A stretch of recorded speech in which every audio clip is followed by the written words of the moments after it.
the stars. How we get this far, like we're the only ones in this world.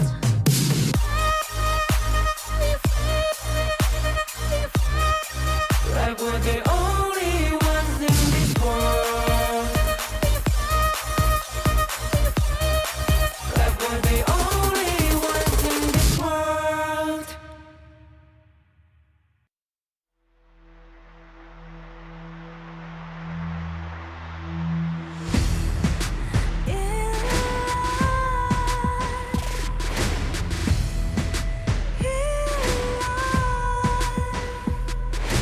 What's a life without its worth?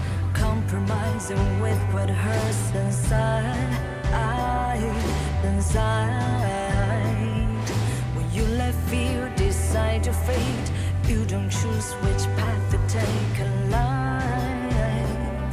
In life, I'm finally letting go of everything that still holds me. I'm against the odds, but I won't give up, 'cause it's my time to shine.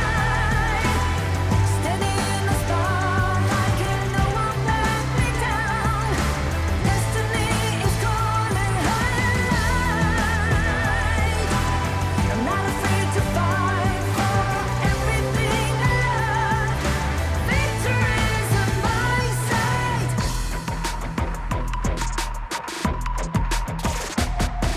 The more we lose, the more we gain. The more that nothing stays the same in time. In time. Can't love ever, can't forget. What you see is what you get sometimes. Sometimes. Gonna show the world tonight. The light that shines inside us. We're against the odds, but we won't give up, 'cause it's our time to shine. Standing in the spotlight, can no one back us down. Destiny is calling high in light. We're not afraid to fight for everything we love. Victory is on our side. Takiki takiki takitao. Takiki takiki takitao. Takiki takiki takitao. Takiki takiki takitao.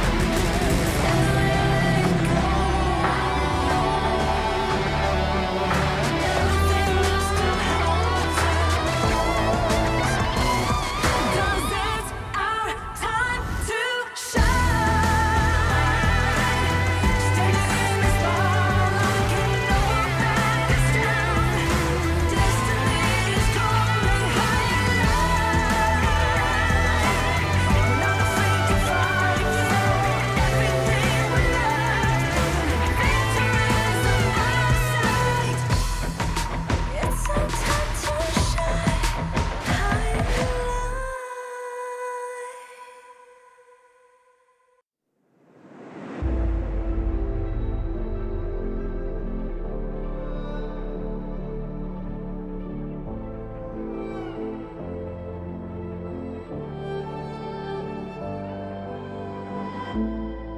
We're no strangers to the fallout. It's what got us here. Ever changing, some chameleon. Blood, sweat, and tears. We'll never make it if we fall to everything that brings us down. With a comeback is enough. Blood, sweat, and tears. Fight for what we want. Doesn't matter the cost. Every day, put in work. Blood, sweat, and tears. Nothing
feel it deep, flowing through my blood. Rising up to become someone, and taking it all on my own. What a sweet victory. Taking all of my control, awaken something deep in me. Like flames, feel it burning inside. Take a hold in pursuit of the prize. I've been told ain't no way to survive, keeping all of this fire that's locked up inside. When this is the time, enter the ring. All those mental chemicals doing their thing. I got flashes of battles inside of my dreams. I was made for this moment. At least now it seems like it's time to come face to face with your fear. Been battling reasons for all of the years, and I learned how to fight them with style and grace no one's ever encountered. You say it's amazing, I'ma come out swinging when they open the gate. Go ahead, call passion, I'm calling it rage. I'm taking what's mine like I already own it. Watch but don't blink, going here to the moment. The sky rain down. Here's to the madness that's all around. Go on, tell them who you are, you are, you are. Go on, tell them who you are, you are, you are, you are. Here's to the moment, the sky rain down. Here's to the madness that's all around. Go on, tell them who you are, you are, you are. Go on, tell them who you are, you are, you are, you are. My name is Honor, my name is King, my name is Champion. Daewon, won't you come out to greet an old friend? All this noise, how unruly.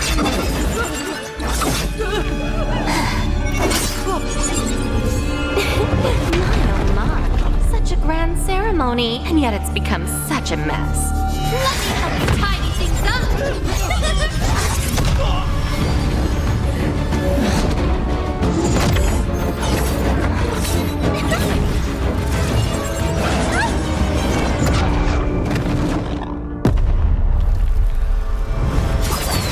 It's almost time.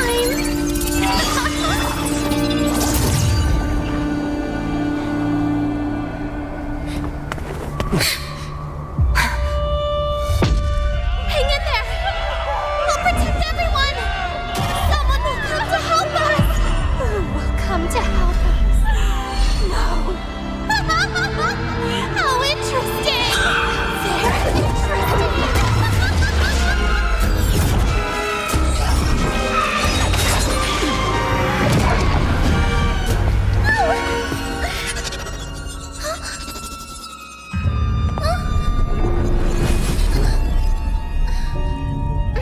You. Why do you always cling on to him? Austrin. It's been a long time.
Recently, a mysterious stranger has been seen about the misty marshes. Oh, her. She's an old friend of mine. And she was once the seer, Austrin. Austrin, the seer who once led the bird tribe to repel invaders and protect the Wonder. But didn't she fall in battle back then? Yes, but it seems she's somehow returned from the dead, and she's given herself an interesting new name, Umbrosa. It's exciting, isn't it? Returning back from the dead. What will she bring to Misty Marshes? After all, her current self is completely different from before. The bird tribe girl I remember was pure and proud, forever bathed in light. But now, even from far away, I can sense the darkness and death clinging to her. Looking like this, it's no wonder no one recognizes her as the Austrin of old. Even the weapon she wields now is unlike those bird tribe past. Feather blades dyed in blood, sharp beyond measure. It's said the bird tribe are born war dancers. In battle, they move with a dancer's grace and agility. But from her, what I feel is madness? That's right. A reckless, all-consuming madness, unlike anything from her past.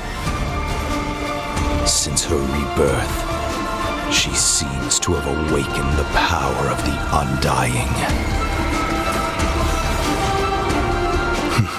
But who will face her in this final solitary dance? Umbrosa, are you friend or foe? We'll know soon enough. I'm sure it won't be long before we meet her. So this is where you've been hiding. My old friend.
The cursed name, Kaiser.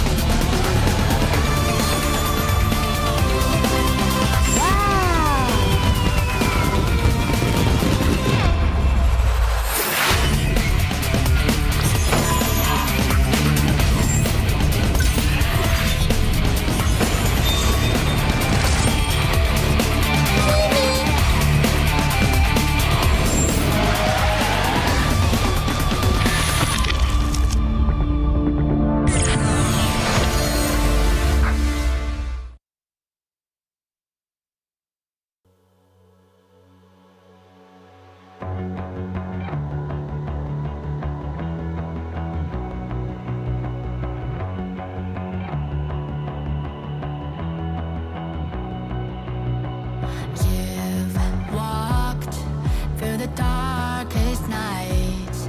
You've heard the crowd, felt the blinding light. You were standing there when your heart comes alive. It's a dream of a hat, and it never dies. Right here, right now, give it all, get it out. Never surrender. I fight and never fail. I am a contender. A challenge I can feel. The smallest lies become the brightest enemies relentlessly. And even if you fall, you gave it everything to be a king.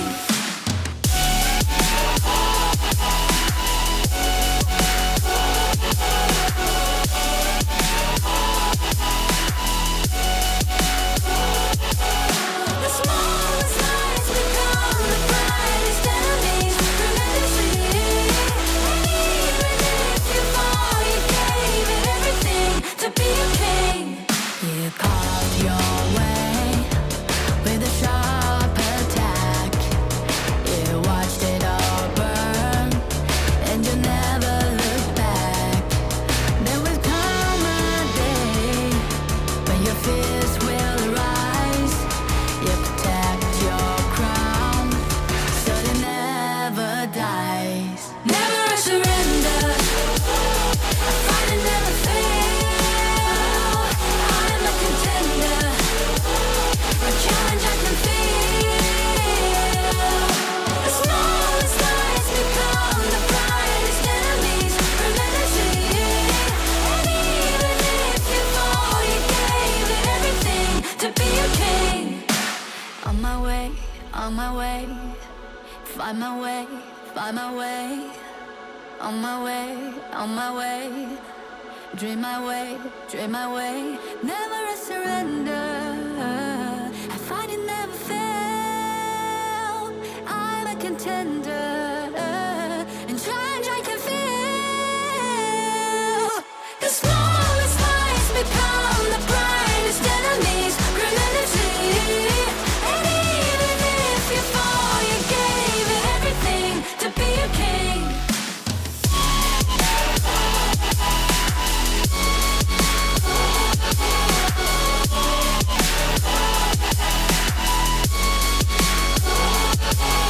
The smallest lies become the brightest enemies relentlessly. And even if you fall, you gave it everything to be a king.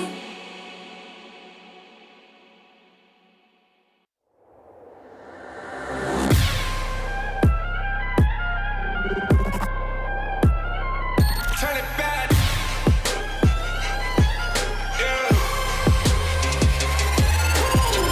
Gear out the weapon, getting ready, counting down. Pay attention to the challenge, tell me where you from. Gotta be tough, gotta be strong, gotta be savage animal. Every time you tryna push me down. Look at me, I'll be lying down when I run, and I'll make a sign, I will catch you. Watch out, it's better feel, got no mercy. Look at me, I'll be rising. Carry the season, don't got a damn, got a weapon. You never hesitate for another moment, but my bone is golden. I'm invincible, just let them know I can show you all the glory I own. Through the jungle, find a way to the palace I'm waiting here.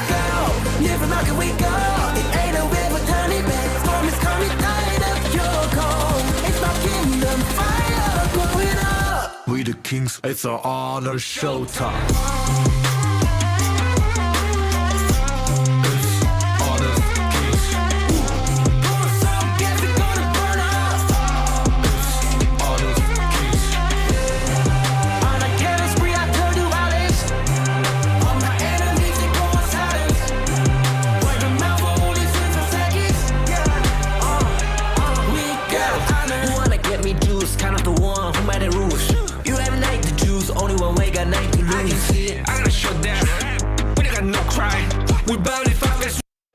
Will you live for real?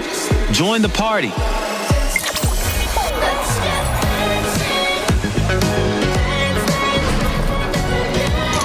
Make the whole street a party and add disco balls.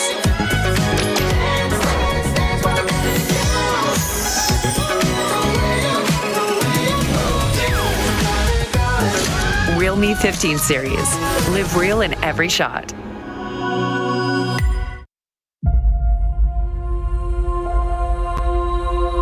어떤 이들은 침묵 속을 걷고 또 다른 이들은 천둥을 뒤에 이끌며 걷는다. Ma una volta entrati, conta solo una cosa.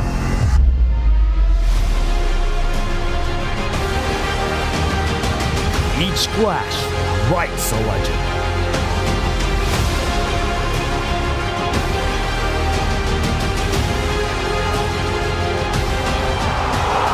Each step takes them higher. And only the worthy remain. 그리고 모든 시선이 한 곳으로 향할 때 Dove il cammino dell'onore conduce i valloranti alla vittoria.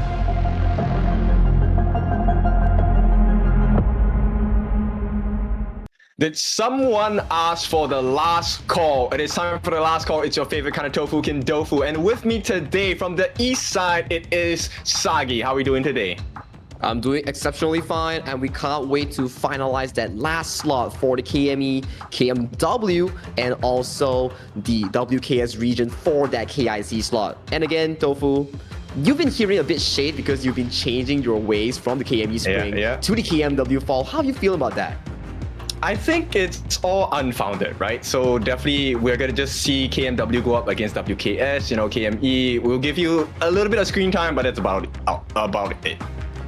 Well, we can only figure out when they actually go into game because we have some pretty interesting teams coming into the play. We have Gen.G Esports from the KMW as the second place. We have Twisted Minds, one of the better teams in the global region. And right now, we're looking at the schedule for today. The last team that will be joining us will be FEHK from the WKS champion region here. So Gen.G versus FE, that's your first game. Coming in, Twisted Minds versus Gen.G will be the second game. And lastly, before we find out who's going on for that finals, will be Twisted Minds and Fearless Hong Kong.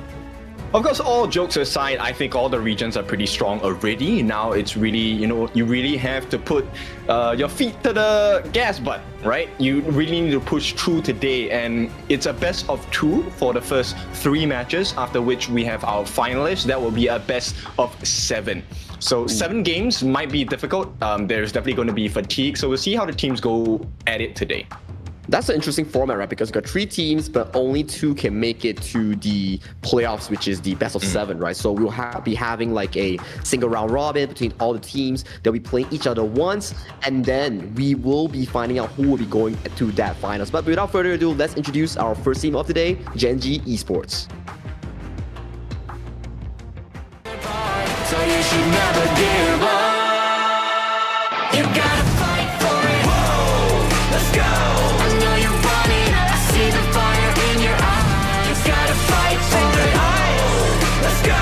The battle's calling. You better give it all you got. You gotta fight for it. The time is right for you to raise a bar. Cause you could be the greatest of them all. Let's go. The battle's calling. You better give it all you got. You gotta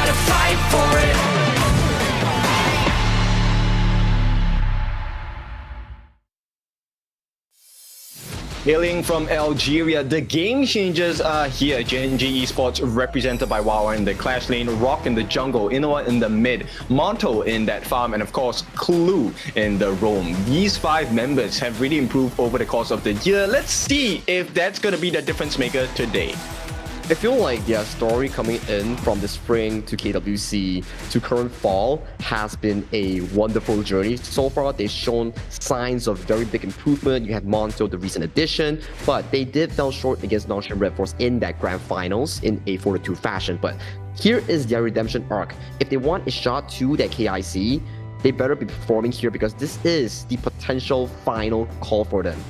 Yes, and with the addition of Monto itself, I think the team has really found their strides, found their synergy, but it needs to be even cleaner today because the teams they're going up against are no slouches as well. It's going to be Twisted Minds from KMW and of course Fearless Esports coming in from the side of Wildcards. Those two are definitely not something to be joking about with because they have results of being top 8, top 4, or even top 2 international. So for Gen.G, this is a steep curve that they have to climb for them to achieve that spot that they really need to prove themselves for that KIC spot, right? Because it's your whole year, you've been to KWC, you've been to multiple tournaments. You wouldn't want to miss out that grand slam of a tournament that potentially may back you another tournament, which is that Challengers Cup at the year end. Exactly, and we have to take this step by step. So looking at the team right now, I think they're pretty comfortable, they're ready to go, raring to go in fact, and I think they really have a trump or an ace card ready to put up against Fearless because that is a team you cannot underestimate.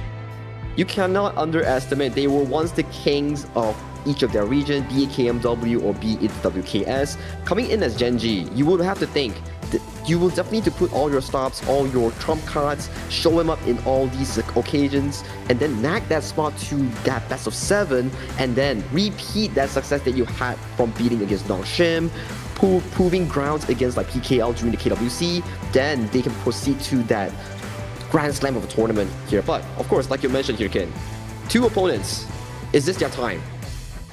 I mean, if it's not now, then when will it be, right? It has to be today.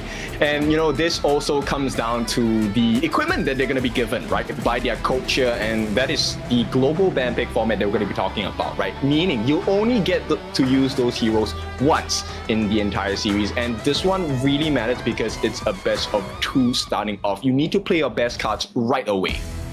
That goes into one very important question that we keep on having for Gen.G.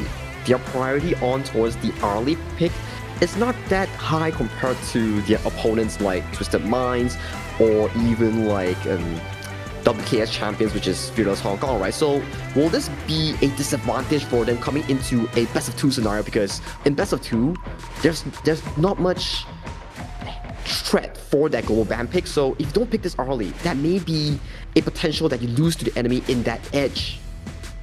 I mean, okay, if we take a look at the journey of global HOK so far, right, every team has successfully found a counter towards the RD. And teams are now picking up the strategy of, you know what, I will give you those picks, but I won't allow you to flourish with it, which I think is a very scary kind of growth, which is great for us, for the fans, for the audiences, maybe not as great for the teams, right? So I think we might not see the RD today. It will be nice to, of course, see the RD in play, but there's big picks like the Xiao Qiao, there's big picks like the Liang, Princess Frost combination, combinations that can really spoil the growth and the strength of an RD pick. That may be true, especially there's so much stuff like the Maestro Nui, the Dharma, or potentially one of the hottest picks so far in the global HOK esports scene. The Yuhuan will be up for grabs for both of these 2 teams. I am imagining this Yuhuan pick will be an important one for these teams. For sure. I think we'll definitely be looking at the teams wrestling at it.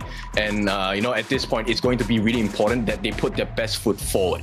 So we'll see. Gen.G, I think they really have grown quite a lot over the past year itself. And I'm excited to see what kind of standards can they bring today. Because, like, Twisted Minds, I think similarly to them, they did not have the best season, or at least the season they were looking for in KMW. Fearless Esports, Hong Kong, China, slightly different, right? It is, I would say a straightforward journey for them in the Wildcard series, and they haven't truly been tested yet. So I'm curious to see where they're going to be put at in this battle of the 3 teams. Fearless Esports, they give me like a reminder that they have the similar script coming into the season like OG Esports from KMW, whereby Indestructible just beating out everybody in a dominating fashion, not even showing their trump cards. So maybe this is a repeat story for Fearless coming into this tournament, but of course, it can be a double-edged sword whereby you were never tested in your home ground, and then coming into a last chance with all the regions second place, that could be, you know, it might not be the best of the best if you were not from such a competitive region. True. And I mean, I don't really try to glaze the KMW side, but like Twisted Minds is a team that really comes online at the later parts of the tournament, and this is the last part of the tournament. So Twisted Minds, I feel, is really going to bring their A game here, and I think they might have one of the stronger chances in comparison to the other two teams. But we'll take a look at Fearless Esports here. Sagi, have a go. Fearless and Peerless, that is FEHK, hailing from Hong Kong, China. We're talking about in the clash. Then we have Snow, jungle will be Miku, TL in the mid lane, KK. You know this guy and Woodwind, they've been the representative of this region for so many competitions. They will comprise of this roster coming in for this last chance. Yes, so for those of you that find Snow familiar, he did come from the side of Pause Gaming, right? So this new addition, how strong is Fearless Esports going to be coming up against Gen.G? We already know like the Woodwind and KK combination, that has been stock standard for Fearless so far, and it has really worked out, right? It has really worked out so far, but I'm really curious, like you mentioned, right? How far can they go? How strong are they going to be, right? Because coming into this tournament, a lot of unknowns are being put onto the board, especially for WKS champions, because we don't get to see a lot of games played with their roster. But today will be the day, because this is game one between FEHK versus Gen.G Esports. Right. Ladies and gentlemen, our friends and fans of HOK, you are in for a treat today, because this is like a pseudo-international competition already, where 3 of the regions for Pro Leagues will battle it out. We're gonna start off with the My Band coming in from Fearless, which I think is a great idea. Inua has improved so much in this past year. His Mai, his Gun and Mo, very scary to play against. Like Mai, Gun and Mo, Nua, all this are the Inua signature, and that's the early we're talking about here. When someone shows the Mai Shiranui, you'll technically lean towards that early band, because this is not a pick that you want to be giving over to your opponent here. And Luna, one of the stock standard bands that we have in the KME and KMW region, because of how mobile this hero is once she breaks that level 4 mark. True, and we'll see what Gen.G goes with, right? Do they pick off the Pei? Do they pick off, I don't know, another support hero? Do they take out the E1 altogether? Because there's things you can play around with regards to the draft. Gen.G say, okay, no Tiger for you. Fearless Esports, straight away, they snap up the Loom. Ooh, Gen.G has a counter towards this. If you've been following the KME, they love the Sun Bin combination to really counter this long, because the ultimate in the form of the Time Bomb can catch you off with the silence, and that's when the whole of Gen.G will pounce on towards that long here. Will they bring out in this best of 2? It may be the case here. True, and right away, Gen.G pick up the Yuan, right? This is a flex pick, can go into the mid, can go into the jungle, can go into the roam, but probably going into the roam at this point. And back to your point about this silence technique for the side of Gen.G, they will require burst to be able to execute that combination, right? You get the time lapse, you get the silence, great, but you need to finish the guy off. So Fearless Esports, they know what's going on. They're gonna put a big shield in the front in the form of the Mankey, not locked in just yet. But I believe this should be Fearless Esports locking it in, and we have the Nua as well. Ooh, Nua and Monkey, very stock standard picks coming in for a side of FEHK, especially when you have like a double late game. You want to deny the Nua away from the counter as a long, so taking it away, a pretty smart choice here coming in for FE here. On the side of Gen.G, do they lock that Sun Bin on 3rd here? Because it may come up as a ban for FE if they have been following the KME scene. I think they've done their due research. I don't think they're too worried about it. Gen.G going for a little bit of a scary pick here. The Marco Polo. Scary because it's a double-edged sword. If you get your timing right, you can really melt down the big tanks of the game, because you have access to true damage once you get those stacks in.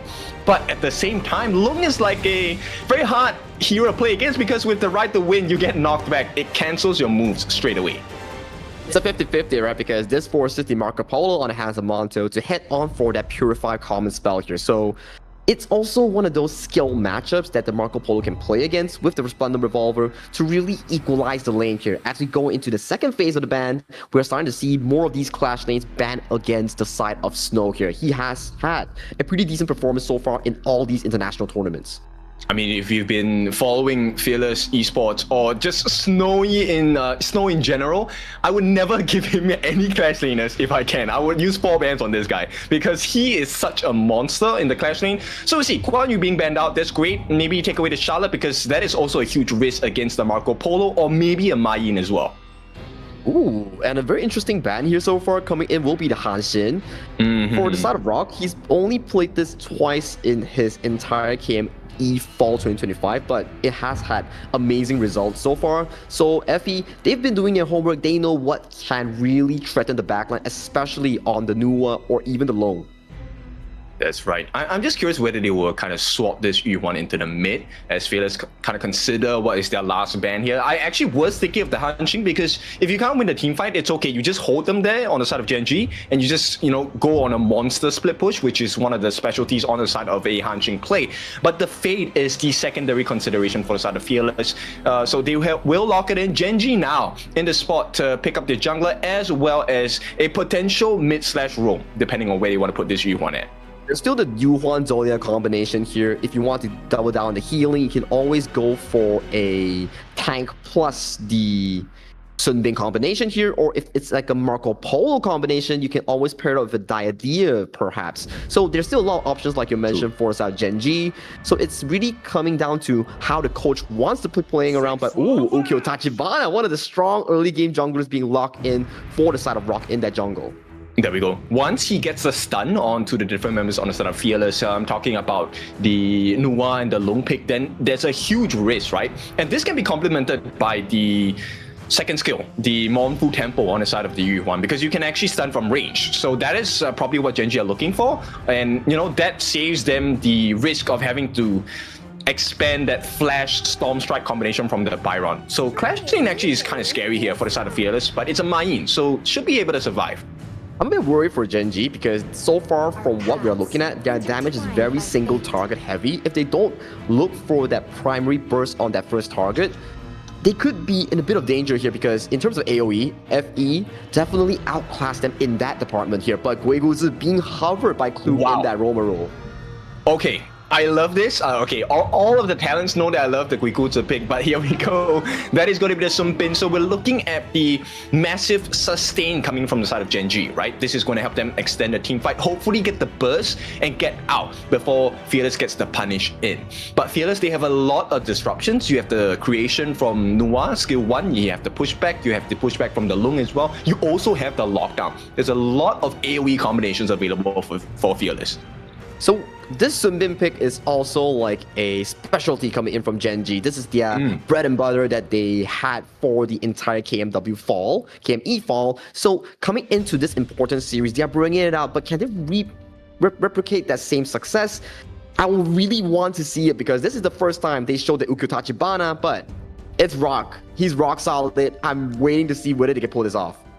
I think at this point, Gen.G, one of the things they can do is rush down the mid lane, right? Level 1 Nua's clear is not as good as you would like it to be, or at least I would like it to be, because I play Nua as well. The first wave is so hard to clear if you have no help. And the fact that they have the time bomb, and especially with, E1 mid, you have the Tragic Beauty, and that's a very easy first wave clear. They get to rotate fast. Yeah, that is the beauty of Yuan as well, especially coming into the first wave clear. She handles it super fast. So in terms of game plan, you would definitely want to slow down these attempts because you have Ukyo Tachibana and a Yuan. So that makes your mid-wave clear insanely fast for you to utilize the Ukyo's early game tempo to invade that jungle against the monkey that is not so strong in that level 1 phase. Not as fast, right? I think that's the risk that Fearless have taken for themselves. But Fearless is a team that really executes their synergy really well. And they have a strong AoE setup. There's the Mankey Dream Roam, there's the Ma Yin Get Serious, there's the Nuwa Matrix box that will come down and just lock you in. So a lot of potential in the teamfight department for the side of Fearless. It's just whether they can hit that level 4 early or not. And this is where the wrestle in the jungle camps will start to really have a big effect. like this is HOK, right? Every time we talk about it, it's like, oh, 0-1 in terms of scoreline, but why is there like a 5,000 goal lead? It all generates from these mishaps where, oh, you trade for jungle, trade for minions, you trade for these neutral objectives. That's how you build a goal lead here from these two teams here. And so far, we've seen it from time to time and time. And this one will be very interesting, especially coming into this series, because we're seeing, okay, you're the side of FEHK, you have a lot of burst damage, but that only comes up if you can survive that early to mid phase. For the side of Gen.G, you're sort of playing on a timer whereby you will get outscaled eventually. Yeah, the timing is so important, right? I think on the side of Fearless, one of the things they will try to achieve is the fact that, hey, let's try to get rid of Inua pre-4, right? If they can slow down that level 4 growth on Inua, it actually destroys that sustain that they're hoping for. You need the Unending Sorrow to be successful in your team fights if you're on the side of Gen.G. Yeah, the Unending Sorrow and also the Sun Bin effect going to the late game, those two will be your shield towards the late game scenario, right? Because, okay, the reason why Sun Bin is a counter towards the Long is not just because of the ultimate time bomb, right? Where you can silence and catch him off guard before he casts Infinite Vastness. It's also because of the fact that once you level that Time Flux to full level, during the late game, you can utilize that spell to elevate your HP back to a 50% from the burst from the Long. So if you don't get burst on that first instant, that level 2 spell, that Sun Bin Time Flux will get back your HP that you deserve. So it really is a pseudo counter towards that Long pick. Yes, so we love a rebate when we see one, right? This is regards to even with anything that you buy, you purchase, you want to get a rebate on the things that you spend on. And the health bars that you have to spend in the team fights are very critical for the side of Gen.G, because it's a lineup that is also honestly kind of squishy. You need the burst potential from the Ukyo Tachibana, right? So Rock needs to go damage. He can't really go like full tank. It's not going to work. Well, that's his job, right? His job is to find those angles, find those early game tempo to really disrupt the farming pattern coming in from KK and also TL on simultaneously the Nuwa and the Long that will really damage their effect here. If we see the Long get like, 3 items towards 10th minute, you're gonna be thinking like, oh damn, that's not gonna be easy to be handling. But if the Ukyo Tachibana can really put a stop to that farming tempo, then we will have a game on our hands. And ladies and gentlemen, this is the last call. Whoever makes it through this BO2 round robin will proceed to that finals between another team for that last slot to the KIC. Sagi, you're going to be my hype man for game number 1 as Gen.G look to put a great performance against Fearless, champions in the side of WKS, the wildcard series going up against the 2nd place from KME. It will be an interesting series, especially this is the opening series that Twisted Minds is looking at. 2 teams pushing out their picks, 2 teams utilizing what they're best at. It will be a heck of a banger here coming in from FEHK against Gen.G Esports in this game number 1 of the best of 2. They know that the aggression is coming in, right? Look at the rotations that they have done on Fearless. They're putting 2 members there to make sure that Rock doesn't come in safely, and right in the mid as well. They're going to put 2 members to put pressure here. They might give away, that first camp. It is going to go into the hands of Rock, and that's a great start to the game. A great start towards the game, but all this would not be happening without our official tournament sponsor here. It will be our Realme 15 Pro here. Realme, the official gaming phone of this tournament. Built for performance, made for gaming, smooth, cool and reliable, just the way esports demands. Ready to level up? Get yours now and feel the difference. Yeah, and you definitely want to make a difference here, right? So right off the bat, right, you can see Fearless Esports already understanding that they need to go on the aggressive as well. They need to stop this growth on the side of Monto. Like you mentioned before, he does have the Purify, so that's going to be a great start. Wawa handling 2-on-1 actually, that's great. That's the strength of the Byron here, especially in towards early game. You see how much damage he's delivering onto Snow's Mayin here. That is why this pick is so prized in towards the pick and bans here. Byron, exceptionally strong laning phase and power early to mid, but once that late game comes, it will slightly fall off. But hopefully, Clue, with that time flux, will give him the movement speed he needs to really play these team fights here. But look towards the mid lane though. Rock here, face checking into Miku.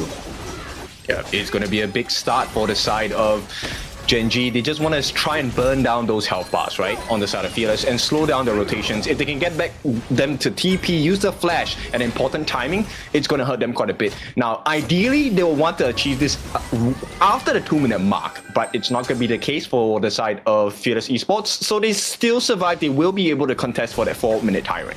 Hey, but you talk about timers, right? TL's Miku here, he burned the flash already on that Nua here. So that's an important timer that will be marked by Gen.G. If they find that tempo, TL might be candidate of a first blood attempt here towards the side of Gen.G.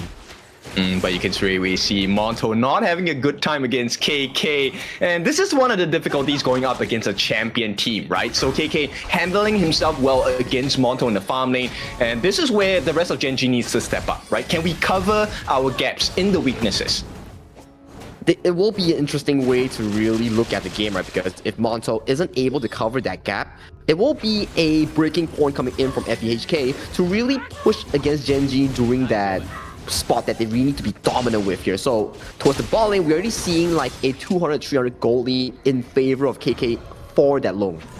Okay, so farm lane obviously is an advantage to Fearless Esports. We will take a look at the jungle as well. Rock actually has a slight EXP advantage against Miku. Let's see if that's going to make a difference, right? I think 3.5 minute mark, that is where we see. Is there any big plays coming up from both teams? That will really set the stage for the 4-minute Tyrant. Yeah, 3.5 or 4 minutes during the Tyrant here. I'm looking whether there will be a setup against TL on this Nua because he still doesn't have flash for the next upcoming 15 seconds per se here. So more engage here coming in from Rock to steal away, but Dream Roam. Yeah, we're gonna hit on 3, but the damage is coming in from this side of Rock. They will start the chase, and Miku, this is not the time to fall, and he will go to side Gen.G, but here comes the punish. The TP coming in as well, Emergence, and it's all turning around. Fearless, you can start the fight, but we will end it, and it's looking like Inua is the next one to fall. Actually makes it out at this point, but Monto, even though he has a disadvantage, it's 4 for 1, and Gen.G take a huge lead, 1,000 gold ahead. Big team fight win coming in from the Game Changers itself. Gen.G Esports, they take that win with ease here. 4-1 exchange, and Inua, my goodness, he survived the entirety of that team fight. So many damage dealt towards him, but he make it out alive. What a miracle play. Yeah, we're talking about the value that Clue gives, right? That time flux, it really gives you too much rebate. If you're on the side of Fearless Esports, this is very uncomfortable. Now, Gen.G, they have a good start. They want to take a look at the Tyrant right now, right? 4.5 minutes. They still have to contest for their own buffs. Fearless Esports, I don't think they'll take a risk here. It will be difficult, especially right now. The tempo is so in favor of the side of Gen.G, whereby Rock right now on this Ukutachibana, he's so darn strong. You will not want to mess with him, especially when you have late game heroes like the Nua, like the Low on the side of FE. You need time to farm. Okay, and we'll take a look at the value, right? So while he didn't actually go in, the information that he bought for the team, for Gen.G now is so important because now they have a visual counter with regards to the timing, and KK, they want to forfeit out. Oh, right at the edge of it, the Ride the Wind saves his life. KK gets the knockback, gets the Dragon Form, but he goes back in again. What is happening? The heals come through, the Destiny encounter as the combination to make sure they clear the wave and alleviate the pressure that Gen.G was looking to apply. But Gen.G, although they do bail out the kill on towards the side of Monto, that top side Wawa got punished by the backline here, and Inua here might be caught out. Yep, a little bit risky. He might not want to stay too far ahead here. This T1 in the mid is important though. They will use it. Unending Sorrow, the backup comes as well. Silence comes in from the side of Clue just to push them back. Is there an ultimate available for TL? No, there is not. Annihilation will not be available, but here we go. Rock forces the flash. Job done. He's gonna get out. He's gonna get out, and he does get out safely here with the help of a flash common spell here. So that's 2 minutes down coming in from Snow here. Not the best scenario coming in for FE because Inua holding strong towards that mid side here, denying that turret take here. And that leaves top side first turret for the side of Gen.G's free to take. And Gen.G have made a smart play here, right? They give away their own Azure buff, knowing that they can take it away from Fearless's jungle. Let's take a look at the replay of what happened at the top here. Wawa himself, 2v1, that was one of the main reasons why he got caught out. But for now, this is the true contest. They want to steal this away. If not, all that pressure will not be worth it for the side of Gen.G. We can start seeing the poke here coming in from FE. It's starting to do a lot of damage. And look at Rock almost going down. Exactly. Inua going to be saved by the time lapse as well, forced to use the Unending Sorrow as a deterrent. Meanwhile, Miku looking for an opening. He does have the Dream Roam. I don't think they really want to commit now. Okay, here comes that opening. KK gets the burst down. Gen.G suffer at the hands of Fearless Esports in this exchange. Fearless Esports, like the name, they are fearless. They know, okay, if we play passive, Gen.G is just gonna eat up our space and take control of our jungle here, but they play towards a very good micro team fight, and look at these pokes here coming in from TL. He's doing so much job forcing the side of Gen.G to back off in these attempts. You have to take the calculated risk, right? Because you're still 1k behind Gen.G. So this is right now recovery period for the side of Fearless Esports, and you can take a look at the goal that KK has. He still has a slight lead. Already has the Eternity Blade. Now has the Master Sword as well. So the burst damage, power spike coming in from the side of Fearless. KK is here. KK is here as we see Miku backing off your TL. No flash already here. Wow, looking for an engager, but a beautiful disengager coming in from FE, backing everybody towards safety here. Yep, it's a risk here. Gen.G might want to back off. This is Fearless Esports looking to fight. They have the resources as well. Wawa did commit the flash, and there was no return on that investment. Yeah, still an exchange of spells here. In the end, they still got TL's flash, so that's a bit of good news coming in from Gen.G. But they definitely need to amp up the tempo here, because you're playing into FE's tempo, whereby sure, we can play chill towards the mid game here, but look at mid lane. Yep, Inwa has the force to use that ultimate dream roll on the backlines. Miku making it work for the team, gets rid of Inwa. The heals will not be available, but at the same time, it's a 2-for-1 trade, and nobody's watching Monto handling the rest of the team. But here comes the return. Snow gets that return fire. It's a 3-for-3, but still massively in favor of Gen.G. It's a 50-50, right? And eventually Snow coming in for that pickup kill. Your carries are down here, and once again, who's not down? KK is still up and available in this farming tempo here. Monto, from here on out, he's gonna be falling even behind in these exchanges.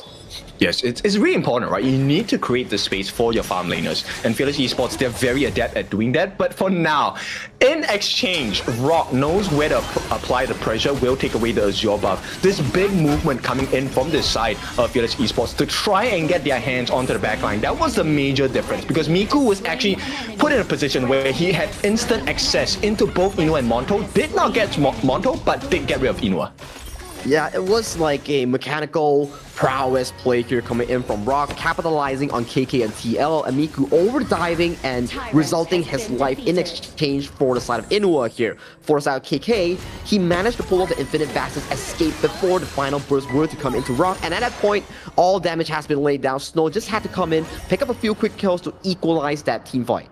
I don't think that was the best trade, worst trade ever, right? Miku actually giving his life, but building space. Oh, nice catch onto 2. The stun is coming from the side of Rock, and here comes the damage from Monto as well. But the life bars are dropping low, and another catch. Snow! This is why he's such a scary clash leader. They don't lose anyone on the side of Fearless Esports, but they take 2. Inua as well as Clue taken down. Monto now, holy, that burst comes in. Even if you have the Purify, it does not matter. Beautiful 1-1 combo knock up here. Multiple attempts here coming in from Snow. The first one to catch him off guard, force out the spells here. The second one to seal the deal here. And right now, it's 10 minutes. It's Shadow Tyrant here, going into favor of FE with no contention coming in from Gen.G. Yeah, and if there is a time that you're looking for a swing, it has to be the 10-minute mark, right? The Shadow variants give you additional movement speed, additional damage in your chain lightnings. For the Tyrant buff, we'll see Gen.G maybe calling out again. A double 2-man stun here coming in. Maybe they get the kill on the Miku. The silence does come down, but the heals are coming through as well. Destined Encounter gonna force back through, and Snow, another godlike play. Here comes the Emergence to try and make life even more difficult. They do get the latch on, and all the members are dropping like flies. Gen.G cannot sustain against the damage. It cannot sustain against the damage here. KK with the long here has scaled into an incredible marker here. He has the core 3 critical items here. The Eternity Blade, the Master Sword, and also the Daybreak here. He's hitting like a truck on all these flaming palms. Yes, and there's no one to contest against KK now. He does have the Downpour, the Right to Win, Dream Roam as a deterrence for the defense, and it looks like they will be able to secure this T3. So Gen.G, at the 11.5-minute mark, they are bleeding already. They are indeed bleeding already here, and this goes back to the discussion that we had here. If KK is unbothered in all these team fights, it leads to a situation whereby look at the goal between the marksmen. 9,000 for the Long, 6.8 for the Marco Polo here. In terms of the gap, that is so huge here. Another nice knockout. Snow responsible for the catch, but this time Gen.G does have the life bar to work around with. And here comes that creation. The Matrix is going to be let down. And what a big snipe. The Annihilation takes the life of Monto. TL responsible for the save. Gen.G now has to be content with the Shadow Overlord. Is it a big win? It is a win, but they wanted more on the side of Gen.G. A win is a win here, coming in from Gen.G in that position to be able to force a team fight win into a Shadow Overlord objective. We take those any days here. That puts them back into an equalized state in this game. Okay, so it buys a lifeline, right? So this decision, where do you want to put this Shadow Overlord? Which lane do you want to clear? It's going to be very important for Gen.G, because if they choose wrongly, Fearless Esports has an open door in the top side of the base of Gen.G. I think this Shadow Overlord, they will be using it defensively to really buy time for Inua and also Monto to catch up in terms of the gold department here, because all that gold for the side of Gen.G is on the hands of Rock on this Ukkyo Tachibana here. So for Gen.G, farm and find those late game deciding team fights. That's what they need to do. There's 2 openings available, or 3 maybe, on the side of Gen.G, right? You want the multi-man stun coming in from Inua, or you want the flash storm strike combination from Wawa. All the stun comes in from the side of Rock, and the Annihilation, it destroys the lineup of Gen.G. And even with the emergence, just to remind them that, hey, you're playing against Fearless here. That is a late game nuance damage. No one was there. It was one Annihilation combo here coming in from TL. Immediately evaporating Monto, evaporating the health bars coming in from multiple members of Gen.G. This is looking so dangerous for the side of Gen.G. Yep, this is a deep dagger into the heart of Gen.G here. At the same time, KK already just got the Siege Breaker. We're 15 seconds away from the next Shadow Tyrant. 15 seconds for Shadow Tyrant here, 3 seconds coming in for Monto here. They still can make it towards this river here, but what do they need to really face check this dark river here? Because look at the damage here. That was just one creation block coming in from TL, and that was almost 30% of Inua's health. Yes, and they have gotten their hands onto Wawa. The rotations are coming in. They need to protect this Tyrant butt from going to the hands of Fears. Gen.G needs to be really careful. They need the setups, but look at the way that they're rotating. And once again, a pre-fight Annihilation just destroys the life bars on the side of Gen.G. Well, fortunately, they still have the healing here coming in from Rock here. What do they need to do to enter this river here? Because pokes are laying hard. Yep, they need to get the snipe. They will be pushed back. The Dream Roam, just as a defensive measure, secured by the side of Fearless Esports. But the damage coming in from Gen.G is not going to be enough. They're trying to hold on. It's not going to be there. Wawa gets caught off. Monto gets caught secondly. And Inua as well as Rock now running for their lives. Fearless Esports have hit their marker. Such a one-sided fight here coming in for the side of FEHK here. They dictate the fight, they take the Tyrant, and they take 3 kills and potentially 4 on towards Clue here. Looking towards the front side here. 4 members here going in strong against the Gen.G base. Is this the final pusher? Because it is only Rock and 15 seconds death timer on all the remaining members. It has to be. I don't think Rock defends this alone. They will start working on him. Miku looking at his prey. Fearless Esports already opening up the door. This could very well be game number 1, and the price is Rock's head as well as the crystal. Game number 1, Fearless Esports. They take it without a sweat drop here. It was a well-controlled game coming in from Fearless Esports Hong Kong, China here. What an amazing comeback from that early game that they really suffered with. TL, I think he really is that big win condition, right? The Annihilations pre-fight, that's the craziest thing, because you would normally save Annihilations for the end of the fight, just trying to snipe down the lower members. But TL was like, no, the Annihilation is for us to start the fight, and then you guys go for the catch. Exactly the case here. I think towards the late game, that's why we keep talking about the same thing about the side of FEHK's draft. It's never about the early game. It's about how they survived that level 4 invade coming in from Rock. It's about how they scaled themselves towards the late game, and then they really did. That's when the Annihilation, holy, that hit extremely hard. Yes, and this one is a difference of mindsets, right? Because most of the time when you are fighting against a Mankey, you're looking for the Mankey to look at an opening for the Dream Roam, which is why they were kind of trying to spread out. But they were not waiting for the Dream Roam as the setup. They were waiting for the Annihilation as a setup, which is something you don't expect on the side of Gen.G. It's very interesting, right? Because like you mentioned, usually the Annihilation comes in the form of a collection kill whereby you do like the final blow, but TL using a different style whereby, okay, let's not do that. Let's just chunk you out, use the annihilation to actively look for all these health bars on the side of Gen.G, and then you see Gen.G is like, oh god, where did all my HP go? I have to back up, I have to recuperate, which gives them the entire river control back towards the hands of the likes of FEHK in those exchanges. The most impressive thing about the Annihilation is the fact that they actually called Monto in it, right? Monto actually was one of the turnaround conditions. Once you get the silence time-lapse in from the side of Clue, Monto can jump in, get his Fever Barrage, and maybe turn the fight. But at the same time, there's so many factors that work in favor of the side of Fearless as well. Like Snow, this guy. I think MVP has to be Snow. It's a bit of a contention between Snow and TL.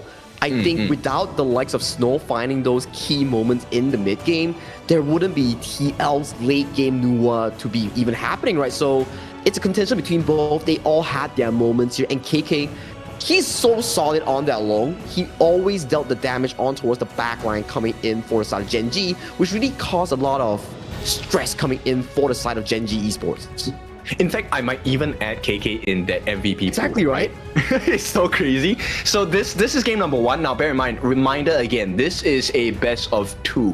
So if you win 2-0, you actually get 3 points. I think we will have a stat bar for that later to help you guys understand how the point system is going to go, so that we will be able to finalize our 2 teams that will go up in the grand finals. But Fearless, what a game in game number 1. Like I want to go back to your point, like you talk about, right, the point system and everything, just for the viewers to understand even more specifically. Out of 3 teams, Twisted Minds from KMW second place, Gen.G from KME second place, and WKS champions FEHK, only 2 teams can make it to that BO7 here. So every game that they play in this BO2 setup is so darn important for that point system. Oh, look at the damage by TL, 160.9 thousand worth of hero damage. The burst is insane on this guy. Yeah, the burst is insane, and then you can see that he took the least damage out of his entire team. That just goes to show he had superior positioning and also superior DPS on top of Gen.G for the entire game. He was kept safe, and he was doing a heck of a damage here, and this is the gold chart that we keep talking about. You just need to make sure that FEHK, they don't fall behind that much in the 10th minute mark, and then once they hit that late game, that's their goal button here towards that late game end stage. Yes, the start of the game was a little bit dicey for them, right? Gen.G were hitting the markers, they were taking camps, they were getting kills, but Fearless Esports, they knew exactly when they needed to get that turnaround, and here we go. TL is that big turnaround, 4-2-11, leading close to 40%. 39% of the team's hero damage dealt by this guy. Annihilations, creations, emergence, coalescence, everything in the kit of Nuwa delivered. He was throwing everything in the kitchen sink just on the faces of Gen.G, and so happily Monto was the primary target for all those exchanges here. But let's check out the replay here. Early in the game, it was really this play coming in from Inwa, surviving all these burst damage, laying down onto him. That's where you see Time Flux coming in. Such a big value here. All the members here just diving onto him, but he's still coming out alive in all these exchanges. And one little trait you will notice is that Inua's Unending Sorrow was never allowed to be put to maximum efficiency, right? It was never used to heal the team. It was mostly used as a escape mechanism for himself, which kind of lowered down the efficiency of the side of Gen.G's lineup. I have to agree with you. That just goes to show how well FE does in all these situations. But look at that first damage there coming in for the side of TL on the Nuwa. And this is post that snipe that he actually did before this fight, which lead to FE just casually picking up all these kills across the board, resulting in that game-winning push. So, I mean, there's a good reason why Snow is in the lineup of Fearless, and I think there's also a good reason why they are the champions on the side of the wildcard region. So, we'll take a look at game number 2. We'll go for a short break first.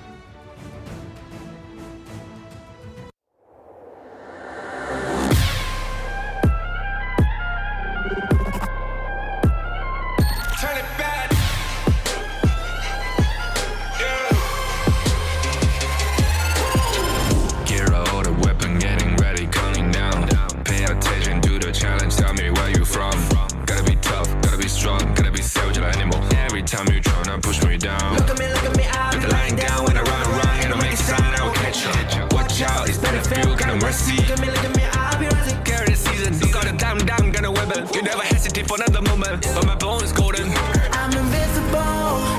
let them know I can show you all the glory I own. To the drunk, go find a way to the palace. I'm waiting here. Go, different market we go. It ain't a river, turning back. Storm is coming, tired of your cold. It's my kingdom, fire going up. We the kings, it's an honor showtime.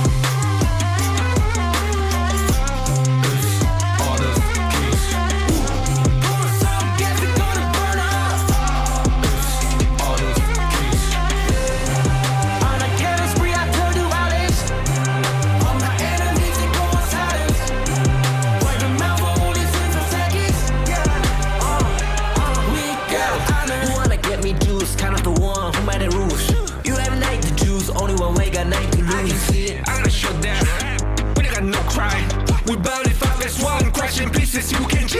First blood, double trouble, then I take a pen, I kill. All you do is sweat and look at me stay with the rain. Say. I've triggered my soul down. For my pace. We the champions, screaming, I'm invincible. Just let them know I can show you all the glory I own. To the drunk, go find a way to the palace. I'm waiting here. Go, different market we go. It ain't a river, turning back. Storm is coming, tired of your cold. It's my kingdom, fire growing up. We the kings, it's an honor showtime.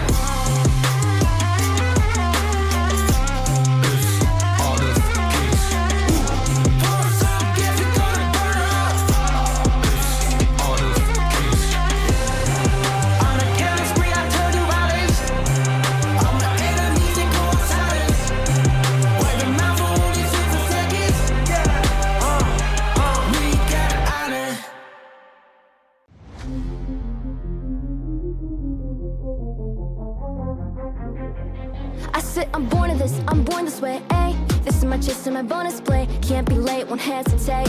What do you say? Race to find my face, scars to find my skin. I can't convince them, can't please them unless that I'm the one that you hate. H-E-R-O. That was a dominating game coming in from FEHK in that game 1. But ladies and gentlemen, it is a BO2 here. Can Gen.G make it back for this game number 2? My name is Sagi. Alongside with me is your Dofu here, Ken Dofu. What do you think? It is very important to secure points because we're using the points to decide who goes into the grand finals of last call. So if you really want to make it work, Gen.G, you have to step up now. There is no other time. Yeah, especially in this very harsh format, you have to play a lot of games in a day setting here. Even though you make yourself into that playoff spot, you still have to make it through a BO7 before bagging that KIC slot here. So everything is on the line here for both of these two teams to secure whatever games they have in today's schedule. We'll take a look at how this game is going to go. So Gen.G now backs against the wall. It's not as dire as we think. I think Gen.G still has a chance, right? They still have to go up against Twisted Minds. But for now, once again, Arlie will never see the light of day. If I'm Gen.G, I'm never giving it. I'm never giving it, especially to someone like KK. He's such a marksman-centric player, whereby he's an egoist that we're talking about, right? So that's for the side of KK. Arlie's never seen the daylight here, but potentially we might see the Maestro come into play, or potentially the Dharma combination here coming in from Gen.G. Yes, and I think in terms of farm laners, I think Chana will be prio now because the remainder of farm laners don't really do well against multi-targets unless you're talking about the Hoi. Well, for Gen.G, they don't have to immediately lock the Long per se because they still have it due to the fact of global ban pick that KK has already used it for FE. They can consider the likes of Channel like you mentioned, or if you want to amp up the tempo, they can always play the Gen.G Zhangfei combination to really speed up the game into their favor. I'm curious whether Fearless will then, now that they have picked up this burst composition in the form of the Mai, right? Do you go for the Dharma coming in? And yes, Chana, it has to be the pick, right? There's no other farm laner available. Yeah, and it does traditionally super wall against all these picks that Gen.G might plan for Monto, potentially like the Long per se or the Gen.G to equalize the lane. So you can see for some of Gen.G, they're like, okay, They picked the channel here. We're gonna chill. We're gonna see what we can really last pick for Monto in that farm lane to really maximize the value here. But if you are KK on this channel, you're gonna be wondering as well, man, that's a lot of engagement coming in from Gen.G against a channel.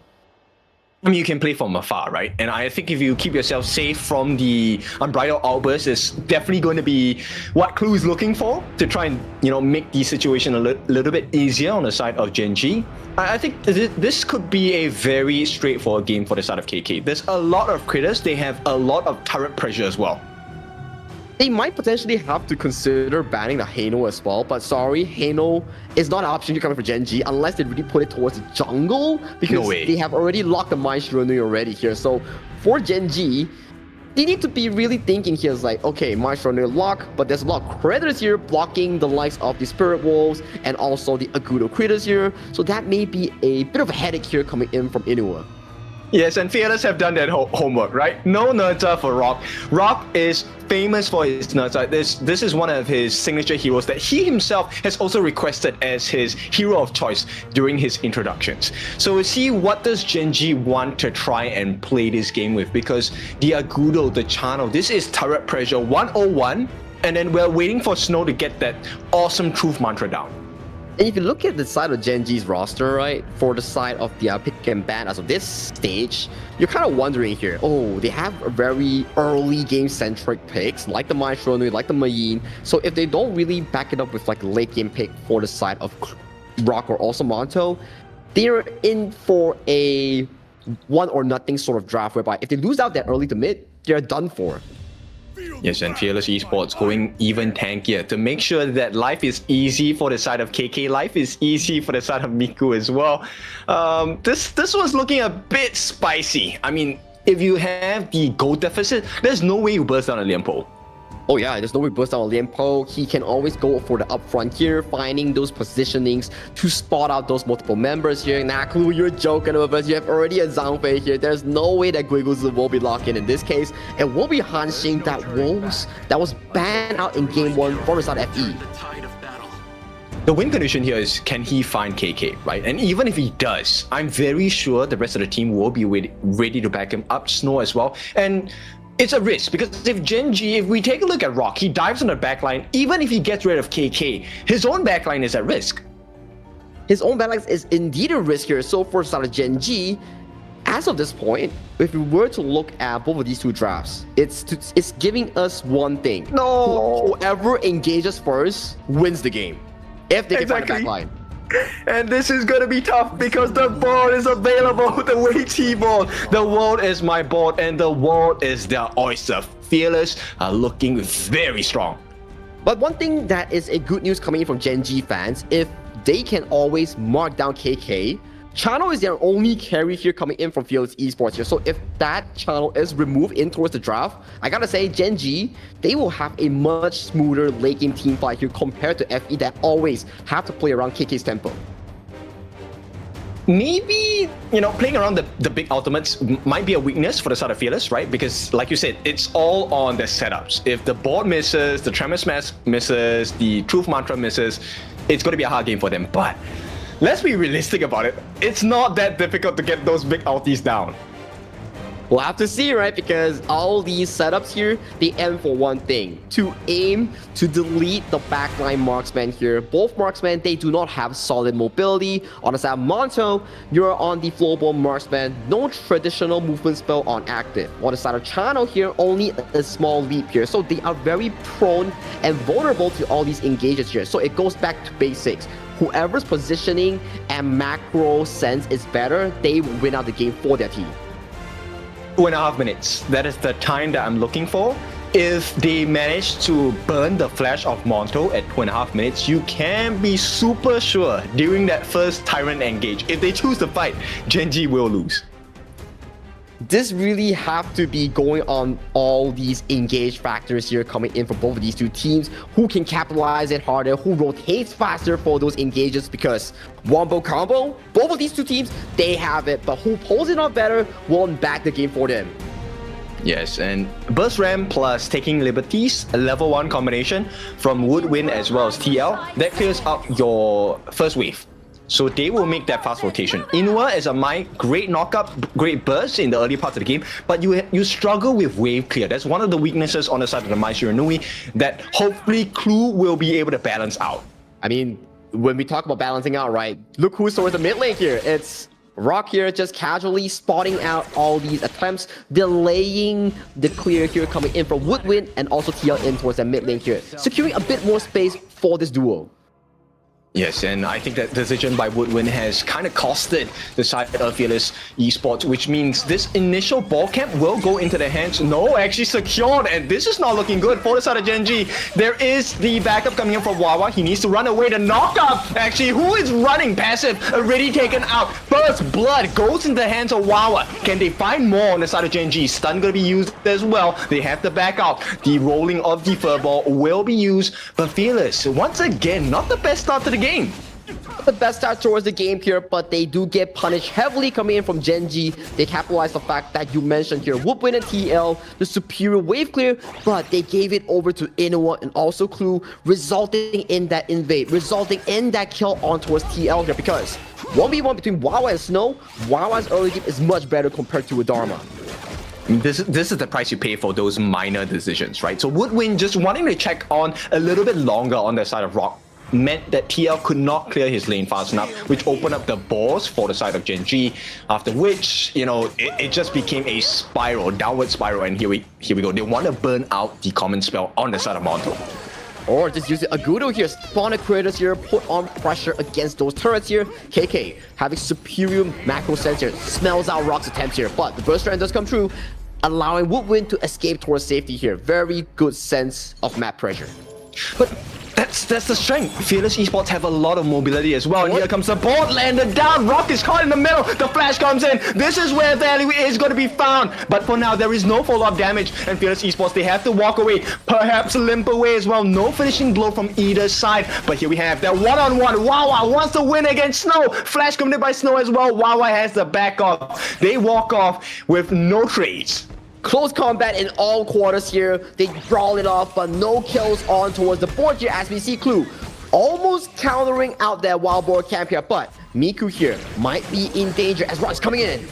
Yep, this is a moment that they are looking to try and steal the Crimson Golem, right? If they can, it'll be great, but here comes Snow. Snow's a little low though, for my case. They will manage to secure their own Crimson Golem, which is great, but Monto in trouble now against KK. That's a lot of wolves. They are tanking for the tower as well. We're talking about him not trying to burn out his flash, and he does manage to save it. That is a very painful laning phase here. This is the superior power of Chano's laning phase that makes him such a strong marksman to be feared about. Look at the wave here. Perfectly frozen in front of the turret here. The next rotation here coming in for the side of Miku and also Woodwind.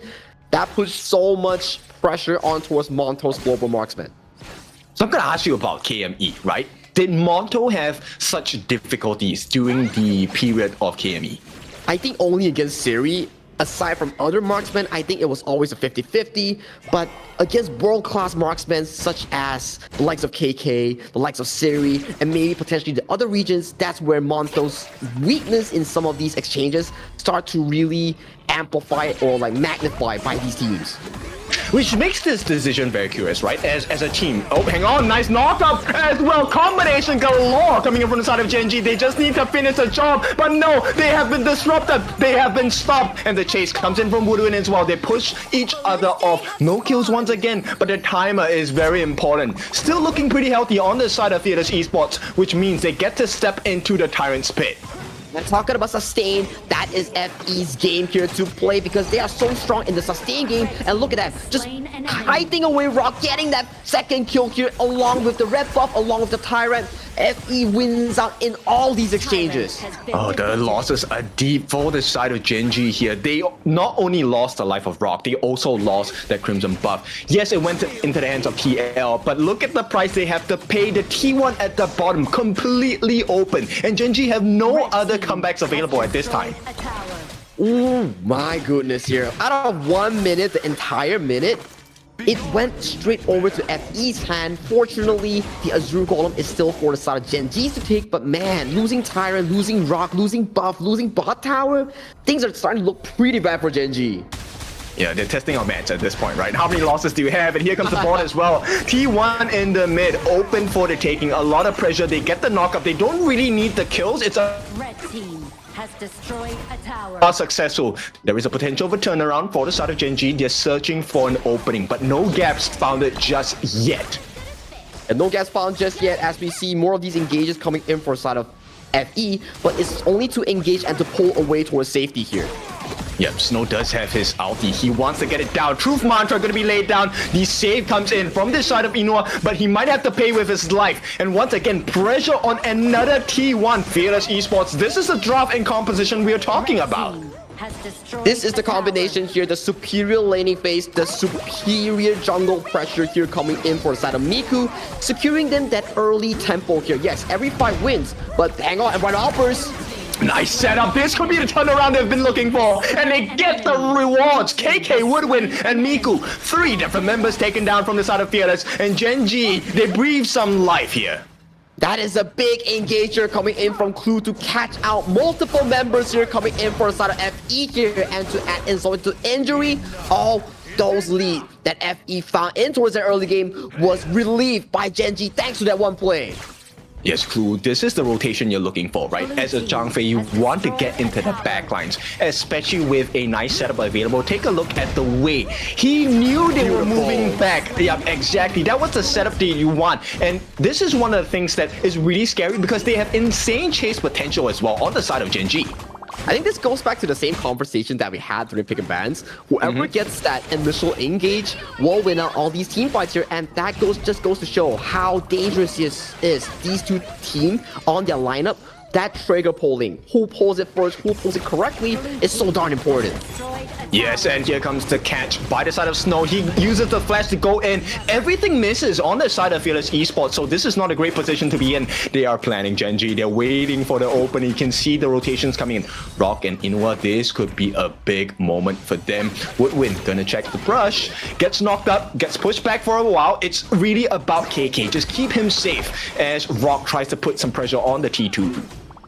This is just evolving into a game whereby we don't know who it will go towards to as of this point here, because one moment it was FE controlling mid turret, controlling side lane turrets, having a smooth early game, but they overstayed their welcome here. Clue capitalizing on that beautiful unbridled outburst, breathing life back to Gen.G's roster.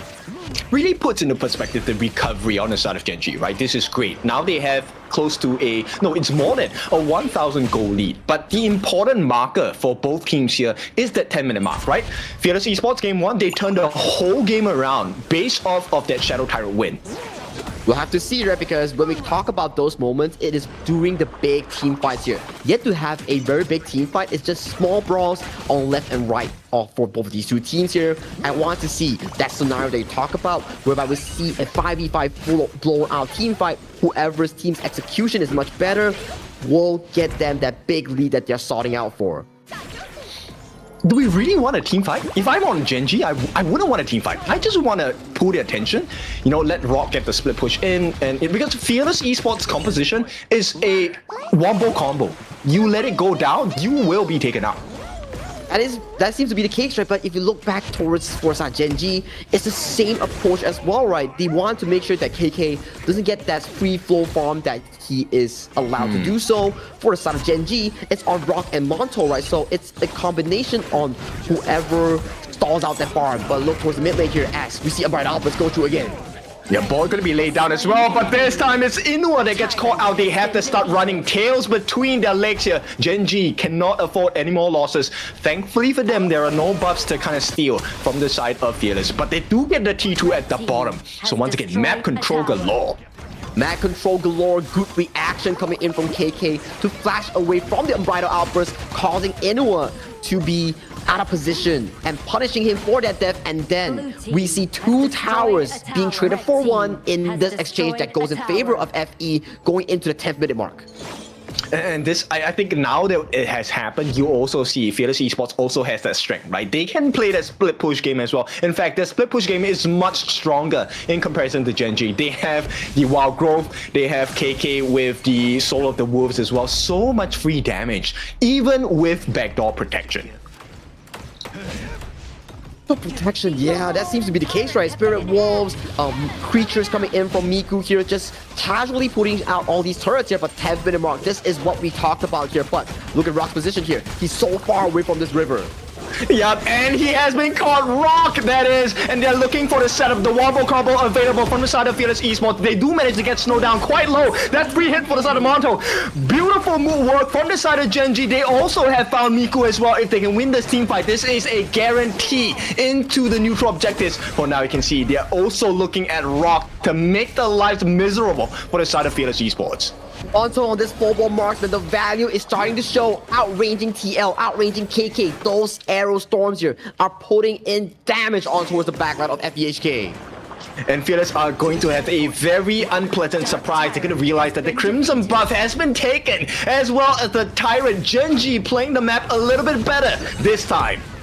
Beautiful tempo here coming in from Gen.G, capitalizing Snow's over eagerness in slowing out in 1v1ing that 1v1 matchup against Rock here. And they got punished hard, and they, for the side of Gen.G, was rewarded fruitfully with buffs, with the Shadow Tyrant. And right now, they are in so much control. You know what? I like that Trigger Discipline did not go for that knockup now. So low. Yep, he is, and that's what Gen.G are waiting for. They know that there is a risk. Fearless Esports, they did not know that there was no available catch from the side of Gen.G at that point, but they don't want to take a risk. No risk should be taken as of this point. Enemy has Shadow Tyrant here coming in from Gen.G. If you're FEHK, the good thing to do, the smart thing to do, avoid teamfight, stall out the Shadow Tyrant, potentially find the next Shadow Overlord teamfight as your basis here, because right now, teamfight looks more in favor of Gen.G as of this point. Smart check, right? This is exactly what you need to do if you're unsure if there's any other members on the side. You go for a lot of free damage, but no, he is out of position. Monto gets taken down, and Fearless Esports, this is the trigger to start, but Rock is looking for the backline. Huge catch, but he does manage to catch the life of KK as well. It's a farm lane for farm lane. The Radiance comes through. He needs to start running away. Is he actually running away? No, Rock, he might be available to take the T2 at the bottom as well. Meanwhile, there is a little threat on that T3 in the mid. Gen.G should be able to survive that one. And Fearless, they take a L with this one. Heroic play here coming in from the side of Rock here, just making sure that the trade was equal and fair for the side of Gen.G here. And right now, they are looking at a fair contestant here as we look at towards bottom lane here. Rock goes in for the kill on TL, and that is an exposed bottom tier tree. Yep, that's an off-cam takedown, and Rock did not have to expend the Pure Sky as well. He does have the 30% damage reduction available for the next engagement. So Gen.G have found themselves in a pretty good spot, but right now it really comes down, can Wawa make the same catches that Snow was doing in game number 1? But this is a 4v5 scenario here coming in for Gen.G. They don't need to go in for the exchange because Unbridled Alpha goes through. Oh no, Miku, he gets taken down as well. That's a huge Unbridled Alpha's nice catch, and Wawa did do the insanity. That is the catch from the Mayan as well. Fearless Esports have to run, and it's looking like a huge win for the side of Gen.G. Not huge. That was a complete win coming in for Gen.G, taking the win, taking the team fight, taking the Shadow Overlord here. And right now, they have total control over the map as their engages are just so darn beautiful. So we take a look at the timer, right? This is a countdown. How much can you take away from the map of Fearless Esports before the timers respawn? And here we go. That is a lot. T3 on the top open. This is the exact same situation that they found themselves in game number 1. Ball laid down. Who do they catch? They catch Wawa. It is going to be his life. Given in trade. Wait, no, he does survive. They get the T3 in the middle. It's a barren base for the side of Fearless. All they have to do now is to back off Gen.G. Stay patient. Stay patient here, take away the buffs, revisit that Shadow Tyrant that's just gonna be spawning in that 15 seconds timer here. This is your game to be winning, Gen.G. You are in so much control here, and right now, this goes back to the pick and bans in game 1. This is why the Hanshin was banned. Exactly. I mean, Fearless Esports, I think they allowed that pick because they also have great split pushing pressure. But now the map is so much in their disadvantage because it's a barren base. They have so little work around with. And Monto has hit his mark. Another Radiance laid down. That's a lot of poke damage. Unless they get the perfect wombo combo on the side of Fearless, there is no fight. There is no fight, and you can see they are lacking in gold. They're lacking in the side of map pressure here. They're forced to go back towards their base here because if you come in for this fight and you lose that fight, it could just be over for the side of FE in this game number 2. So Monto does secure that Shadow of Tyrant, and Gen.G fans, they have to be rejoicing right now because this is the best position available. They do get a setup board being laid down. Forces the flash from the side of Monto, which is great. This is 2 minutes without the flash.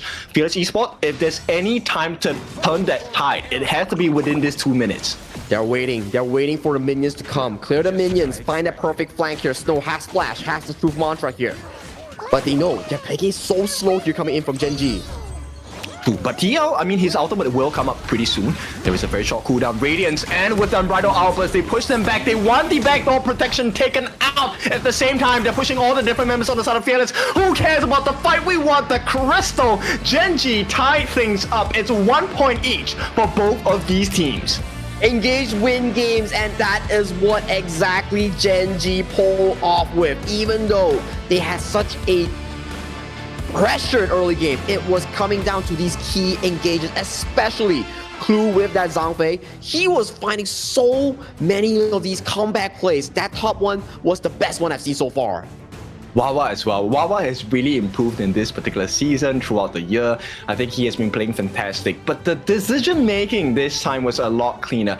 I have watched a couple of KME games. Rock did make some very big blunders during the season, right? But this game, he made so many bright ones. So many bright ones here, and then for the South Rock, it's always about a team whereby the storyline about Gen.G is like, okay, we were playing with Rock. Rock is our main carry here. But over the course of the year of 2025, you're starting to see Wawa step up, Inwa step up, Monto step up, and Clue finding these miraculous engages, beautiful team fight flanks. And then that's when the entire Gen.G start to elevate into this level whereby they can stand tall against all these major regions here. And Gen.G today, in this series, they came up huge and they pulled the series to a 1-1 score. So we have a day on our hands here. Take a look at the gold accumulation. 13,000 for the side of Rock. But I think one of the big win conditions was the fact that Gen.G was able to buy space for Monto, right? We know about this. We talked about this as well. If Monto fails, then kind of Gen.G kind of crumbles apart.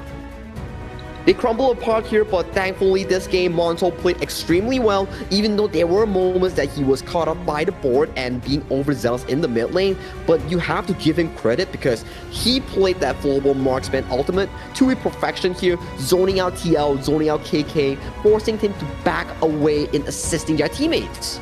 And it's also about the vision score, right? If you notice the way that Fearless Esports was trying to get the setups, they needed the vision onto the heroes of Gen.G. And no one showed. The only person that showed probably was Clue or Monto. Monto did fall once, but that, takedown was well worth it because it allowed Gen.G to explore the rest of the map and still no information given to the side of Fearless. And you can see the value that Monto was providing, right? 94,000 damage on that Global Marksman here. This is the curve we're talking about. It was really into FEHK's mid game, whereby they're just plucking mid, outer turrets everywhere on towards the map. And that key moment that we see the graph go towards the blue side was when that Unbridled Outburst coming in from Clue secured the deal for them in that comeback play. Yes, and right before that, the Tyrant fight was also something that was really big for the side of Gen.G, right? They snuck away the Crimson buff into the hands of Rock. They then got the Tyrant and, Fearless was, wait, hang on, what happened to our map? Yeah, what happened to our map? I thought you guys were doing Tyrant. At the very least, give me this Crimson Golem that I need. But then Rock was like, nope, I am a Hansen, I have superior mobility. Just gonna pick this up on the side of a driveway here and then revisit my Shadow Tyrant here. But Wawa will be your MVP of game number 2 for the side of Gen.G on that Majin. 4-0-2 in terms of KDA. Even though damage and taken not the best, but he was there in every single moment, following up Clue, starting up team fights. He was the man. His catches were insane, right? He was also one of the big reasons why they managed to get so much value in the team fights, the get serious, the whatevers, the pullbacks. It really gathered the lineup of the side of Fearless Esports, and the important heroes were really key to opening up that composition that was Fearless Esports. This is the MVP play that we talk about as well, right? He was early to the team fight towards the early game here, and this was a beautiful Unbridled Outburst, and immediately, Wow initiated that follow-up, and that is all she wrote. Exactly, so hard to play against, and you could see the value. They were looking for the bots, did not find it. And this situation, to be honest, that was the solo kill. it always looked like Rock was in danger, right? There was a 1v1 that Rock was going up against Snow, got caught, got slammed against the wall, and it looked so beautiful for the side of Fearless Esports, but then you realize, hey, there's no more follow-up damage. Yeah, there's no more follow-up damage because Rock, if he just hides in the shadow, that puts so much pressure against KK and TL for him to just like pop from the follow-up here. So a very good draft here coming in for the side of Gen.G, superior execution. That's why they backed this game number 2 win with a relative easy approach. Quite straightforward, right? I did not expect this against the competition that Fearless actually composed for himself. It looked like a pretty difficult game in my POV, but well done to Gen.G. This is the mark of a champion team, and a champion team is what we're looking for because we want to send the best out of the best of these 3 teams. Only one will make it to KIC. Hey, that is the structure of our tournament here. 3 teams in this last chance, only 1 team makes it out. But before we even go to that 1 team, we have to see who out of these 3 teams, only 2 can make it to the playoffs, right? So it's a battle for every game here. So for Gen.G, for FEHK, they tie this series here. Who can take more points or even defeat TM will be the main question here that they have to answer. So the biggest thing we're looking at is going to be who is going to be responsible for the first 2-0 in the best of 2, because that immediately puts you ahead. That puts you in the first slot in the grand finals. It puts you ahead and it also puts you behind if you got 0-2 by the opponent here. So no one can afford that. No one wants that to happen because that is the most terrible situation if you are on the 0-2 receiving end here. But yeah, we have to see, right? Because next series, we might just see Twisted Minds take on another opponent, and that is the debut game for today after losing to KMW champion OG Esports in a 0-4 fashion. That's right. And it is a kind of a scary situation because now you have a team, either one, Gen.G or Fearless, they're now warmed up, right? It's a 1-1, it's an even score, they have gotten the combinations off, but TM are coming in fresh. Is it going to be a state of momentum that brings a win against TM? Or does Twisted Minds have something else cooking in their pot that is ready to scout their opponents? It's 2 sides, right? Because you're TM, you're just sitting in the waiting room like, oh, they picked this pick, oh, they picked that pick. Okay, coach, pull up the notebook and then, okay, these are what we gotta ban, these are what we need to look out for, and then that may potentially give them an edge in that game. But on the flip side, it also applies the same thing whereby they have the pre-game jitters, they have cold hands because they're not warmed up compared to some of these teams. So it's a 50-50 that we can really expect, right? Okay, so if you're in the chat on the 4 different platforms you are on, the big question I would like you to answer today is, will we get to see the early at all? Because no team has let the early out. I believe we will not let an early out. I believe so as well. We got the likes of the Maestro Nui, we haven't got the likes of a Pei or Luna, and I think out of the 3 junglers here so far, most of them like to play the Luna and Jing here, so potentially we might just see 1 game of early, especially in the BO7 setting. BO7 definitely, I think the early will come out, especially if you go to Ultimate Battle. There's no way you don't pick an early, right? And at the same time, I think it's also about maybe my risk level is my taste in risk is not as high. I would not want to use a Luna or a Jing because these are high risk, high reward heroes, right? If you don't get the start that you want, it's kind of hard to come back. Hey, that's the beauty of global ban pick, right? You don't get to choose, you're forced to do so because once that hero pool is up, it's time to bring out the big guns like the Luna and the Jing here. You can't say no because of global ban pick here. So that is the cool and exciting format that we have in HOK Esports. That's right. So once again, if you're new, you just arrived, we are at the Major League Last Call, where we are looking at the best of the 3 teams. We are looking for 2 of them to go into the grand finals later today, but they have to go through a round robin, best of 2. So each one of them plays against each other in a best of 2. We will accumulate points. Whoever gets the most points, top 2, will go for the grand finals. It's a best of 7. And the last place of the BO2 round robin, they will have to bid goodbye to their chance towards the last chance qualifiers playoff because we can only fit 2 teams in that BO7 setting, and then the victor of that BO7 will qualify to KIC 2025. And then if you're a winner or top 3 of KIC 2025, you proceed to that Challengers Cup in China for that Grand Slam of a tournament here. So it's like two spectrums, right? You lose out in this qualifier, you bid goodbye to the entire 2025 HOK Esports year. You win this one, you get more chances in that international stage. I mean, this is why you have to prove your strength right here, right now, right? Okay, there is another option. I think we also have the Phoenix Reborn qualifier, right? Two of the most voted teams will get to go head-to-head against each other and also qualify for KIC. Let's see who that is going to be. But for now, we have to take a look at what's going on. The next VO2, I'm not sure, but Twisted Minds is definitely in the pool here. It will be, let me check for everybody in the chat here. It will be FEHK against Twisted Minds for the upcoming game. And then for the last one of the day, it will be Gen.G versus Twisted Minds here. So every game comes in a very important fashion. Like Kim mentioned just now, it's points after points after points. In the end, top 2 goes, and then top 3, we have to bid goodbye to them. So that's the reality and cruelty of this format. That's true. So we'll work through a little bit. I think any highlight moments that you think is going to be a game changer in the next few BO2s. But yeah, that's it for this series here. We'll go into a short break before we jump into our next series, which will be FEHK against Twisted Minds. Let's go for a break.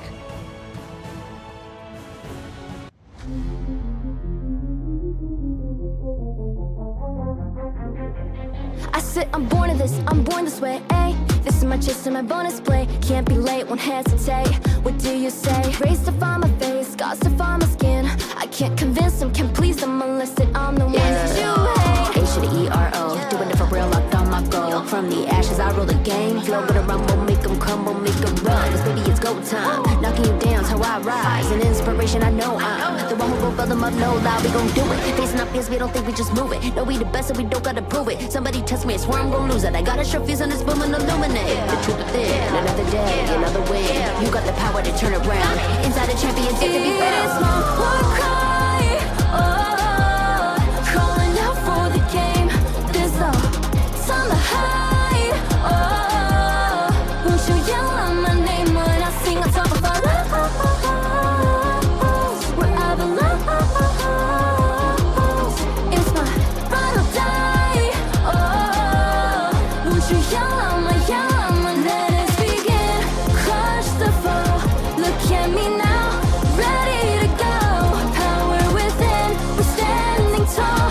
Fight for your name, ready to give it all. It's prime time, gather round for everyone to see. On my grind, in disguise we bring you to your knees. We kick it, smashing down the walls of enemies. Hit it with the boom, then we get him with the beat. Punch it with the power, then we serve him with defeat.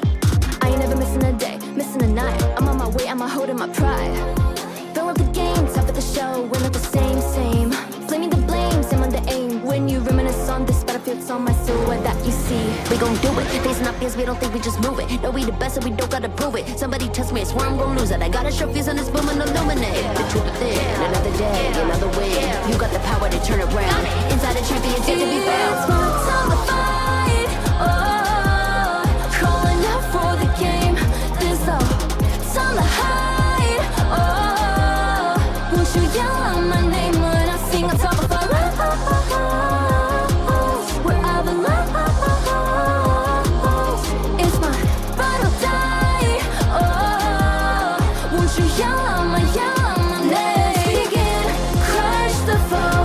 Look at me now, ready to go. Power within, we're standing tall.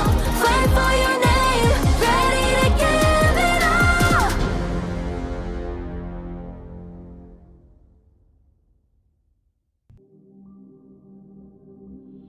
In this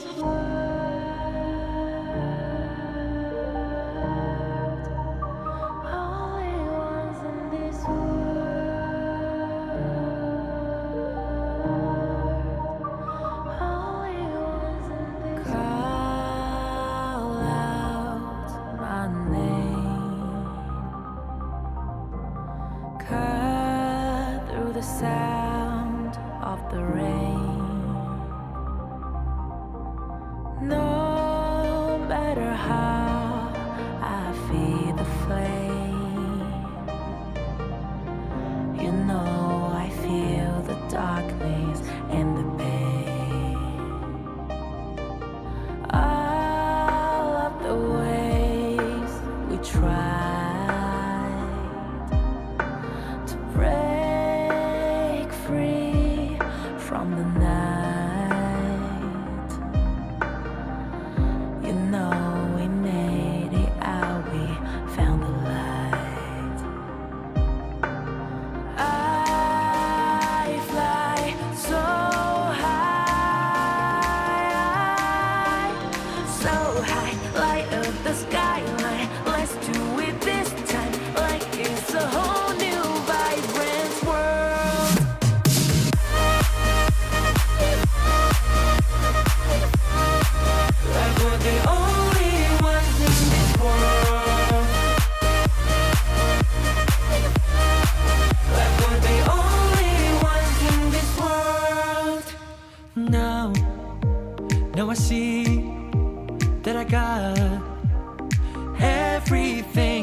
it's alright. I'm on fire, I'm alive, cause now I fly so high, so high. Light up the skyline, let's do it this time, like it's a whole new colorful world.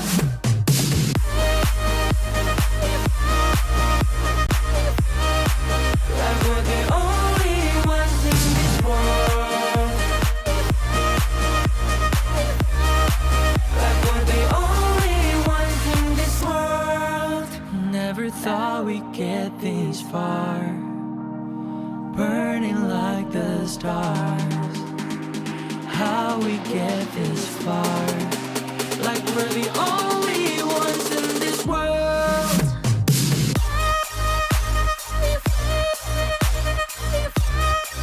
Like we're the only ones in this world. Like we're the only ones in this world.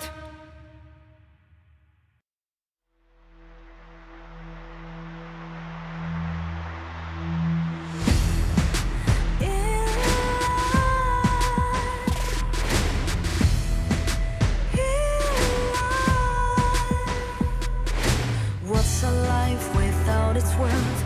Compromising with what hurts inside. When you let fear decide your fate, you don't choose which path to take alive.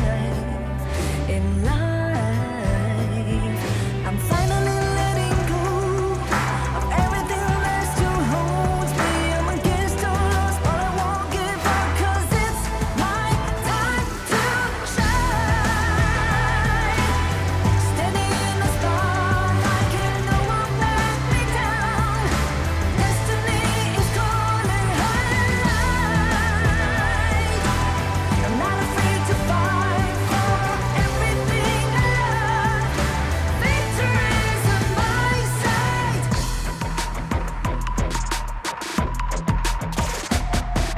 The more we lose, the more we gain. The more that nothing stays the same. In time, can't love ever, can't forget. What you see is what you get. Sometimes,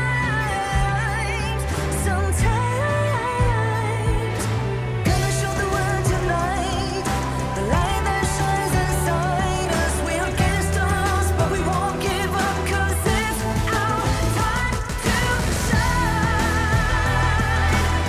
Standing in the spotlight, can no one back us down. Destiny is calling high and light. We're not afraid to fight for everything we love. Victory is on our side. Takiki takiki takitao. Takiki takiki takitao. Takiki takiki takitao. Takiki takiki takitao.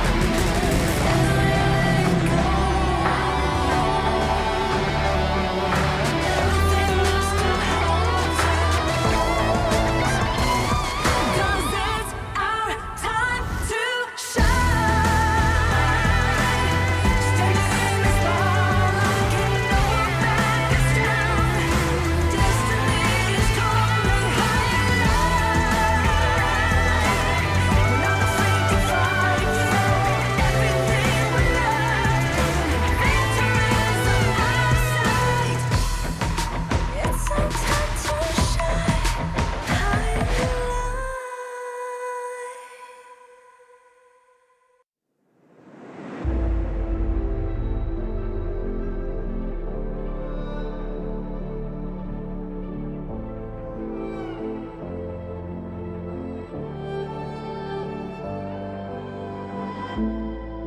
We're no strangers to the fallout. It's what got us here. Ever changing, some chameleon. Blood, sweat, and tears. We'll never make it if we fall to everything that brings us down. With the comeback is now. Blood, sweat, and tears.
I feel it deep flowing through my blood.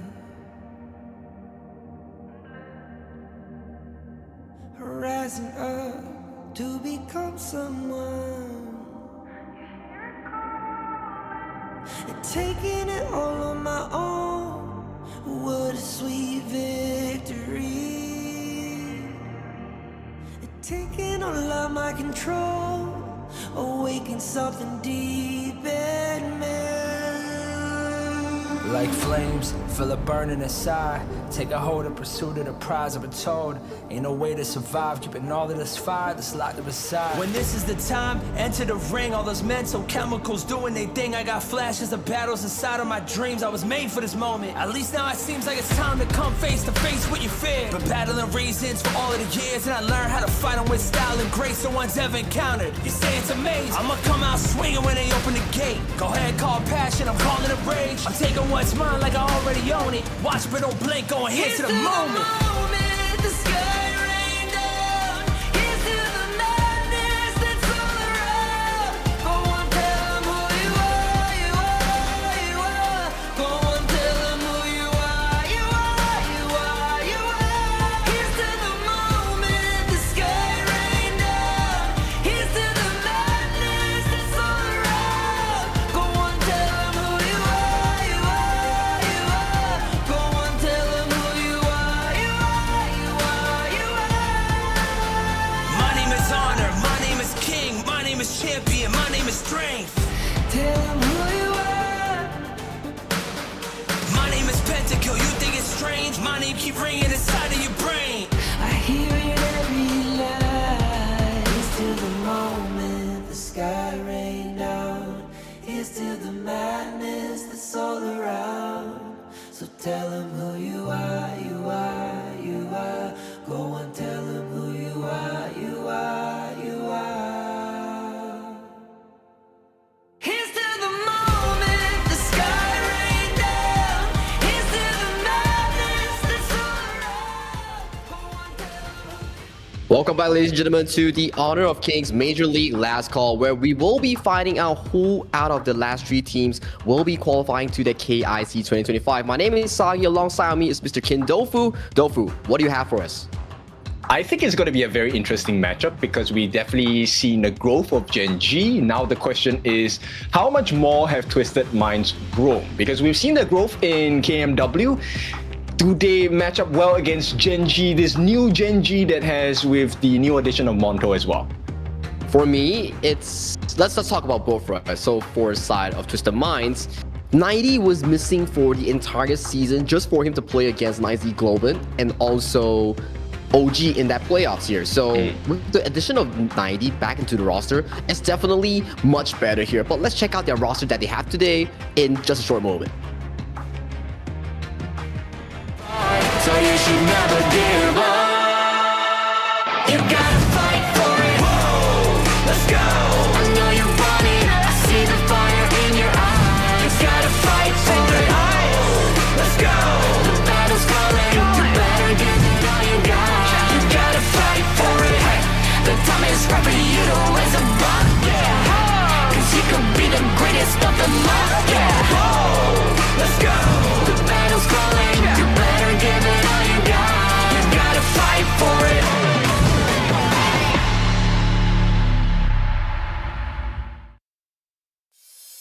Hailing from Italy, here are your masterminds in the form of Twisted Minds, represented by 90 in the Clash lane, Clean in the jungle, High lane in the mid, Shanks in the farm lane, and ACC in the roam. 90 has been back. He is back into the roster, and they have been performing so well so far.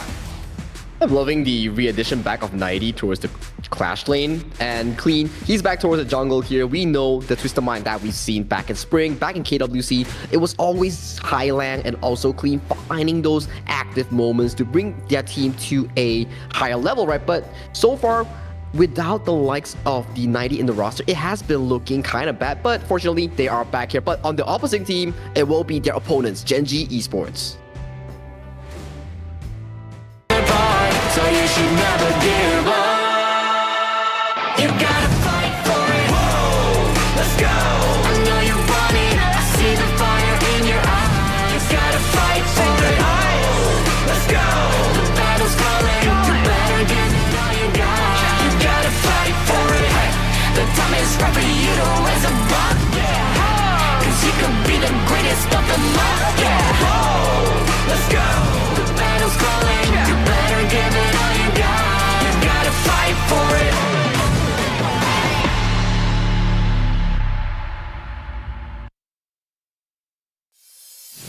Gen.G Esports, the game changers in the clash that we've seen before in game number 1. Wawa, Rock, Jungle, in the mid lane, Monto and Clue, comprising of that dual lane farm and roamer here. So far, they did pretty darn well in that first series. They brought the series back to a 1-1, but can they reciprocate that same success that they found against FE in the series against Twisted Minds?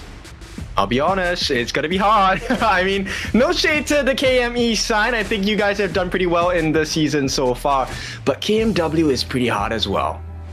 Yeah, KMW is a very difficult region, especially you have the likes of 9Z Global, OG, who is the champion of that series, and then right now, Twisted Minds, with the re-addition back of 90 that we just talked about at the start of the show, I think things will start looking even better for them, but they can't really underestimate Gen.G because Gen.G, they have had a heck of a growth coming into this series. I like that you say don't underestimate them because yes, Twisted Minds, they pay respects, they will take out the Mai. And Gen.G once again going for that 100% ban so far on the Arlie. Yeah, Arlie is never seeing that broad daylight here for any of these teams, especially in the BO2 settings here. For Twisted Minds, they are banning out those heavy engages here coming in for Gen.G's roster here. The Mai Nui, the Dharma has been locked away. But then this leaves the Mayin open, right? One of the specialties that Wawa has already shown us. Same thing for the other side, which is the side of WKS champions Fearless. But we'll talk about the way that Gen.G is going to right away ban out the Byron because they know that they're allowing the pay pick to come through. Ooh, Clean with that pay has been pretty dominant during the spring in KWC here, so it is a refreshing and remindful start here coming in from Twisted Minds draft here. For the side of Gen.G, they do put their priority over to all these top tier picks of the likes of Yuhuan and also loan in that potential flex pick towards the mid, roam, or also jungle. This opens up quite a few doors, right? So Twisted Minds now, they can explore what they want for the clash lane. They will leave it open for contention right now. They're going with the traditional response to a lone pick, which is a tank marksman in the form of the Direnjie, right? And this is going to be aided with the Leaping Savior, the shields, and the saves from the Zhang Fei.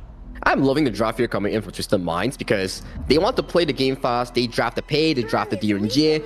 It is a super strong draft whereby they start damaging your turrets at 2-minute start, and it really limits the farm tempo here coming in from Monto. So the big question is, can Monto survive the laning phase against Shanks and Clean, continuously damaging his turret?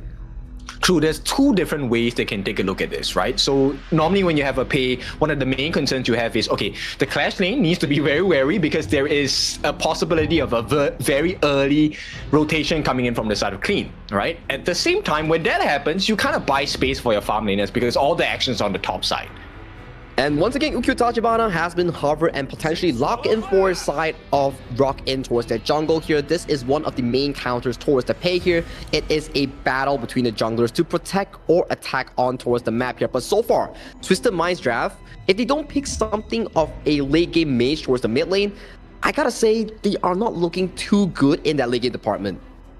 That's true, but you know what? Maybe you double down and just go ham with your bets at this point, right? Charlotte now is considered, I think hasn't been locked in just yet, but I think that's a good answer, right? You don't have to expend too much to kind of force out the unending sorrow, force out the infinite fastness, dragon form.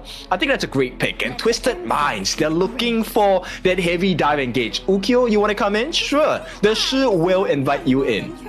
This really covers up what they really need, right? You talk about late game, you need Charlotte to really man up that late game. You need the early game CC along with Zhang Fei. You have Shi to pull you in towards position, right? Because when Ukyo casts the ultimate, he's standing still here, so he's very vulnerable to all these Sulk imprints here coming in from high length pull.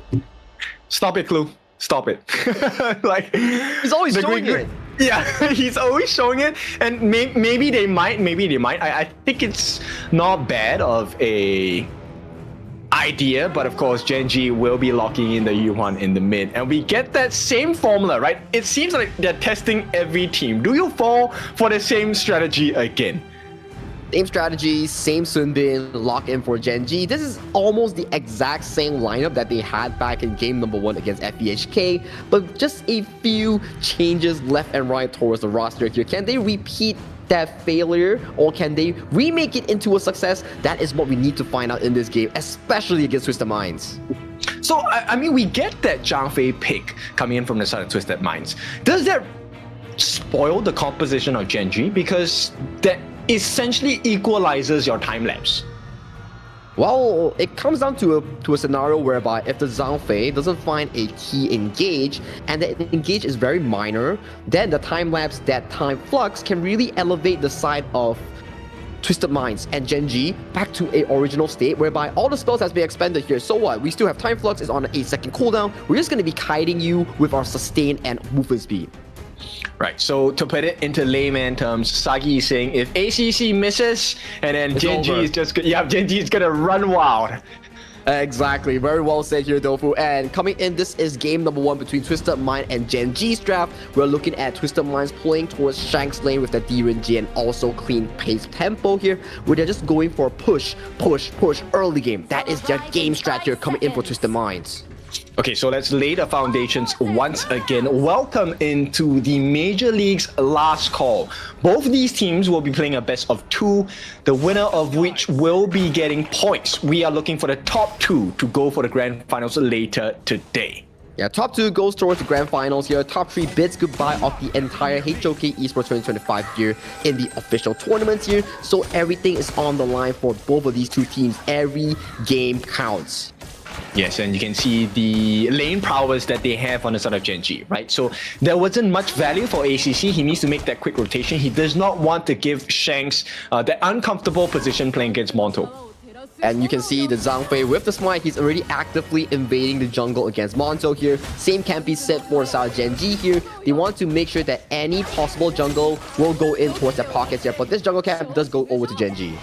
Nice attempt on the pull, and it's looking a little bit steady for the side of Twisted Minds, and they have managed to protect their jungle camp, so that's a huge win for the side of Gen.G. Right now, Twisted Minds, the benefits of them is they have secured this Firehawk positioning, right? So they will be able to secure this, plus there is a smite available, but ACC doesn't seem to need it to help his farm lane at this point.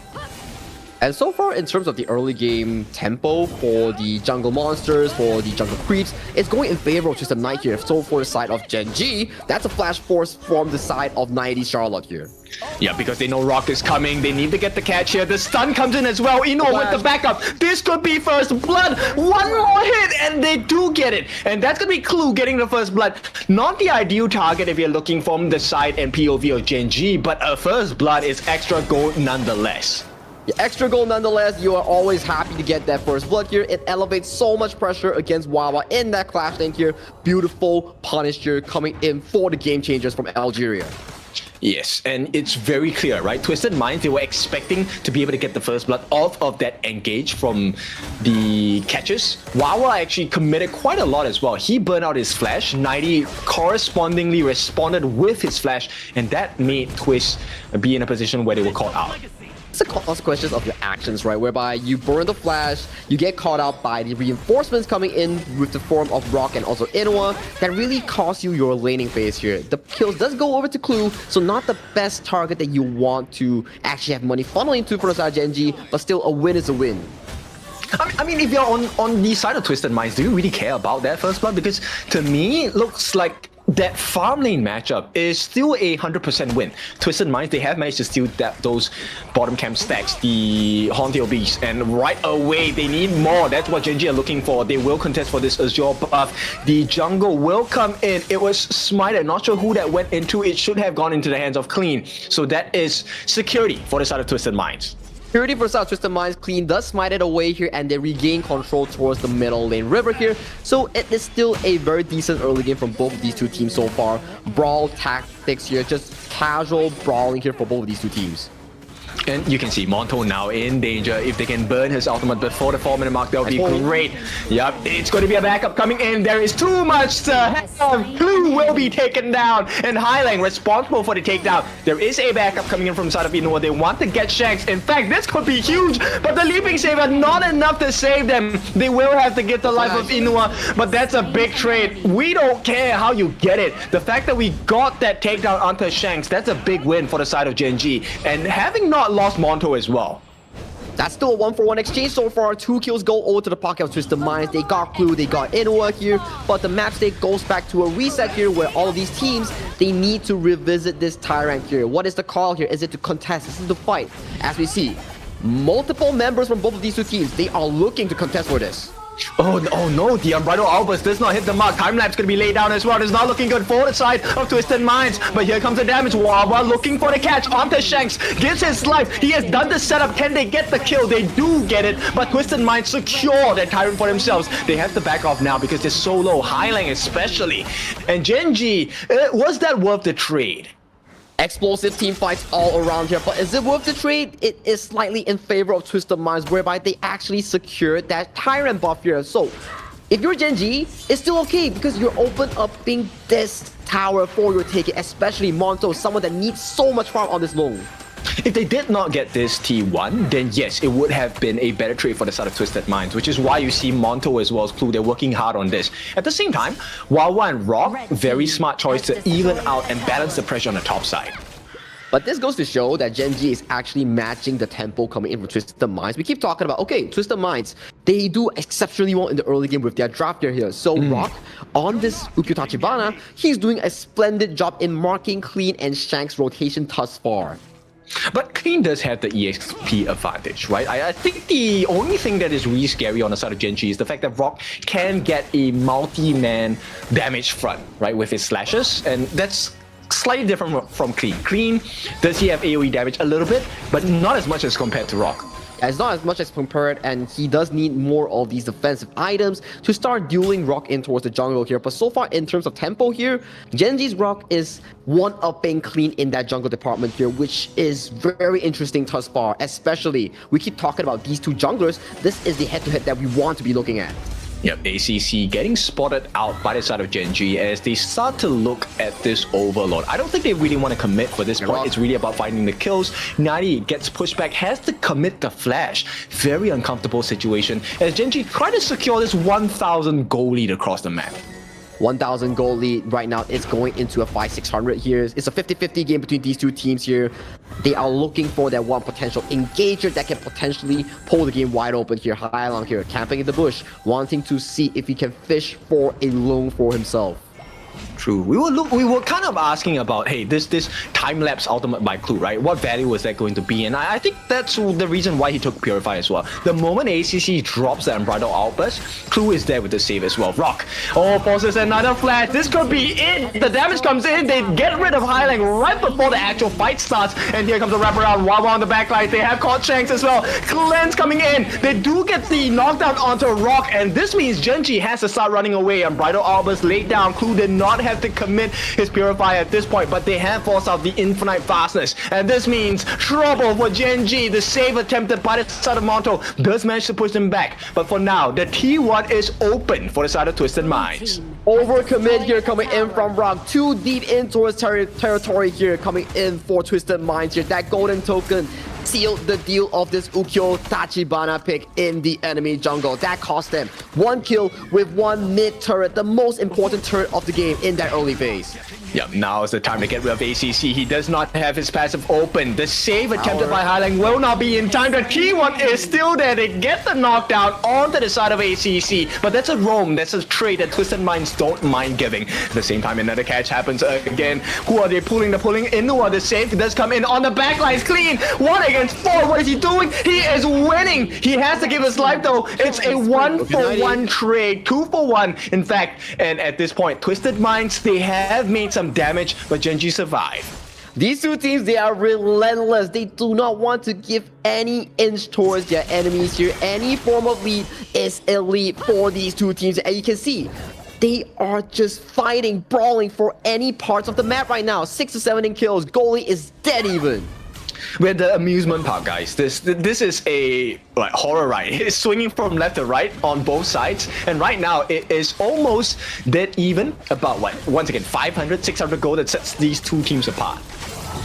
And they do find 90 here. 90 forces to use a splash gradation to back off towards safety here as Gen.G take control of this Tyrant towards the bottom side river here. Still not 10 minutes here. Still okay to give it up here. So next upcoming major objective will be that 10th minute mark where both of these two teams want to fight for their Shadow Tyrant. Gen.G is looking for a fight now, right? Tyrant buff, you have everything. Yes, the buff timers are coming up, but Gen.G now definitely has a stronger fighting prowess. If they can catch up a member now, I think it will be great. In fact, if they can get a catch at the 9.5-minute mark, it almost soft guarantees the Tyrant. But that is the same for the side of Twisted Minds as well. All eyes on Highline, right? If you can find those Silken Prints, land onto key members here, that could lead to a potential flash or kill that could be very detrimental going into the 10th minute mark, right? For the side of Gen.G, you're looking at Inua and Clue combination here, speed up into the ring stun here coming in for Yuhuan, looking for those engages to recheck the bushes. Yes, I mean, if you take a look at the side of Twisted Minds, right? I think if you're on Twisted Minds, it's all about clean, but for now, they're trying to force... Highline is so uncomfortable, he's not able to get into positions that he wants. It's the case here as both of these two teams look at their positioning here, as 90 here might be caught out. Oh no, 90, he does force out the Infinite Vastus, but he's in the middle of 4. And with that, the silence comes through. The save from ACC, this is a great fight for the side of Twisted Minds. They have to go all in right now. The turning tails, Gen.G on the run, but Clean looking for a target. Gets caught out by Wawa for now. But this is a great situation because the 10-minute mark means the shadow variants are here and they get the clear as well. Twisted Minds, they cannot overstay the welcome here. There is a lot of damage, but a dive comes in. 90 wants to change the game. Too much for them to handle. There is a T3, guys. You have to back off. So aggressive here coming in for South Twisted Minds here. They don't double down on the rock death here. They want for a team fight win.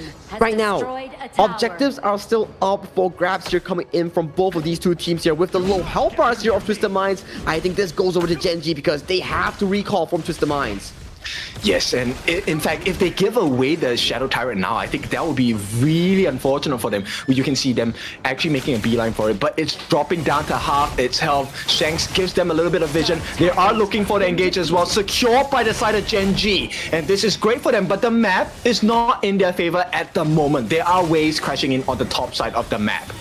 They will have to attend towards it, and that gives room for Twisted Minds to really rotate towards the Shadow Overlord here. So overall, still a 50-50 change in a 50-50 game. Same in kills, same in goals, same in everything. I mean, how tight do you want this game to be? And the answer is yes, Rock. Oh, that was close. Almost got the catch there onto the side of Twisted Minds. I mean, it was ACC. So once again, Howling Wind going to be used. They're looking for an opening. I don't think they will get anything here. This is very worrying coming in from Twisted Minds because in terms of late game scenario, Gen.G does have a upper advantage towards them because Monto is utilizing the late game hero here, and look at 90 here, going in.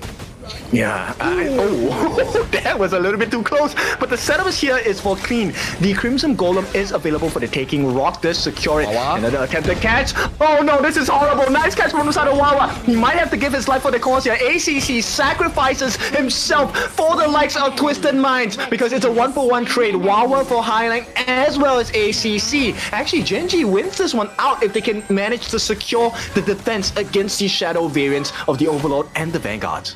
I feel like Twisted Minds, they are not respecting the 4v5 numbers game here, but Inua, you're almost getting caught out, but still, they do have the time flux here, saving Inua's health to a safe minimum here. But back to the topic here, 90 was really out of the fight here. They were taking a 4v5 up front at the moment.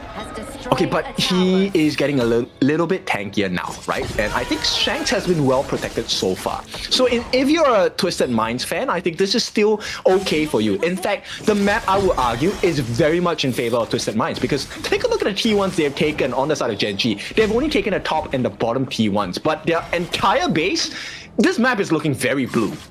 This map is looking very blue, but one team fight will break that apart here. And look at Rock here. He's actively hunting with the time flux here. The extra mobility here will push everybody coming in from Twisted Minds away from that river.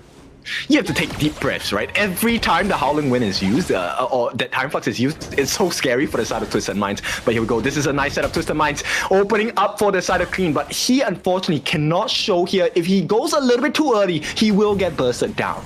He will get bursted down. That is a very painful flaming palm towards his face here. Jungle control goes over to Twisted Minds here as we see both of these two teams They are playing super safe before that Shadow Tyrant on that bottom river is about to spawn here. Look at Rocket. He might be finding out Danky here. Oh, they have taken rid and gotten rid of 90, but it's a 1-for-1 trade for Inua. He did expand his ultimate, and here we go, Clean, looking for the cleanup. This is very uncomfortable for the side of Gen.G. They are caught in a tight spot. They have to clear the lanes, but they have to risk taking a team fight as well. And right now, Twisted Minds, will they oblige? They do, they get the catch, and that's Wawa out of the fight for the next 40 seconds. T3 guaranteed. Now it's all about that mid T3. Can they do more structural damage? Burst comes in, but the save from ACC, the silence does not matter. Twisted Minds will get out. The sure Silk imprint coming in from Haya is making plays after plays here. One play onto Inua, one play onto Wawa, and Monto's ultimate was forced away.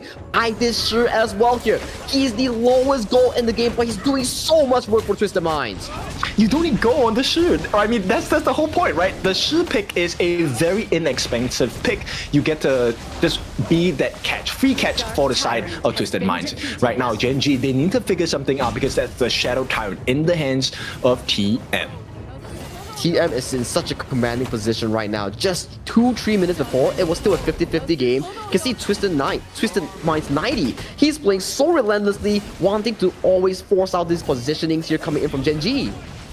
I mean, they were looking at Rock, right? They actually managed to spot him out for a little bit. And now, this is complete map control. Yes, it is 10-10 in terms of the kill score, but the map is definitely in favor of Twisted Minds.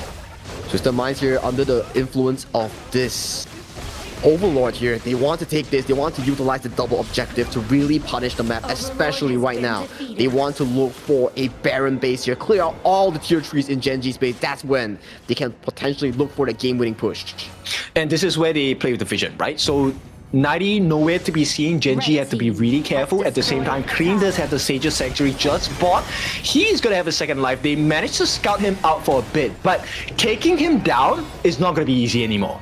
It's not going to be easy. He's went for that tank jungle item, the Hunter's Grip, and then he's building all these defensive items such as the Pure Sky here. So he's an assassin with defensive items here to really chunk out the likes of Monto, Inua, or to survive burst against Rock and Wawa here. So that is a very good itemization here. But look at the tier 3 here, getting hit by the tokens here, going about half health.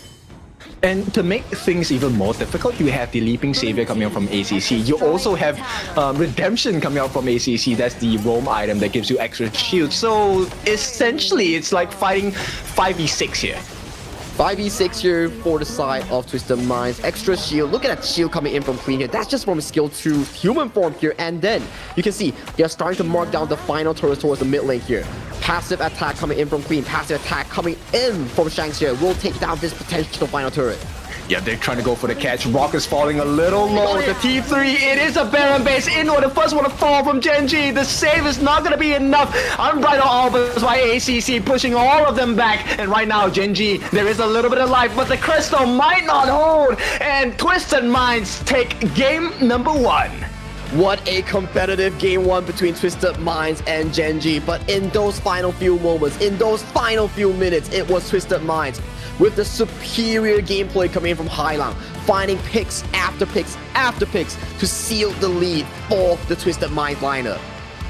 That's right. It's important marker of success, and that's to be able to get the game number 1. Every point matters in this qualifier. And of course, this is KIC last call qualifier. It's not just the major league because we have WKS in here. Yeah, WKS is one of the best teams so far as well in the entire region, that we always see them being this repeat force, right? That they always visit in all these global tournaments here. So not having WKS, that's a big no-no here. But we have to see whether they can back that qualifier slot to that top 2 for that BO7. This game was so hard, man. Gen.G, I think, we can definitely see the viability of the lineup, but Twisted Minds, the way that they played with the vision across the map, as well as the setups by Highline, as well as the saves from ACC, made it so difficult because there were very little gaps, and it was a couple of seconds of a small opening, which Gen.G could never catch because there was no setup available. It was very 50-50 for the entire duration of the game, but coming down to those key moments here, I think we really need to give props towards Hailang. He was finding those holes in a masterclass way where Inuwa was always being pulled towards the team without even burning that ultimate, and he was the first to fall in these team fights whereby you need the Yuan to keep on pumping heals, pumping stuns, but without the Yuan, things just got so easy for Twisted Minds to break the line of Gen.G. Exactly, and the AoE stuns, AoE damage was definitely not enough, right? And there were multiple angles of entry. That is one of the scary things about the Twisted Minds lineup, which is you have 90 coming in from your left, and then you have Highland catching you from the middle, and if things go awry, ACC has the unbridled outburst to knock you all back. I think in terms of teamfight, definitely Twisted Minds in this game number 1 performed in a much better fashion compared to Gen.G, but it was really down to those final few moments here. But MVP does belong to Hailang here. You gotta praise him, you gotta prize him for having this MVP, because without his pulls on those final few targets, it would have been anyone's game.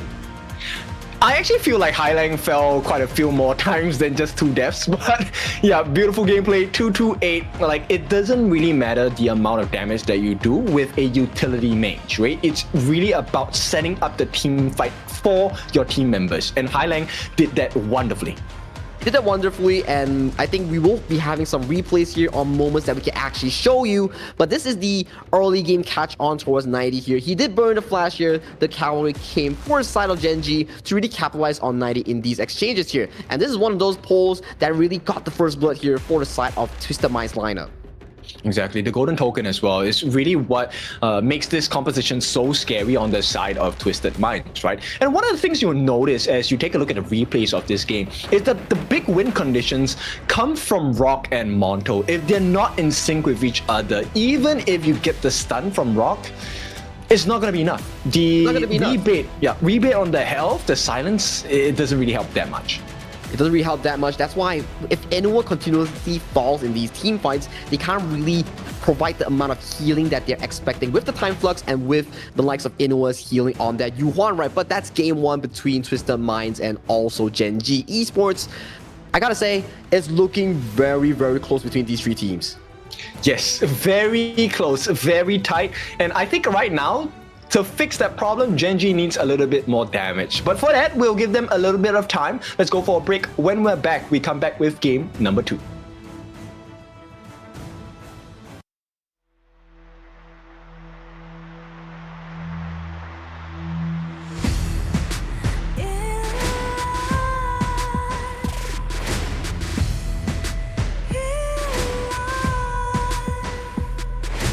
What's a life without its worth?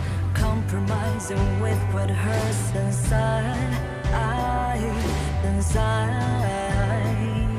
When you let fear decide your fate, you don't choose which path to take in life.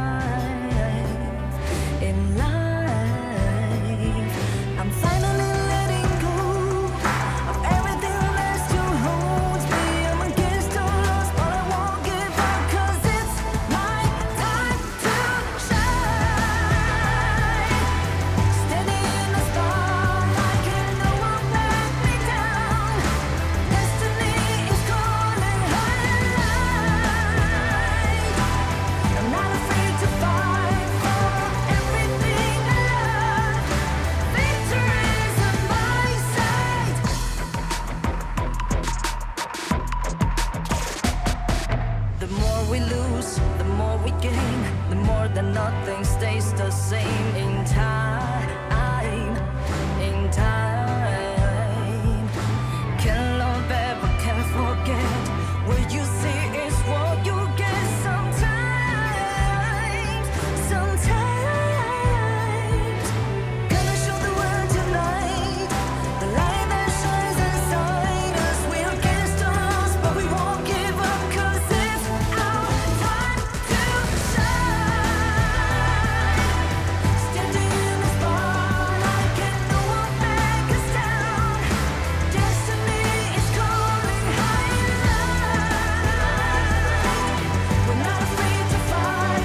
We're back from a break, and that was game one between Twisted Minds and Gen.G Esports. It was so competitive until the final few moments, whereby Hailang found those key picks to secure the victory for his team. So will they be the first team to get a 2-0 scoreline? Because I think that kind of soft guarantees you to be in that grand final slot. That's the interesting thing, right? If they 2-0 Gen.G, that puts Gen.G in a horrible spot whereby it allows Gen.G to be in this spot whereby they rely on FEHK or Twisted Minds to lose 0-2 to each other. So it's a very not the best spot you want to be in for Gen.G. So they have to put in whatever they have in this game number 2. For sure. I mean, Gen.G's dream is now that they are able to tie the series. If not, they are placing their tournament lives in the hands of Fearless Esports. So let's take a look at what's going on here. Gen.G will pick the blue side. They will be banning out the Guan Yu as well as the R-Li, which means there is a chance of the Princess Frost Liang combination maybe? That seems to be the case, right? Especially when you ban out Guan Yu. It opens up a lot of these picks from the farm lane pool, like the channel, like the Flowball Marksman, that does traditionally pretty bad against all these setups here. So for Gen.G, their potential first picks here will be the Liang that you talk about. The Princess Frost Liang may be a combination here. Actually, I think Twisted Minds, if the pick does not come out, right, there is a potential of number 1 Agan and Mo for the side of Gen.G. There's also the traditional Princess Frost combination that goes really well with it. But Twisted Minds, they pick up the Long. This is a great counter strategy against the suppression lineup. And this is the same 1-2 that we saw so far coming in for Gen.G in that first game here, but it is being hovered on towards the Mozi instead, potentially going to that roamer role. So for Twisted Minds, they are trying to prioritize the best lane matchup for ACC and Shanks. There we go. Gen.G double down on the risk. They will pick up the Princess Frost and Liang combination, and this is going to be the Jing coming in for the side of Rock, who is going to try and make life as difficult as possible for the side of Shanks. It's a good thing coming in from Gen.G, right? Because this is a standard combination that they always love to play because of the Liang, because of the Princess Frost, whereby you allow the Liang and Jing to go for that farm tempo, get that level 4 fast ASAP for Liang, whereby Princess Frost, she's just like another roamer going to the side lane, helping you win out that lane here, right? But Liu Bang, I love this pick. It somewhat counters the Liang ultimate here. It also negates the catch by Jing, right? Especially, you know, with that big heal coming in from the Battlefield Command. It really negates the damage that you do to that member on the side of Twisted Minds, and I feel like this is a fantastic pick. A fantastic pick here, and it really counteracts what Gen.G is trying to deliver here. But at the end of the day, it comes down to execution here. Where the 90 can play this Liu Bang to a perfection will be his test here to really counteract this Liang-Jing combination. I think the bigger question is then, like, who you put on Wawa, man? Because they have taken out Fatih. Fatih is a great answer towards the Liu Bang because you can kind of destroy his Dominator shield before it comes to the full effect with your own slashes as well. But now that that big burst potential is taken away, what is the next answer for the side of Gen.G? What is the next answer here coming in from the Gen.G? They picked Mayin already. There is no Fatih, there's no Dharma here. That he can always revisit the Charlotte per se, or something like the what is there to pick coming in for the side of Wawa? Byron maybe? There's still Byron, I think. Byron's great. I mean, you can get a knockup onto the Xiao Xiao as well as the Long. In fact, Moritz is also a risk. But the thing is, it's a very one-dimensional pick here. So we'll see. Do they lock this in? I am loving the Sun Tzu here. It provides the crowd control that Gen.G really lacks onto multiple targets here. Or Byron as well. It is one of those strong lane counters in against the Liu Bang or even Charlotte, right? It really matches that side lane tempo against the likes of 90 here. So they're just playing with me. Every time I say a hero, they're just gonna skip towards it. And right now they lock in the Fuzi here. So Fuzi, he's one of the traditional counters towards Long because his spell 2, the Intuition, can block percentage damage like Pure Sky here. So for Long to land a spell onto him, he pressed the spell 2, it's gonna be scratching his back. At the same time, he can interrupt the Battlefield Command. Right, Battlefield Command, if you get stunned during that animation, you cancel the ultimate, essentially. I mean, you can use the instant TP, but you don't get the heal values, and that really, really lowers the efficiency of the battlefield command. Now, Twisted Minds, they're gonna wrap this up with the potential Fade pick. We'll see whether that's locked in. That is gonna be locked in. Now, it is a squishy lineup on the side of Gen.G. Do you agree with this? Do you like this? If it's late game, when the Fuzi comes online, it will be pretty darn good coming in from Gen.G, which relies and puts a lot of pressure onto Clue on this Liang to find those early game engages with the likes of Jing and also Princess Frost for Gen.G. So your Twisted Minds, right? You want to be dominating the map because that's a heck of a lot of damage you're coming in from Twisted Minds draft. True, but they're very squishy as well. So it's a double-edged sword, right? I love this because it's so exciting. Things can go south really quickly for either one of these teams, and you know it will be down to one singular decision.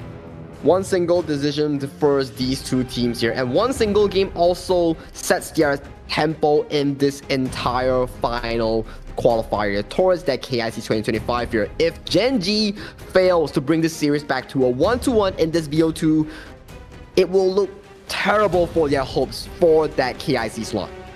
Yes, it definitely does mean then Twisted Minds have sort of soft secured their slot into the grand finals later today. So we'll see how this one goes. Gen.G against Twisted Minds, backs against the wall. Who's gonna win this series?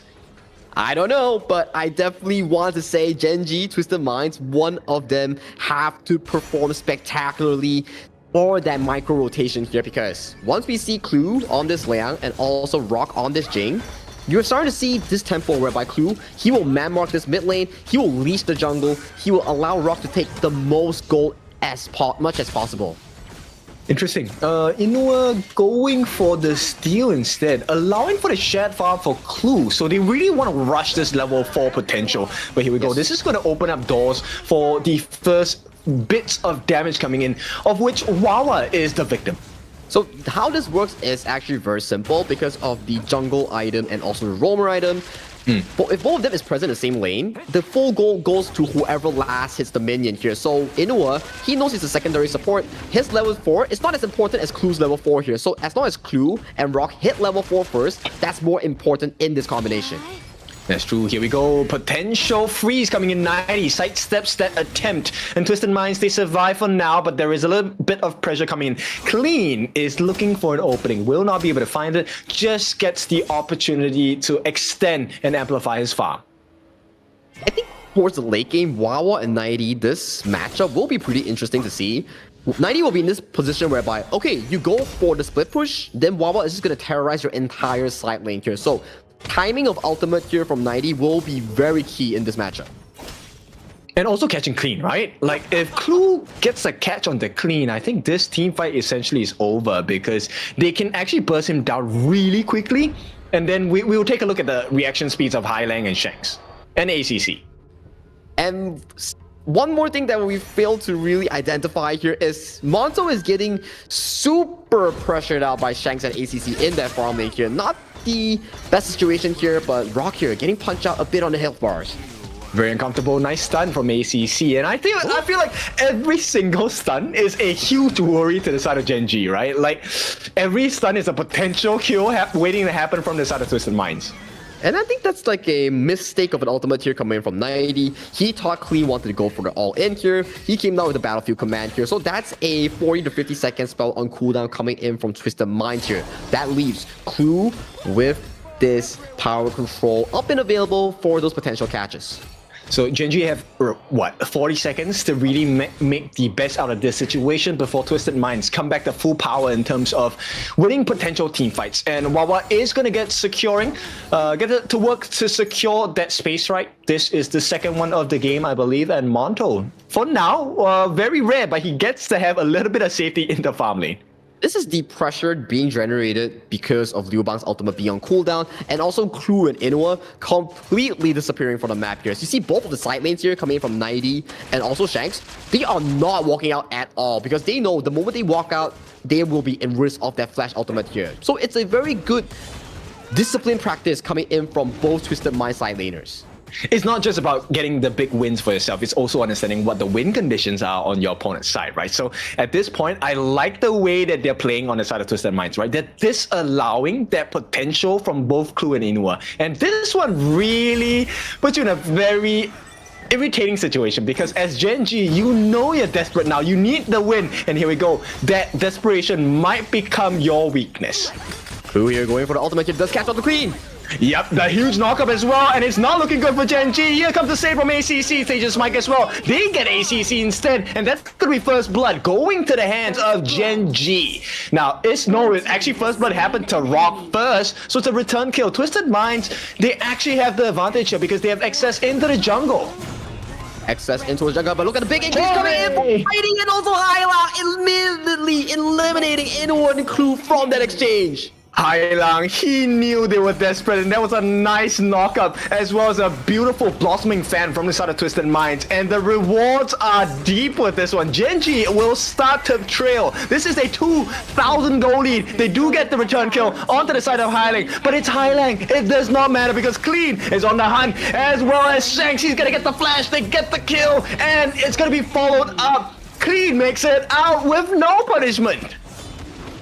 He is so clean on towards this fate here. Multiple kills go in favor for the side of Twisted Minds. Make it all the buffs as well, and the mid turret here. Twisted Minds completely on top of you right now. We can see the engager. Beautiful 3-man stun flash on towards 90 here. Beautifully set up. Crazy. This is exactly what you want, right? So Twisted Minds, it's early, yes, it's 5 minutes in the game, but it's a 3,000 gold lead, 4 buffs in the hands on the side of Twisted Minds. Crimson buff on Shanks, Crimson buff on Clean, as well as Azure buff on Clean. So this is a very scary situation. And it puts Gen.G in such a difficult position, right? Because they are a team composition whereby they excel with every ultimate here coming in from Clue's Liang, right? But so far, not a single one has converted it into a lead here. That's why we see 5 to 6 minutes, 3,000 gold lead in the hands of Twisted Minds. And you know what sucks is the fact that they're having a level deficit. So even if they get the combination off, they might not have enough damage. And here we go once again. This is going to be secured. No, by this side of Clean. And they lose that Azure Golem again. Gen.G, there is nothing on the map for them. This is the pressure here coming in from Clean, especially when you're winning on a Fate. That ultimate execution really costs you a lot here. And Monto here might be caught out. Oh no, they do get the finishing blow. Rock is the first one to get taken down. Monto as well. Inno will follow shortly. Clue, the last one left, as Wawa left to fend for himself. He makes himself seen, and now 3-on-1. There is no way he survives this. Ace here coming in from Twisted Minds. Quadra kill here coming in from Fade on such a clean Fade. He is definitely dominating the map. It's not even pretty at this point. It's pre-7 minutes, and Twisted Minds are now knocking on the doors of the T3s against Gen.G.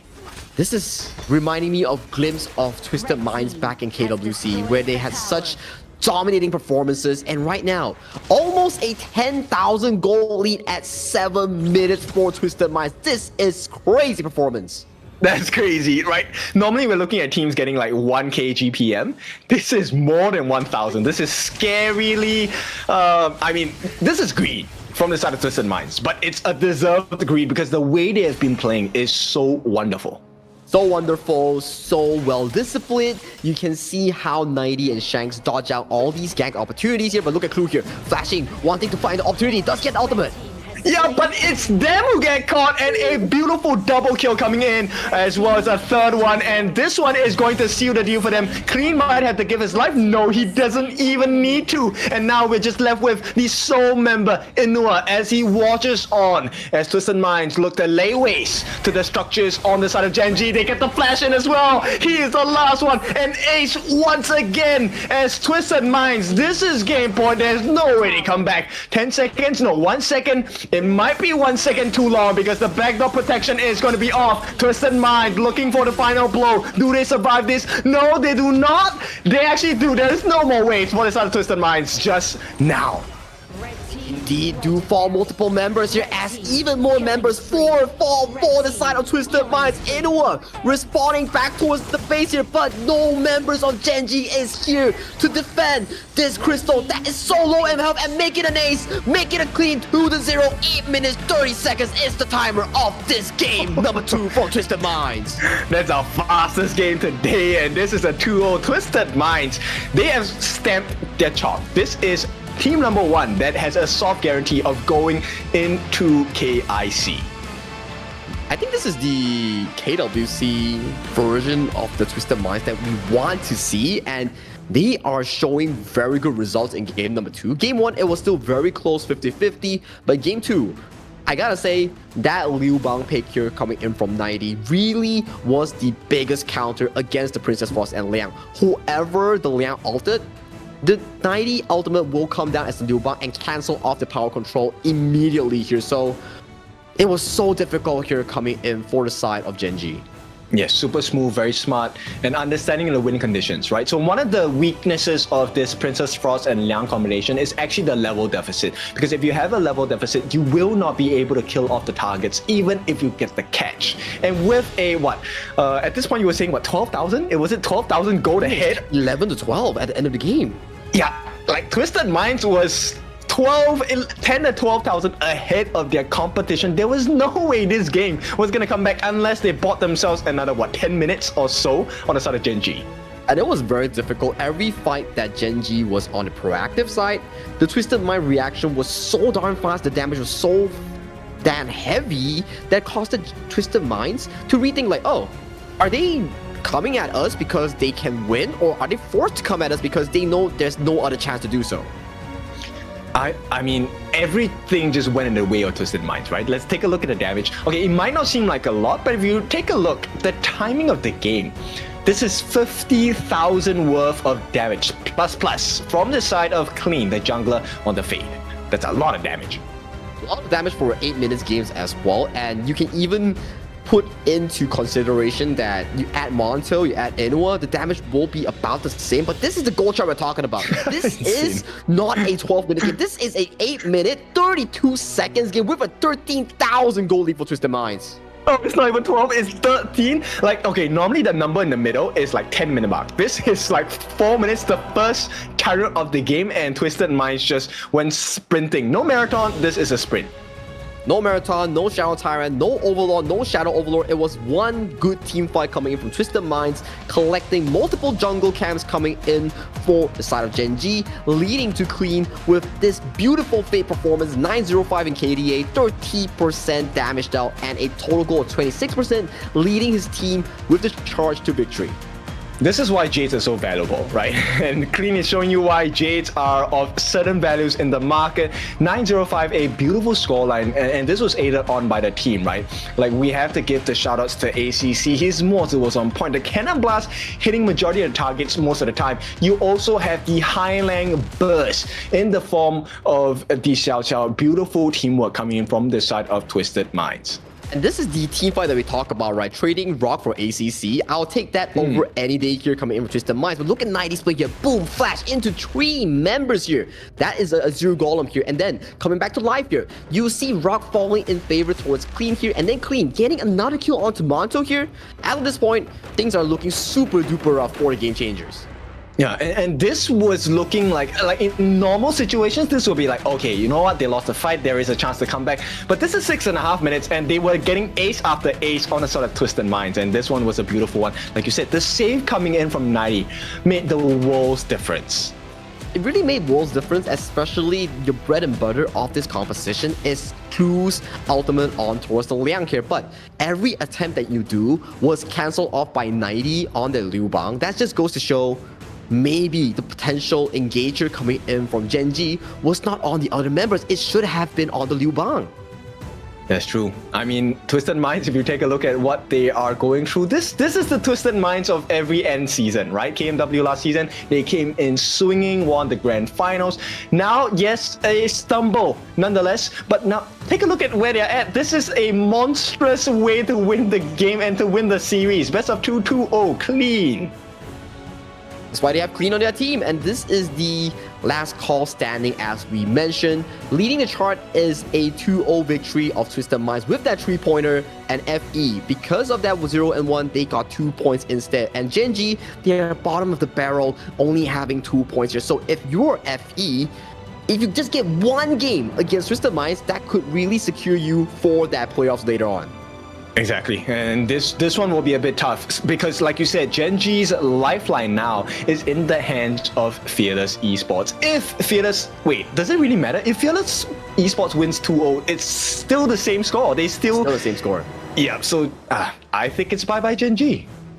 Well, this one really, the only scenario that we're looking at is if FE loses 0-2 against Twisted Minds, that may potentially put them in a same points whereby they are all stuck at 0-2. So that may force a potential tiebreaker, which then we have to revisit back their goal, their scores, or potentially even an extra game. But that we'll explain later on towards the tournament here. But that is all the series here coming in from Gen.G and also Twisted Minds here. But moving on, after the break, we have the next series here. Do stay tuned.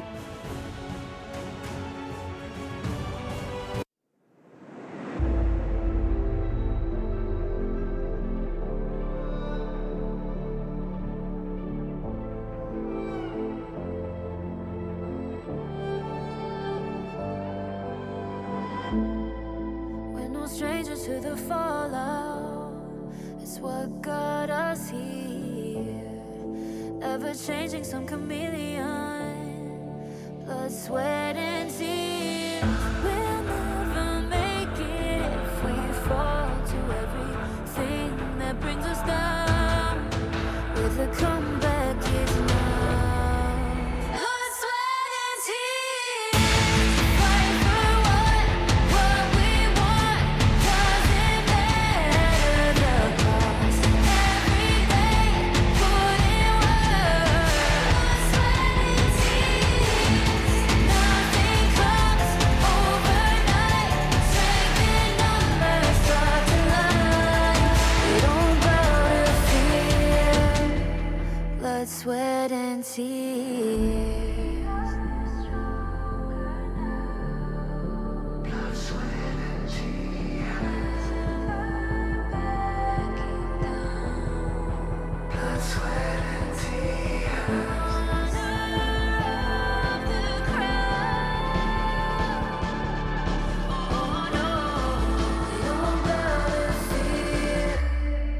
Blood, sweat, and tears. Fight for what we want.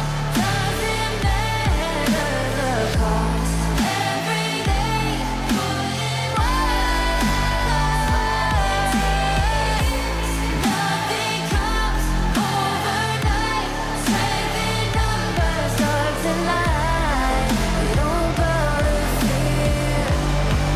Blood, sweat, and tears.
I feel it deep, flowing through my blood. Rising up to become someone, and taking it all on my own. What a sweet victory. And taking all of my control, awaken something deep in me. Like flames, feel it burning inside. Take a hold of pursuit of the prize. I've been told ain't no way to survive, keeping all of this fire that's locked up inside. When this is the time, enter the ring. All those mental chemicals doing they thing. I got flashes of battles inside of my dreams. I was made for this moment. At least now it seems like it's time to come face to face with your fear. Been battling reasons for all of the years, and I learned how to fight them with style and grace no one's ever encountered. You say it's amazing, I'ma come out swinging when they open the gate. Go ahead, call passion, I'm calling it rage. I'm taking what's mine like I already own it. Watch but don't blink, going here to the moment. The sky rain down. Here's to the madness that's all around. Go on, tell them who you are, you are, you are.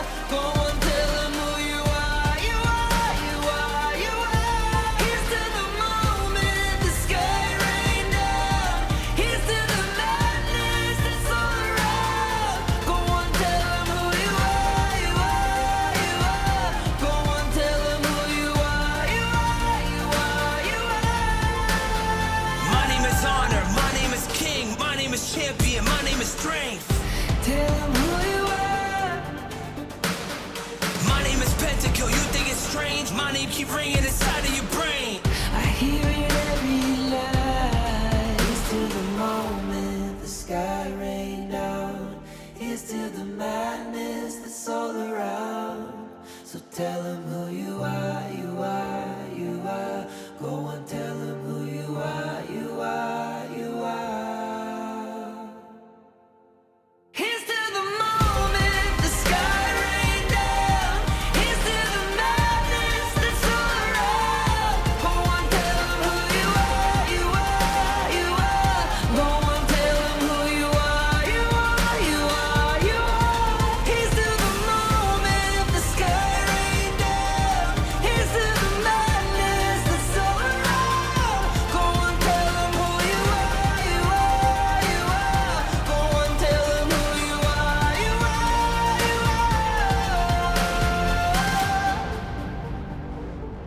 Go on, tell them who you are, you are, you are.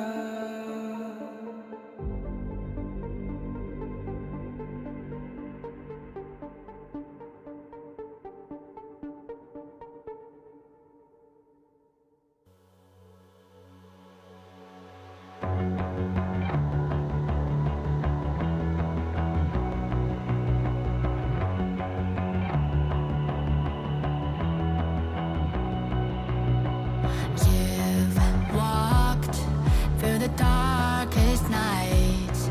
You've heard the crowd, felt the blinding light. You were standing there when your heart comes alive.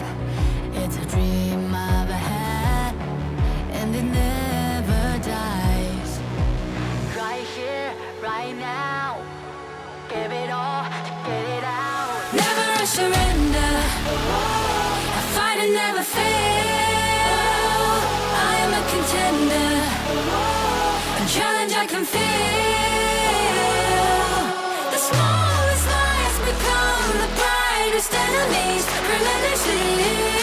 And even if you fall, you gave it everything to be a king.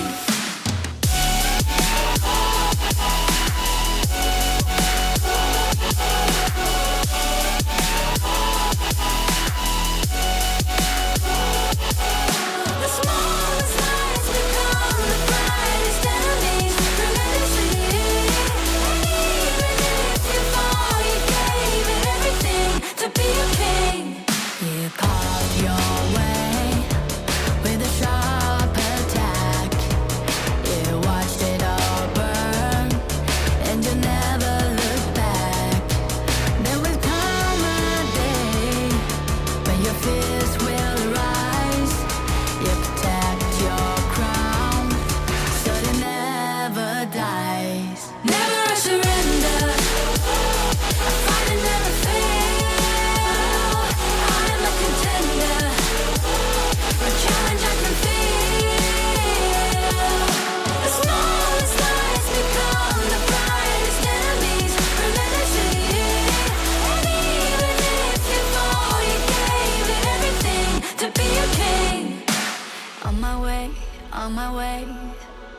Find my way, find my way. On my way, on my way. Dream my way, dream my way. Never a surrender. I find it never fail. I'm a contender. And change I can feel. The smallest lies become the brightest enemies. Grenadity. And even if you fall, you gave it everything to be a king.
Kings, it's an honor showtime.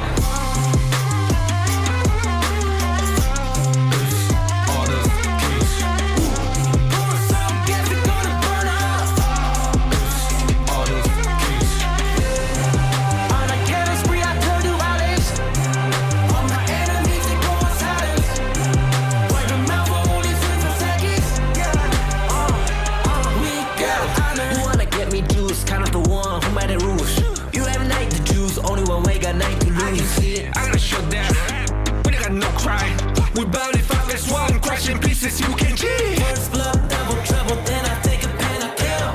All you do is sweat and look at me still victory. Say. I've triggered my soul down. Follow my pace. We the champions screaming, I'm invincible. Just let them know I can show you all the glory I own. So the drunk go find a way to the palace. I'm waiting. Go, live and rock and we go. The ain't a river, tiny bed. Storm is coming, tired of your call.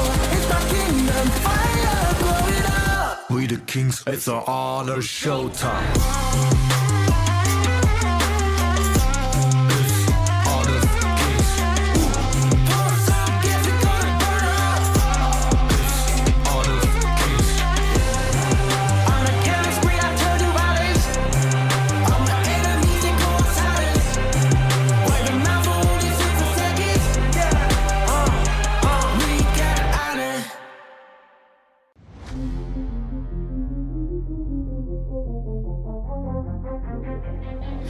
I'm born of this, I'm born this way, ayy. This is my chest and my bonus play. Can't be late, won't hesitate. What do you say? Rays to find my face, scars to find my skin. I can't convince them, can't please them unless that I'm the one that you hate. H to the E-R-O, doing it for real, locked on my goal. From the ashes I roll the game, flow with a rumble, make them crumble, make them run. Cause baby it's go time, knocking you down's how I rise. An inspiration I know I'm the one who will build them up, no lie, we gon' do it. Facing up fears, we don't think we just move it. No, we the best and we don't gotta prove it. Somebody test me, I swear I'm gon' lose it. I got a sure fuse on this boom and illuminate. The truth within, another day, another win. You got the power to turn around. Inside a champion, take to be found. It's my war cry, oh, calling out for the game. There's no time to hide, oh, won't you yell out my name when I sing on top of our lungs? Wherever lost, it's my ride or die, oh, won't you yell out my let us begin. Crush the foe, look at me now, ready to go. Power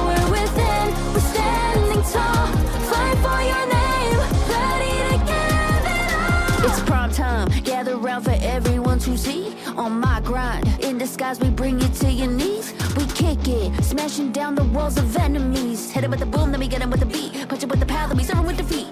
I ain't never missing a day, missing a night. I'm on my way, I'm holding my pride. Fill up the game, top of the show, we're not the same. Flaming the blame, same on the aim. When you reminisce on this battlefield, it's on my silhouette that you see. We gon' do it, facing up fears, we don't think we just move it. No, we the best, so we don't gotta prove it. Somebody test me, I swear I'm gon' lose it. I got a show fuse on this boom and illuminate. The truth within, another day, another way. You got the power to turn around. Inside a champion's yet to be found. It's on the fight, calling out for the game. This series is the most important one so far for all these teams. If FEHK does lose a 0-2, that may give Gen.G a bit of hope into the upcoming playoffs here. But my name is Sangi alongside Kindofu. We will be bringing you the final BO2 of this single round robin before we head into that BO7. Yes, so right now Gen.G are hoping that Twisted Minds win 2-0 against the likes of Fearless Esports. If Fearless Esports wins just one game, Gen.G are out. But let's take a look at Twisted Minds as they step forward. So you should never give up. You gotta fight for it. Whoa, let's go. I know you want it. I see the fire in your eyes. You gotta fight for it. Let's go. The battle's calling. You better give it all you got. You gotta fight for it. The time is right for you to raise a bar. Yeah. Cause you could be the greatest of them all. Yeah. Whoa, let's go. The battle's calling. You better give it all you got. You gotta fight for it.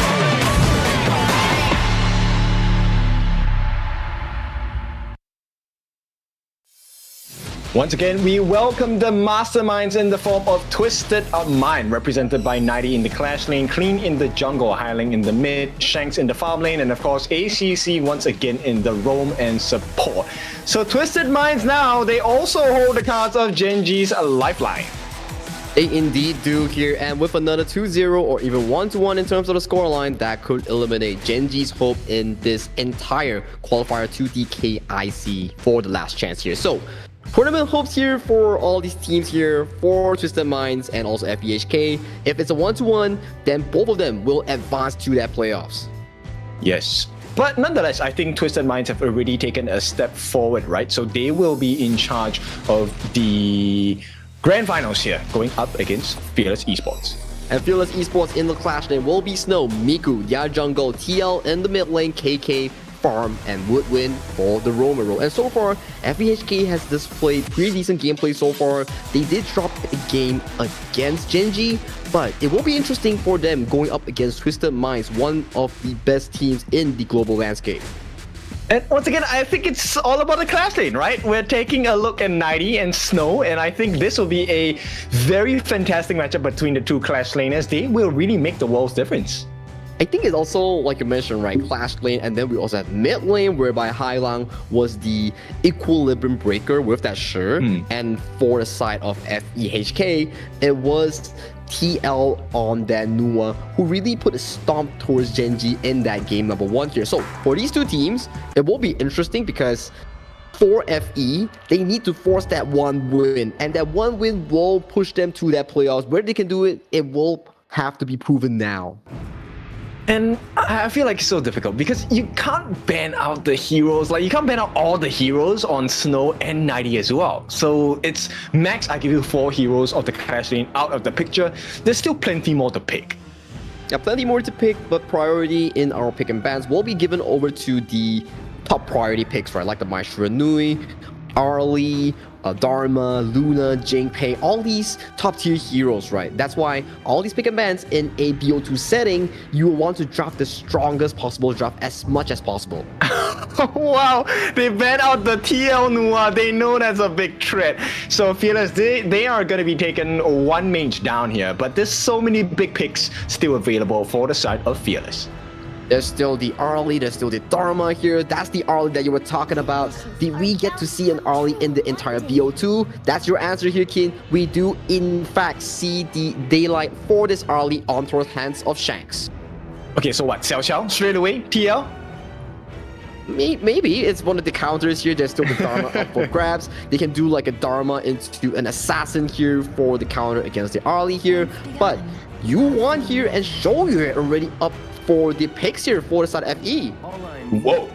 In fact, okay, let me double down. I feel like a Musashi is going to be a great pick here. Twisted Minds are looking at Guan Yu and the Zhang Fei, both very big difference makers in the teamfight department as well. One responsible for catching, the other responsible for pushing away. It can go both ways for both these heroes.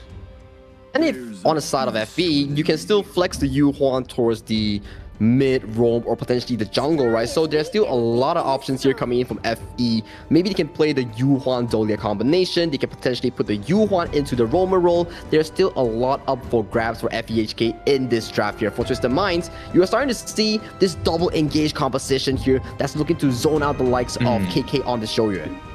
Yes, and they are also taking out the Jing that's available for the side of Clean here. There are still some pretty big picks available. I think, is Faye something you look for in Twisted Minds lineup? I mean, it's still up for grabs, one of the picks up there, but for Twisted Minds right now, potentially they will need a secondary carry, maybe something like the Hanshin, maybe something like the Fate that you just mentioned, which has been banned away from the side of Twisted Minds. Because if you look at the Twisted Minds composition, yes, Shanks on Arlie, great, but if it gets outscaled, it's a single damage source that can be out damaged by KK's Shoyu in that late game. Yes, and huge burst, right? You don't want to allow that growth.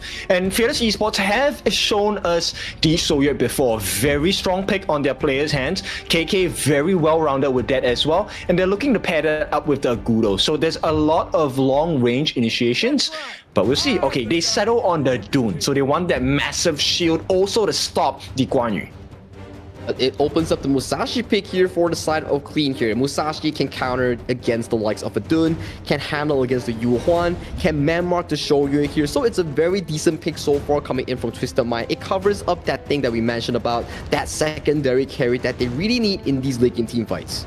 Yes, the Musashi actually does quite a bit of damage against the Dune because with the Imperil state, he does not get get his health back, and that's going to be a big concern because if they manage to get the burst down onto the Dune, then the backline is completely opened up. And with the addition of the Princess Frost, if they land that significant frigid prison onto important members like even the Ma Yin on the side of Fearless, it could spoil the entire game plan. But definitely do damage like you mentioned here. I'm very curious what FE's plans are for this Yu Huan. Is it going for the roam? Is it coming in with a different mid pick? What is the plan here coming in from FE? They have already removed themselves from the equation of being able to pair with double healing like the Diadea or the double ultimate here with the Dolia here. So for FE, what is the option here? Ooh, Zhuangzi being the last pick here does make a lot of sense. But the butterfly effect only lasts for a couple of seconds. Is it long enough to deal with the Guan Yu Razor Cavalry? We will have to find out, right? Because Zhuangzi in this fifth pick here, at least it gives comfort for Shoyu on the hands of KK and Yu Huan on the hands of TL to play these team fights to a much better caliber here. But it does prove one thing, FE is on a much more reactive role compared to Twisted Minds with so much proactive spells. True. KK's difference maker now is the amount of stacks he has for his getaway, right? His ultimate. So if he runs out of the getaway stacks, then it's going to be a very scary situation for the side of Fearless. Yes, you have to save in the form of Woodwind in the form of the butterfly effect. Yes, but if you get caught out even after the Purify and the Cleanse, then you're in for a horrid time on the side of KK.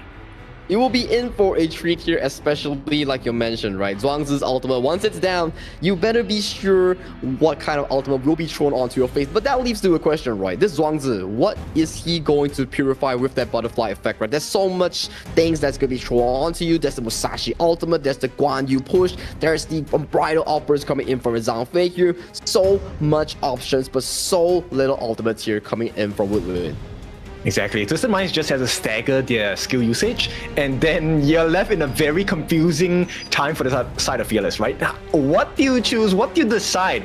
And that one decision will change the outcome, the plane of the fight for sure.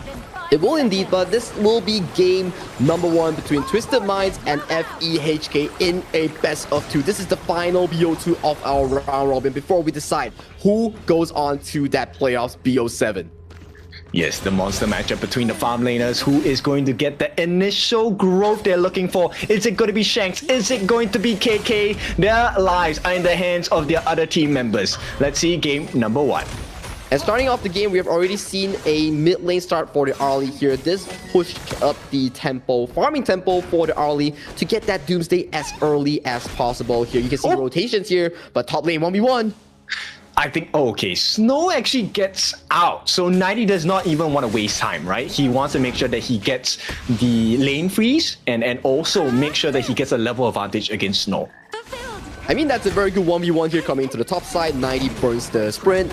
Snow burns the flash onto the Mayin here. And towards the bottom side here, you can see domination already being arranged for the side of Twisted Mind Shanks, as he's got a lot of resource in towards his pockets.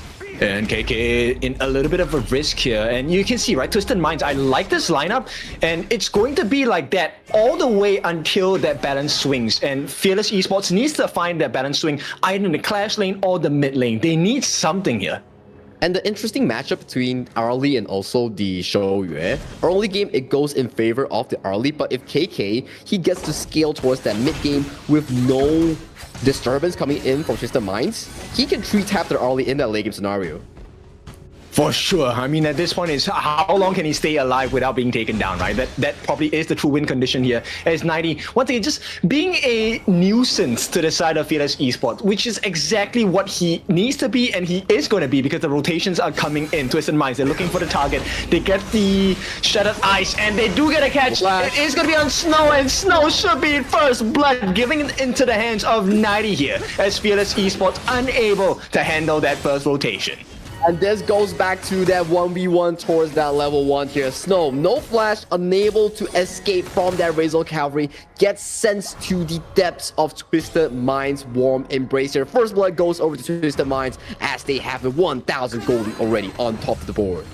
Yes, and they get the high lane rotation down as well, which means KK will not get enough space to farm. Shank should be able to secure this Horn-tail beast once again, and it's not looking good. KK, he's just bleeding resources right now. Bleeding resources, losing gold, but that is what a Shouyue has to face against an Arlie in towards that early game, right? So for this Shouyue, if he can farm until that Daybreaker mark, which is about 10th minute, 3 items, that could be huge here. And those wild rounds, those are hitting hard. Yes, it is. The snipe is super important, right? KK so far has been pretty accurate with this, and you can see Shanks just want to make sure that he puts a little bit more pressure. The longer they can keep a cap on KK, the better chance they have in winning this late game.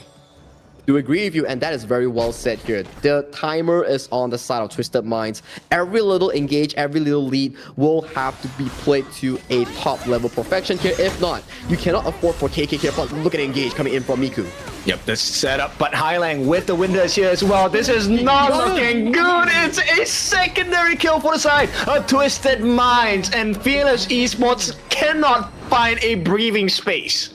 The beautiful combination of the Princess Frost and Guan Yu combination here. The push into the Frigid Prison into the absolute doom for Miku on this Dune here. And that is a 2-level lead for Clean in that jungle against the Dune. And still they're pressuring this Spiketail Beast, which is so hard to deal with. There's no options, no answers. And now with 4 different members on the Tyrant at this 4-minute mark, it is really hard to contest. Unless a surprise steal comes in, not going to be happening on the side of Fearless Esports as they're looking to catch Miku. But he should have that wind slash. Will be able to make it out for now. No, butterfly effect, that's not enough. And with that, he falls. And this opens up the Zio Golem taken. And here comes the duel to the death. They get the flash onto the side of KK. Clean now has to be really careful. They did try for the Maple Dance, did not manage to save, but Clean, because he's too far away, there is no cleanup. No cleanup. Kills go over to the side of Twisted Minds. Buff goes over as well, plus the Tyrant here. And right now, so much pressure on towards Clean, towards the bottom side here as we see. KK is forced to back off from the turret. Yeah, there's no way. They're getting so much free damage here. And this is no longer the case, but they do get a return kill onto 90. A nice consolation prize in a trade for the T1 at the bottom. So Fearless Esports, they need more of this, but they need a lot more still.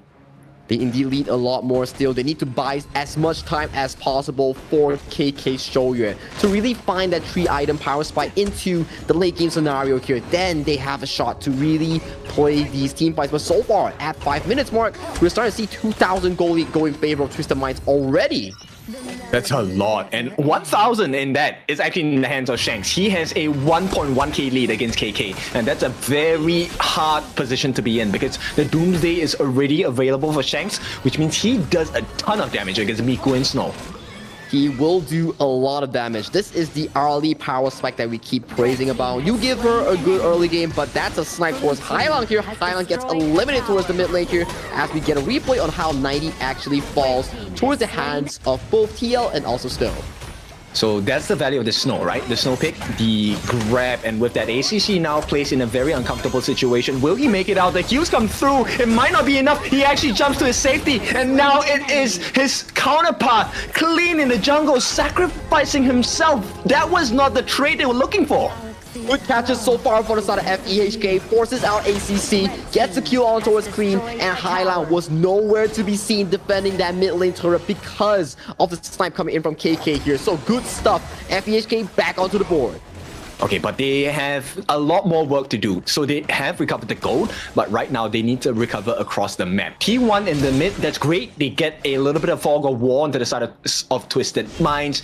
What more can they acquire from the map so far?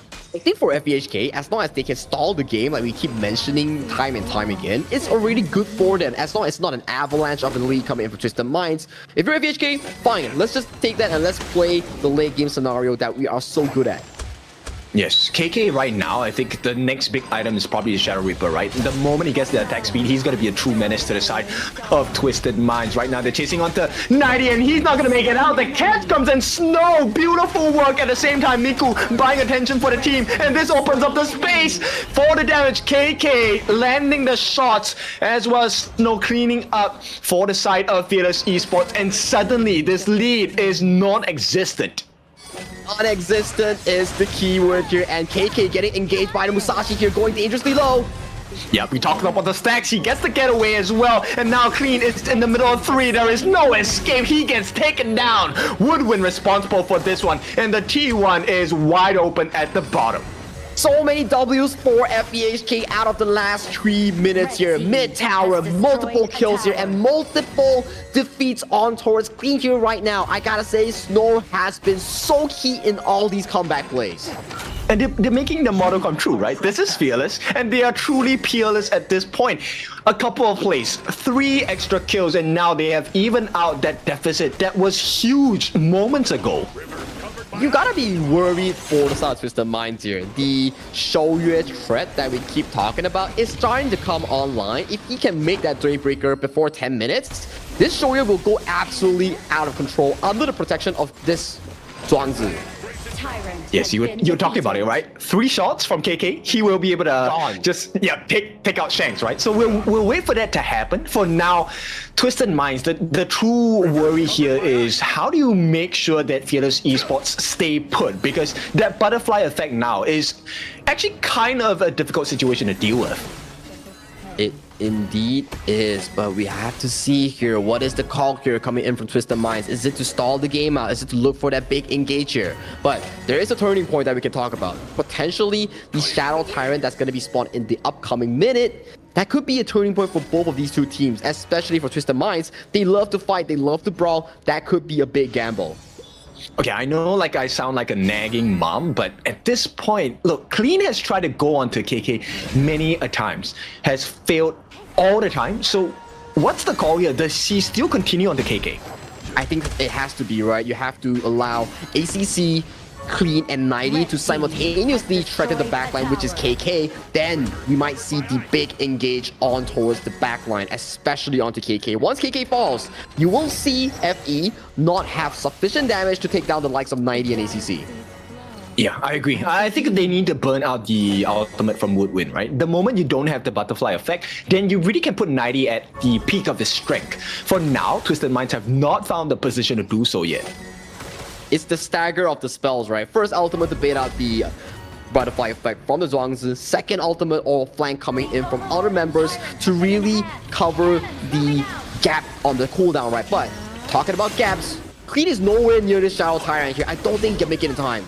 Yep, challenge has been issued. They don't get the freeze onto the side of Snow. This should be an easy engage for the side of Fearless Esports. Unless there is a stun coming in, they will not be able to get it. Oh, shutdown coming in. Beautiful, but they do get a Tyrant. Oh, double man knockup with the duel to the death. That is a big mark of success. And all the space they bought for Shanks has now come into true value because TL is left to his own devices and KK cannot defend against the 4 remaining members on the side of Twisted Minds.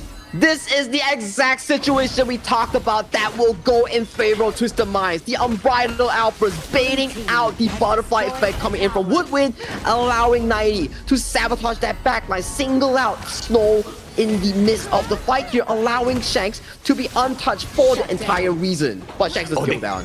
Yep, they get the shutdown, which is great. Snow trying to go for the catch, but Clean is back here. He does have his duel to the depth. This could be very uncanny for the side of Fearless Esports. They just need to make sure that they escape on the side of Twisted Minds that freeze, as the deterrents will make the job work. But that's the problem here coming in for FBHK. That Shadow Tyrant, even though it went towards their pockets, the team fight just went in total favor of FEHK. And right now, they're looking over to this Shadow Overlord under the presence of Primal Bond here. But I think they can get it because Clean is nowhere near this objective. And I think it is to their benefit. They can get the T2. I don't think it's a huge issue, right? 10 more seconds before the Primal Bond is going to be taken out. And with the with the Shadow Overlord, they can also clear that bottom wave, which means they can put additional pressure on this top side. But this also explains one thing, right? You can see how far Twisted Mind was actually ahead. They lose Tyrant, they lose Overlord, and they're still ahead in the goal. That's how ahead Twisted Mind is for the entirety of the game thus far. Hello, police. I would like to make a report for the gold, and here we go. Miku actually gets a nice knockup. They're pushing the members away. They want to force that early unbridled outburst from the side of ACC. Unsuccessful in doing so, and you get a couple of pokes coming from Shanks. So far the game, I gotta say, is looking it could go to anyone's favor. It just comes down to that one team fight, and whoever gets that lead will really ride on the momentum for those late game pushes here. But with the Shadow Overlord, more of these tier 2s are going in favor of FBHK here. We need to see what's the call here coming in. Yep, Miku falling a little bit low. He is caught in the middle of 4 now. He's going to be the first one to fall. Shanks has a lot of room on the back lines. Clean has found an opening. KK has been caught out, and Clean makes trouble for the back lines as it's a 3-on-1. Snow has to handle 3. It's not enough time because TL now is going to be the remaining member on the side of FE because Snow has been taken down. And now Twisted Minds, they have full control of the map. How are they getting away with this? Twisted Minds are winning multiple team fights even under the pressure of all these overlords here. Their team fight power is top notch right now, and with this wave towards the bottom lane, they could potentially get this tier 3 for their taken. I think it's a guarantee, right? Okay, Miku does arrive on time. Can they get the clear? There is backdoor protection, but TL might have to give his life. Thankfully, there is a save coming in from this side of his jungler. Miku manages to push them back away. T3 not secured, but this is a risky amount of health on the side of the bottom T3 for Fearless. And 10 seconds will be the next refresh of this Shadow Tyrant here. I think both of these two teams, they would want to be able to contest for this. Whoever gets this has more damage power, has more team fight power, and that is what you need to win out these team fights. And once again, look towards Clean here. He's so far away from this objective. It will take time before he even reaches here. Yep, they do give it a try. Not going to be enough. They have handled Miku on the backline. She's not going to survive this one for sure. It's a rampage for the side of Shanks. They have bought him space. And Clean on the backline. He's looking for the appropriate target, but KK is so far away. He gets that duel to the death onto the side of Snow. All of the defenses are dropping low. KK falling low as well. They have taken 2 members out from the side of Fearless. The map is not working in their favor just yet, but they're able to restore it. Once the dust has settled, it is still Twisted Minds in the lead. This is severe deja vu that has been happening multiple times in this game. Objectives goes to FEHK, the fight goes to Twisted Minds, and it has happened 3 or 4 times already in this one game. Yes, and once again, the pressure is going to start building upon the base of Fearless Esports. T3s, no waves are staggered at this point. The 3 waves will hit at the same time. Fortunately, at the very least, they still have the Shadow Tyrant here, and without Overlords, it will be hard for Twisted Minds to really go for the high ground push here. So, next objective is 10 seconds onto the Shadow Overlord here, and positioning-wise, is looking pretty decent for Twisted Minds here, but they do not spot the flank here potentially coming in from Queen. Okay, they get Hai Lang, that's a great start, but Clean, where is he? He is actually approaching from the backlines, and Fearless Esports say they don't care. They have spotted out where Clean is, and they might be going on the hunt. Snow's the first one to make that arrangement. They just want to push him back because the Shadow Overlord, like you mentioned, is the true objective here. But 90 on the backlines has been spotted out by the scouting device. Fearless Esports, can they get and secure this? Very important, they do get it. KK is the one at risk here. 90 looking for the opening, gets the pushback, gets the Razor Cavalry as well, but get away on the side of KK. All the space open up in the world. Anyone has to do the job. KK is still alive, gets a shutdown, but he himself has been taken out. Shanks is still alive. A godlike for the side of Shanks, but he gets a second life, and this could very well be the turnaround they've been looking for. Shadow Overlord has been summoned on the bot side. Fearless, they survive, and there is a little bit of pressure alleviated.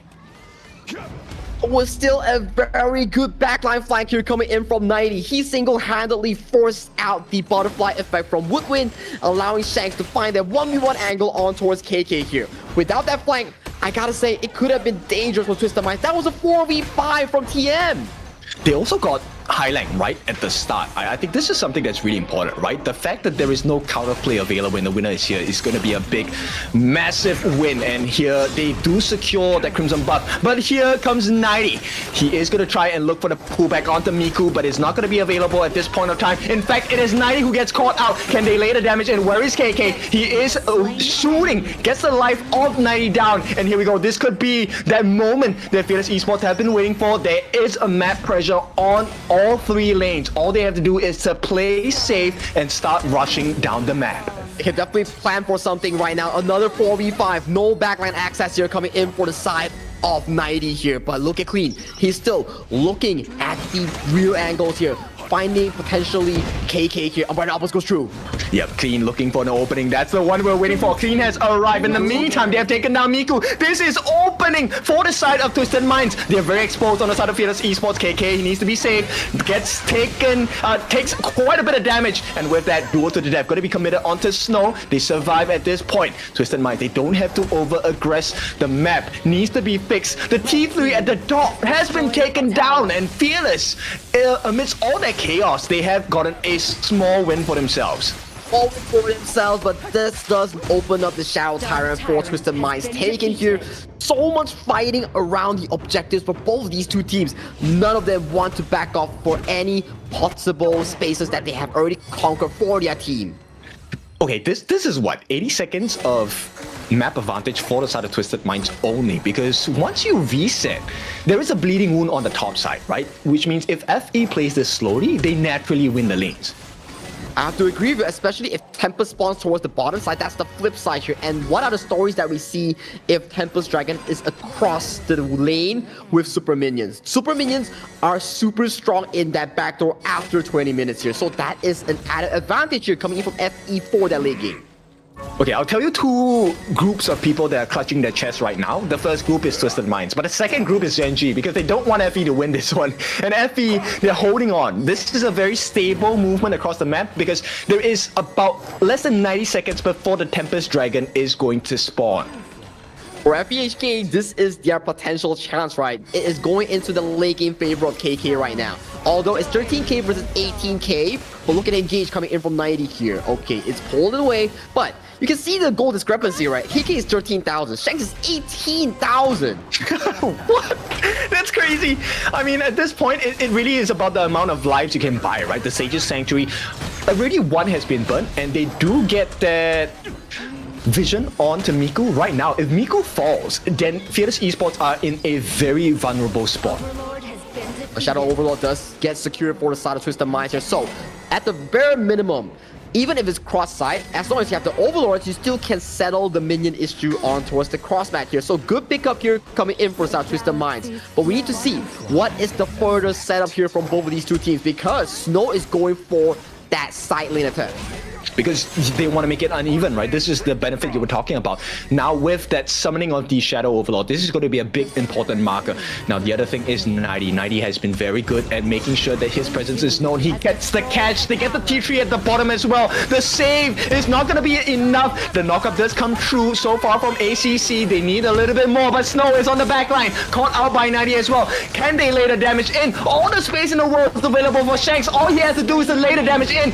They have taken out Hailang in the midst of the chaos as well. Clean gets his first life, but it's not enough hit points for the side of Twisted Minds. The base is open, but FE have won the team fight. The late game potential that we're talking about, but look at Shanks, he single-handedly take down TL, making it a 3-4-2 exchanger. But for FE, they have the Clash Lane, they have the jungle, they have the marksman here. They can farm and walk towards this Tempest Dragon here. What can Shanks do in this exchange? I mean, it's just Shanks and KK, right? Right now, this one is so difficult because Clean, he is not here for the next 16 seconds. It will take him at least 5 more seconds to get here as well. And this means FE wants to rush. The only save that was available would have been ACC, but he does not have his passive. He does not have the ultimate. Can they get the steal? That would be a miraculous steal. Not going to happen. And FE now, this is their best chance of winning the game. It is now corresponding bleeds. Top side for the side of Twisted Minds and bottom for the side of Fearless Esports. Fearless Esports, they're definitely in the driver's seat right now. They have Tempest, they have a late game Shoryuan, they have everything that they need to put an end, to punch that ticket to that playoff spot right now. This is up to the grabs for FEHK. Okay, so Shanks has changed his item into the Sun Chaser. This is going to give him extra range. KK is still holding on to the Sun Pool, which is the tier 1 of the item itself. So we'll see. The farm laners will be responsible for dealing the damage. It really is about positioning. And KK, as of this point, he has to wait for the second round of his Sage Sanctuary to be back up. For Clean, he has already expended 2 Sage Sanctuary here. And for those who don't know, once you use 2 Sage Sanctuary, which is the resurrection item, it is completely gone from the game here. So that is a bad news for Twisted Minds fans. Alright, pressure is building. Fearless Esports, this time the aggressors. Can they get the damage in? Disruption coming in. At the same time, KK is just laying down a couple of shots onto ACC. Is he going to use his ultimate? Yes, he will finally get to use it, but the turrets are under pressure. T3 in the mid taken down as well. Fearless Esports, they will start grouping up. They're looking for the Baron base, and they have achieved it. Tier 3s are all down as of this point right now. What can Twisted Minds do to defend this? Oh, Snow, nice catch. Miku as well in the middle of 4. They want to buy some time. Miku has to give his life at the same point of time. KK is just laying the pain. ACC, no more ultimate to save the game. Fearless Esports, this is it. They will win game number 1. Despite the avalanche of a goal lead coming in from Twisted Mind, they make sure it worked, and with that win, they potentially, or has confirmed, to punch themselves a slot to that playoffs. Oh, this one meant a lot. You can see Wood when he was cheering for that win itself. This means Gen.G is out. Gen.G is unfortunately out due to the tournament standings and scores. Right now, we congratulate FEHK for moving a step closer to that KIC spot, but we still have a series in hand, ladies and gentlemen. This is still a BO2. It is so competitive between these two teams, and we talk about the exact scenario here. If TM cannot end the game in that early to mid game, that late game Shoryuan being babysitted by that lead, by that Zhuangzi, will come into effect, and it did prove dividend for the side of FEHK. Yes, at the start of the game, start to mid, it was really Clean and ACC buying so much room for the side of Shanks to be able to get the damage in, right? That's why they won so many team fights. But at the later stages of the game, even though they caught their hands onto KK a couple of times, KK actually learned really quickly he was never available. And if you're Shanks, you're gonna be like, man, I had an almost perfect game.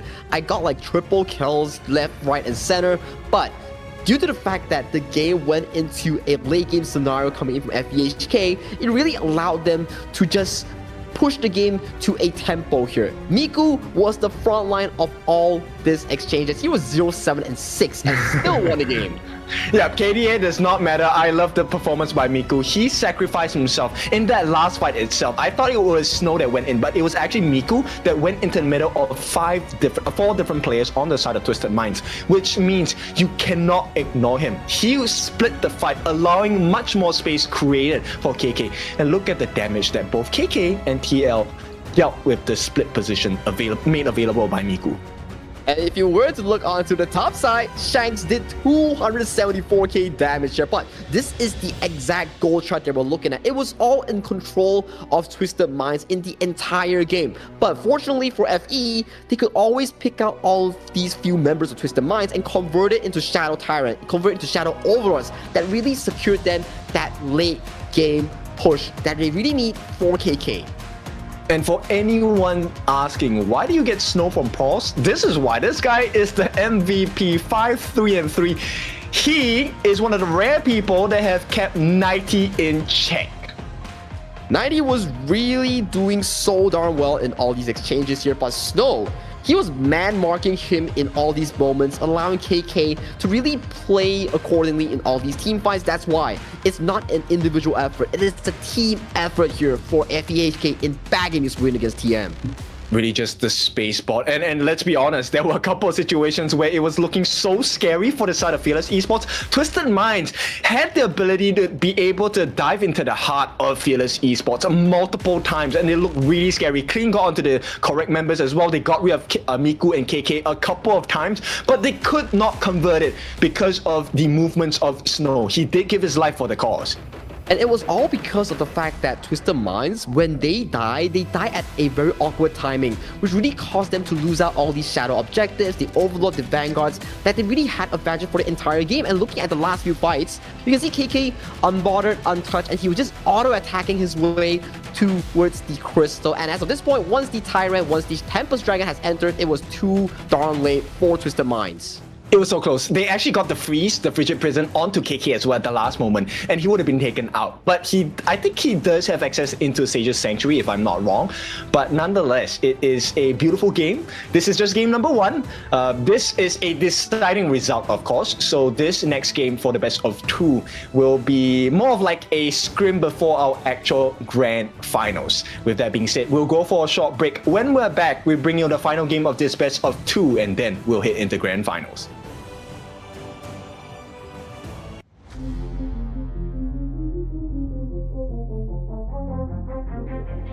I said I'm born of this, I'm born this way, ayy. This is my chest and my bonus play. Can't be late, won't hesitate.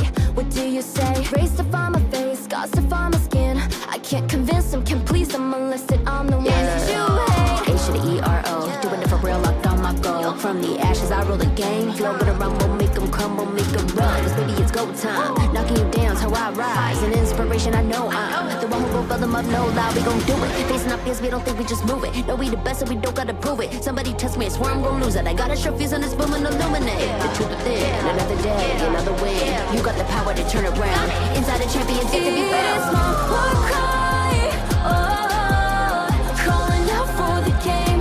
There's no time to hide, oh, won't you yell out my name when I sing on top of our wherever love it's my final day, oh, won't you yell out my let us begin. Crush the foe, look at me now, ready to go. Power within, we're standing tall. Fight for your name, ready to give it all. It's prime time, gather round for everyone to see. On my grind, in disguise we bring you to your knees. We kick it, smashing down the walls of enemies. Hit 'em with the boom, then we get 'em with the beat. Punch it with the power, then we serve 'em with defeat. I ain't never missing a day, missing a night. I'm on my way, I'm holding my pride.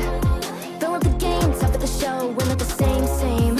Flaming the blame, same on the aim. When you reminisce on this battlefield, it's on my silhouette that you see. We gon' do it, facing up fears, we don't think we just move it. No, we the best, so we don't gotta prove it. Somebody test me, I swear I'm gon' lose it. I got a sure fuse on this boom and illuminate the truth within. Another day, another win. You got the power to turn around. Inside a champion, yet to be found. It's my time to fight, oh, calling out for the game.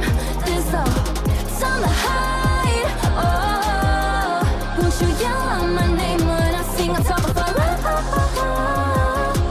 wherever love it's my final day, oh, won't you yell out my let us begin. Crush the foe, look at me now, ready to go. Power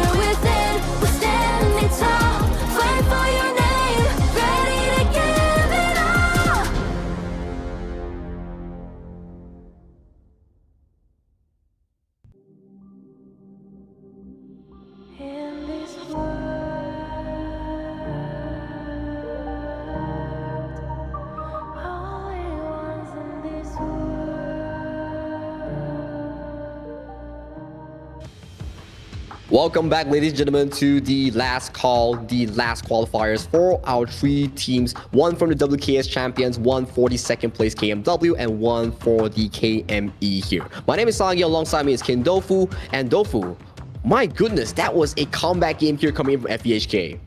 For sure, that one was a little bit tighter than I was expecting. But then once again, I'm reminded because you said they are number 1 in the wildcard series. So I think this is an expected result. The true challenge here is what kind of research do both teams get out of this second game?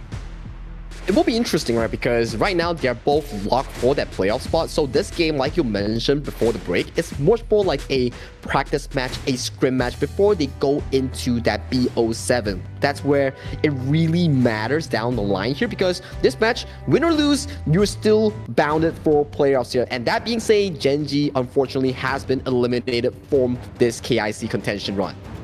That's right. Right now, Fearless Esports will be in the blue side, Prio side, Twisted Minds on the red side, counter pick side. So if you were to choose for practice, what would you like to practice? Because right off the bat, you can see, right, Fearless, they're not going for the traditional bans anymore. Let's start off with the Jing.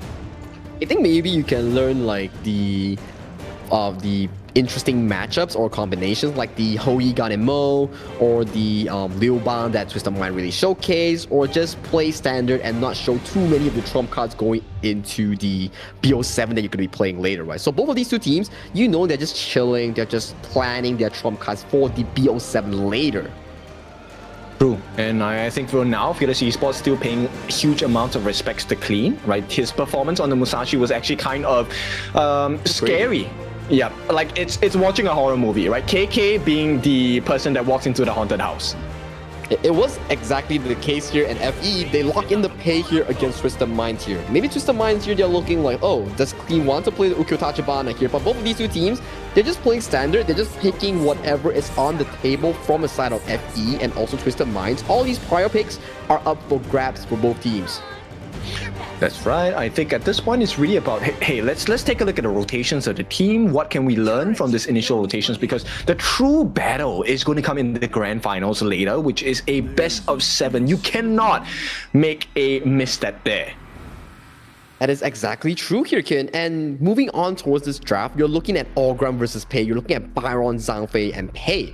This 3 combination, if you were to look back at like the last few months, this is what exactly dominated the tournament field. If you can draft these 3, your early game is so darn commanding coming in for FE.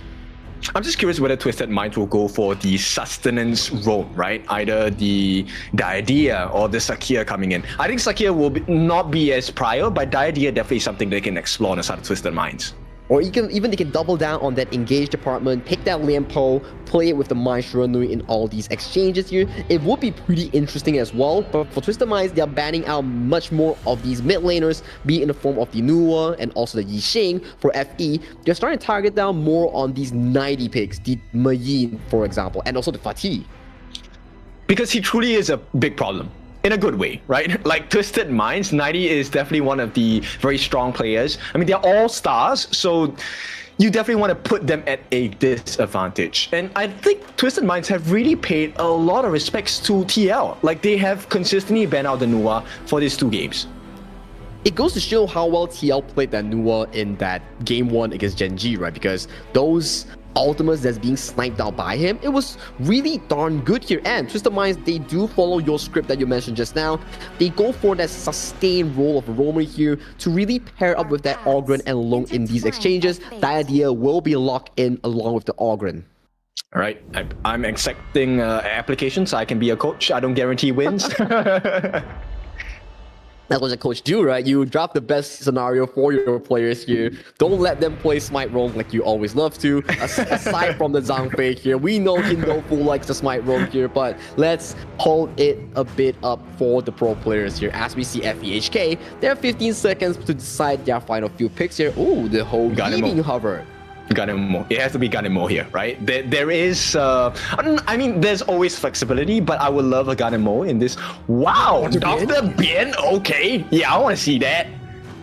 Hey, I'm loving these creational picks here coming from FBHK. You can see the grins on their face because One thing that's good about Dr. Bien, let me explain. One thing that's good about Dr. Bien, he's a snowball machine. So he provides so much sustain against the likes of Twisted Minds, whereby you look at Twisted Minds draft, there's one key problem here. My Shiranui is not the best in applying healing reduction here, and Yang Jin pre-rework is being locked in for 90 as well. What are we cooking, boys? Insane. Yeah, this one is just practice, right? And I want to see. So one of the benefits of having a Dr. Bien, which I absolutely love, is the fact that if you cannot burst the Dr. Bien, you instantly lose the team fight. Because you are in range, he gets the anti-heal on you, he gets the stacks on you at 5 stacks, uses his ultimate, and boom, maybe 1/3, half of your health gone. That will be really important coming in from Highline as well 90 to find those burst potential on the backline of FE, especially on Dr. Bien and Ho Yi, and potentially maybe even the jungle clean on those attempts, right? So coming into this game, it will be interesting because it's sustain versus sustain, but the initial initiation comes more from Highline's My Shiranui. That's true. I mean, the Real Engine is going to be very useful, right? Because it's a possible multi-man knockup at the same time. The thing here, I think the difference maker definitely will be their goal differential. If either of these teams have a huge gold advantage, nearing more than maybe 1 to 2,000 in the early stages of the game, then it can destroy and really just dismantle the entire lineup of the opponent team. I have to agree with you because once we look at all these 5 picks here from both these two teams, it spells one thing. Win equals snowball. Snowball equals to win, but this is game 2, ladies and gentlemen. FEHK takes the first win, comes into game number 2 with a Dr. Bien special against Twisted Minds. And I like this rotation. So Highline actually goes straight for the check on that Azure Golem. He knows that, hey, no one is here. And this means, Twisted Minds, they get to make their own rotational plays here. 2v1 at the top. They want to make life a little bit difficult for Snow. As we know, Snow is someone, even with a deficit, he plays so well. But that is a very good cheese here coming with Twisted Minds here. Not spotting ACC, and immediately 90 also took the spell 2 stun as his first spell. So it forces Snow to immediately flash away if he even wants to stay alive in this exchange. But look at Highland go. This is a potential first blood. Luckily for KIC, he was just a little bit ahead in terms of the health bars. Will be able to sustain for a little bit now, but he has to be really scared because Shanks does have the flash. Do they really want to commit? One more hit will do it. Highline, does not hit the Kachosen there. And that's going to be saved coming in from Woodwind. So Twisted Minds, they will not be able to get that kill.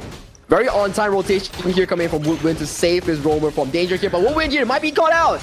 Oh, the Leaping Savior. Once again, everyone playing to the exact limit, and Clean here does get the smite down, but it is a risk for the side of Fearless Esports. They need to get out. They need to get out now, and Dr. Bien, TL gives the first blood. Miku caught in no man's land as well. 4 different members on the side of Twisted Minds come for the punish, and they have whipped them to shape.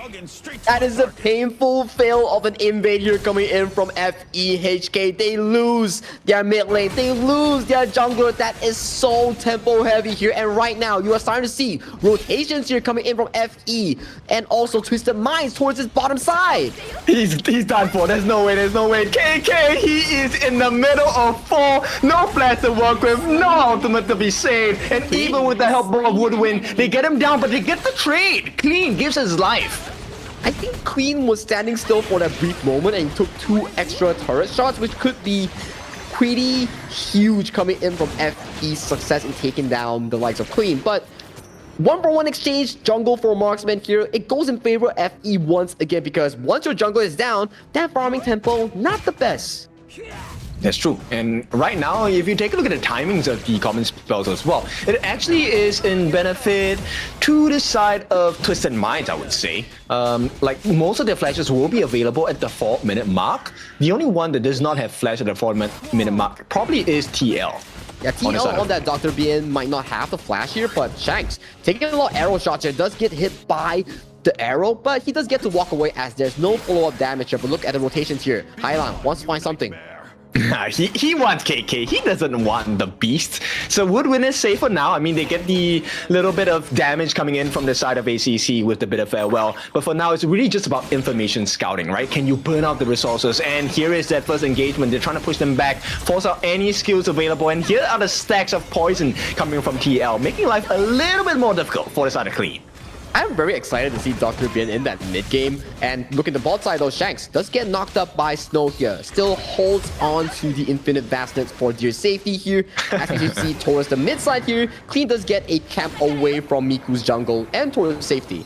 Yeah, cheeky smite, right? It's kind of like a little bit of a DM over there. Like, okay, you do the work. I'm going to claim the credit for it. And this is going to lead them to have a slight level advantage for the side of Clean versus Miku. Now, we're heading into that 4-minute mark. Smite not yet available for Clean, so this is a little bit dicey for the side of Twisted Minds. For FE, they have double smite here. ACC goes in for the barrel here for a little bit of poke here. 90 already arriving on the battlefield up front here. Looks like a 5v5 scenario here as both these two teams, they are looking hot. Yeah, but the sun comes in and Snow is on the backlines as well. They do get a Tyrant, but at what cost? Is it going to be a big win? They get the heals, but it's not enough. TL unable to make the difference in the team fight. So Twisted Minds, they walk away as the victors. And maybe even 90 wants to go for a cheeky snipe, will not do so, just wants to get the wave clear. And this means T1 at the bottom can be secured. It may be the case here as they are looking hungry for this T1 after that Tyrant take care. But Miku here, already arriving here, but does get a Kachusen towards his face as the Minds, they bail out towards safety here. But it's heals galore between these two teams thus far. Yes, it definitely is, right? The sustain is just insane. Now you have the Yang obviously with his ultimate, you get the massive heals. You have the Death's Precipice coming from Clean, so you also get heals. And then you have ACC with his ultimate, so you also get heals. It's just a game of sustenance on both sides. And I'm waiting to see, oh, that's already a venomous stuff being picked up from High Long here. So that is a very good counter item towards the likes of TL heal with that Dr. Bien here. So good pickup here so far coming in from High Long here. And big pressure here. Arrow doesn't land. Yep, it doesn't. But the life of Highlang is at risk. He is going to be low, but they take out Miku first. And this is looking like a great fight for the side of Twisted Minds. They're going in for more. Clean gets all the lifesteal in the world. And they clean house TL, the last member left alive. But they're pretty low on the side of Twisted Minds. And they really get it an ace at the price of the life of Clean. And I will take that trade any day. And it was a pentakill here coming in from Clean in a 4v5 exchange. And Twisted Minds are twisted in this exchange. I love this game. I mean, this is, yes, a very fun composition that both teams have drafted for us. And it is a practice matchup before the actual, hammer in the form of the grand finals. But this engage was looking pretty good. But the save coming from Woodwind was one thing that I thought would have changed the entire fight. As of this point, you have no healing reduction, you have no anti-heal against an Ogren. You are in his playing field here. This was a 4v5 here. 90 was nowhere near here, and that was a pentakill here being secured by Clean. And that is one of the king's moments that we have. Yes, this is a beautiful moment. Imagine Clean didn't get that and he gave his life for that. That would have been really funny. But at this point, now it's all about the pressure, right? Azure Golem for the opening on the side of Twisted Minds. They want to steal that. Not going to be available. Miku gets a smite down. And now Highline looking for a gap. A chink in the armor. Not going to be able to find one. So Twisted Minds, they will just lay back a little bit and apply a little bit more map pressure. Hey man, if it's like all these scenarios here, you will always take it as Twisted Minds because getting a pentakill is like a mood booster before the tournament here. But look at Miku though, potentially getting caught out. Yeah, 90 surviving against the likes of the heals coming in. Clean gets his ultimate down as well. They get the revive as with that 90 gets the kill. Clean cleans up a secondary one. KK and Miku, the main damage dealers coming in from the side of Fearless Esports, taken out. And Snow can't do much, which means the T2 will be taken for free. Twisted Minds looking for another big win.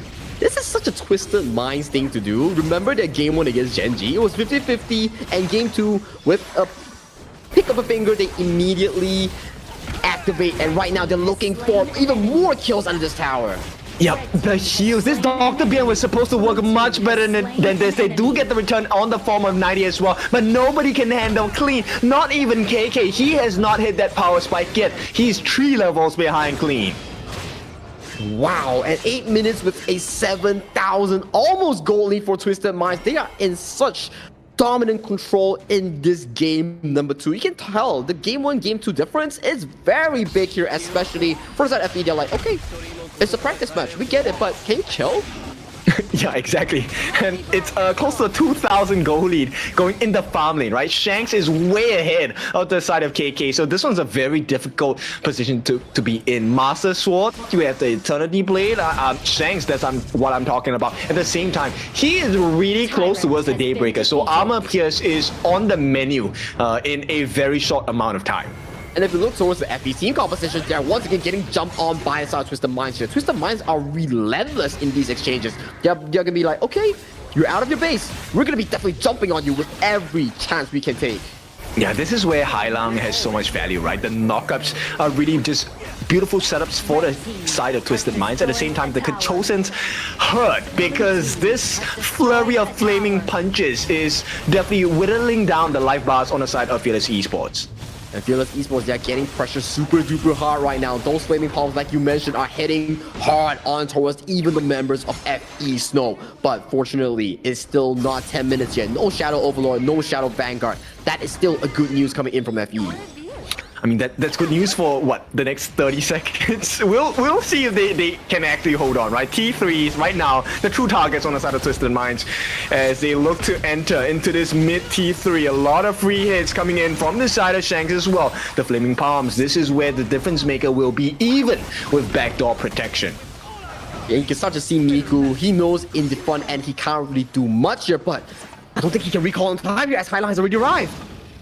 Oh, he's gonna try, but the backup is here, 90 is here as well. Can they get the latch? They will have it, and Miku has to give his life, which means the 10-minute neutral objectives, there is no contest because he's out for 25 seconds at least, and it's a double objective take coming in from Twisted Minds. He's out cold for the next 20 seconds, and this double objective will speed up Twisted Minds' attempts even further in closing off the game potentially at that 12-minute mark here. Twisted Minds in this game in total control.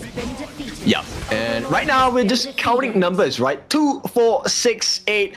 There's one team we really appreciate, and that's Twisted Minds. They are 8,000 ahead of their competition here as they secure both objectives. It's the Twisted Minds Game 2 special here. It's like Game 2, the Fade coming in from the side of Clean, and Game 2 for the side of Clean again on this Augur, which he just got a pentakill. Insane, right? So far, okay, I'm not sure whether you have had pentakills in your side. For the east side, we have one in the KMW.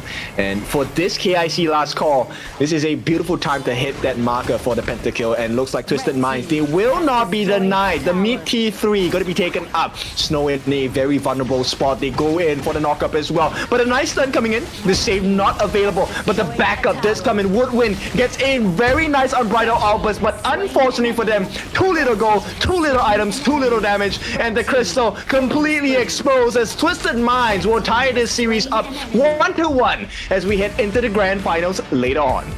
And Twisted Minds and also FEHK will go into that grand finals to duke it out for that last slot to the KIC 2025. These are your two teams that will be playing in just about a short moment. That's right. We'll take a look at the stats. Yes, this game isn't as serious as it needs to be, right? But nonetheless, I love the strategies coming out. I don't think we'll get a Dr. Bien in the best of 7 for sure.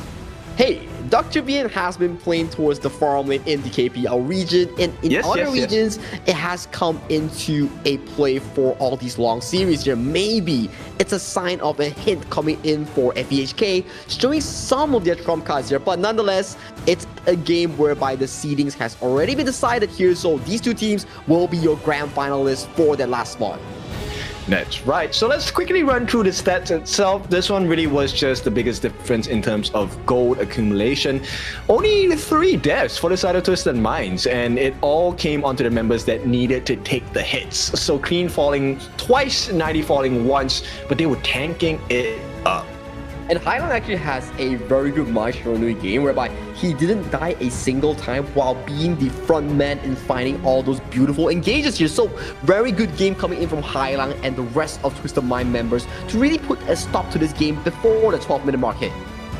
Yes, the biggest difference maker was that venomous staff you were talking about, right? So TL did manage to get it, not as quickly as Thailand did, of course, but by the time he got it, it was too little too late as Twisted Minds. Look at the damage output from majority. Even the support has close to 40,000 worth of hero damage dealt. That's the idea we're talking about. You earn gold, you get the gold, you steal the gold, and all that gold funnel to your ultimate damage. That's normal for the idea. Yeah, nonetheless, a beautiful game between the two hopefuls in the grand finals. The prize they're playing for, of course, is that final slot into KIC happening in Philippines later part of this year in November. And that is the bread and butter, the final destination that all these teams wants to be playing towards to. It is the entire year's effort. The first half playing towards that KWC and HOKS3. The later half, you're playing for that KIC here. And look at the goal chart here for Twisted Minds in their game 2. A repeat of what they did towards Gen.G, but in a slower fashion. But the MVP does belong to, once again, Clean on that Ogren. He got a pentakill. That's right. Imagine he doesn't get MVP with the pentakill and you're asking yourself like, okay, so what do I have to do to get MVP? But that question doesn't need to be answered. Clean 11, 2, and 5. Both the sword and the shield for the team of Twisted Minds. This is the power of the Ogren here. If he's allowed to farm, allowed to win all these early skirmishes, you best believe he's gonna be running down your base here. And let's take a look at the replay here. This was the 1-for-1 exchange towards the mid lane here, and Clean, he had a bit of a moment where he just stood there and accepted his fate here, and this was the Ogren pentakill.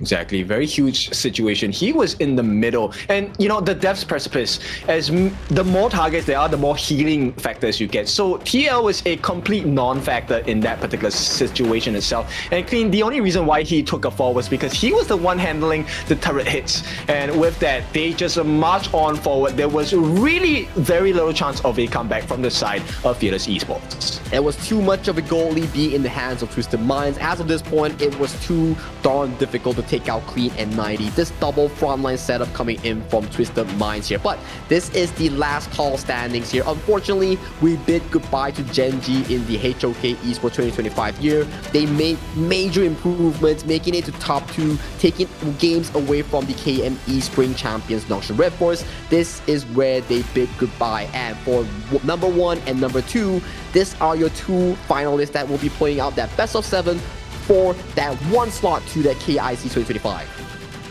They have all their dreams in front of them, and it is the only thing standing in their way is a best of 7. So we really need to give them some time to prep.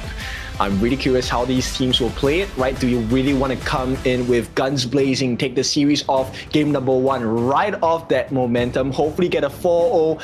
I don't think we'll get a 4-0 today. Let's be honest, it is going to be a very tight series. One could only hope for a tight series for a 7-game banger here, but definitely these two teams in today's fashion, they have shown what they can do in their respective fields. So far, FEHK is a master of late game, and they are always in control of those late game scenarios. For Twisted Minds, their early game power, their ability to snowball has seen so much dominance in all these games today. And you can see the flexibility of both teams, right? So Fearless Esports, I think they are very adept at playing Dragon and Game as much as they can, right? The moment they have a Sawyer pick, they like to play super late game or at least funnel all the farm to KK. At the same time, it's the same story for Shanks on the side of Twisted Minds. But let's see, it's a team of superstars on both ends. And to have it end with a best of 7, we will have it no other way. So we'll take a short break. It's going to be about 30 minutes long. So get your dinner. When we're back, it's time to find out who our grand finals champion will be.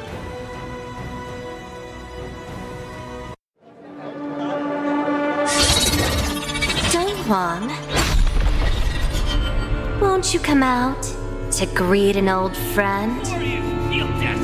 All this noise, how unruly.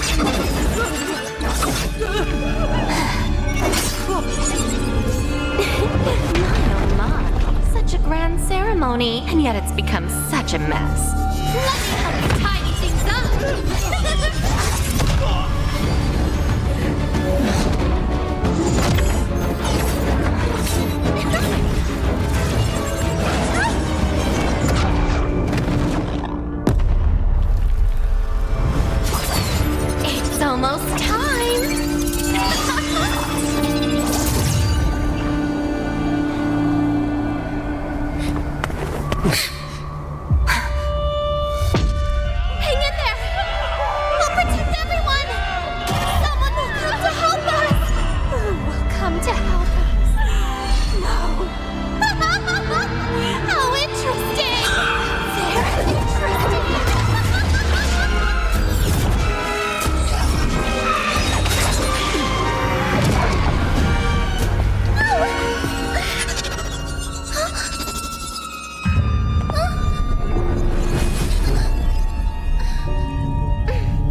Do you always cling on to him?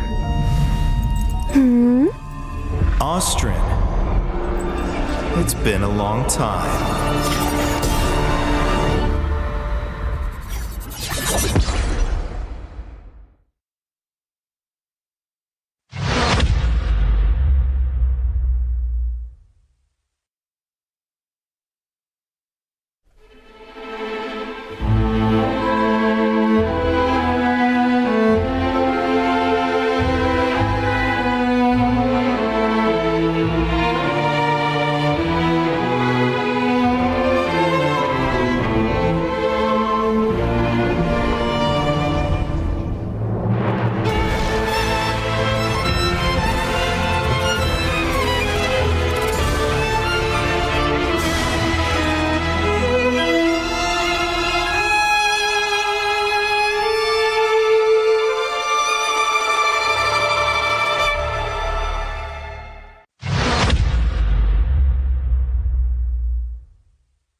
Recently, a mysterious stranger has been seen about the Misty Marshes. Oh, her. She's an old friend of mine. And she was once the seer, Austrian. Austrian? The seer who once led the bird tribe to repel invaders and protect the Wonder. But didn't she fall in battle back then? Yes. But it seems she's somehow returned from the dead, and she's given herself an interesting new name, Umbrosa. It's exciting, isn't it? Returning back from the dead. What will she bring to Misty Marshes? After all, her current self is completely different from before. The bird tribe girl I remember was pure and proud, forever bathed in light. But now, even from far away, I can sense the darkness and death clinging to her. Looking like this, it's no wonder no one recognizes her as the Austrian of old. Even the weapon she wields now is unlike those bird tribe past. Feather blades dyed in blood, sharp beyond measure. It's said the bird tribe are born war dancers. In battle, they move with a dancer's grace and agility. But from her, what I feel is madness? That's right. A reckless, all-consuming madness, unlike anything from her past. Since her rebirth, she seems to have awakened the power of the Undying. But who will face her in this final solitary dance? Umbrosa, are you friend or foe? We'll know soon enough. I'm sure it won't be long before we meet her. So this is where you've been hiding? My old friend.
Caillou!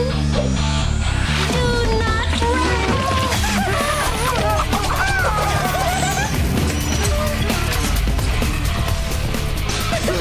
I like that. Hey! You! Hey! Stop! You!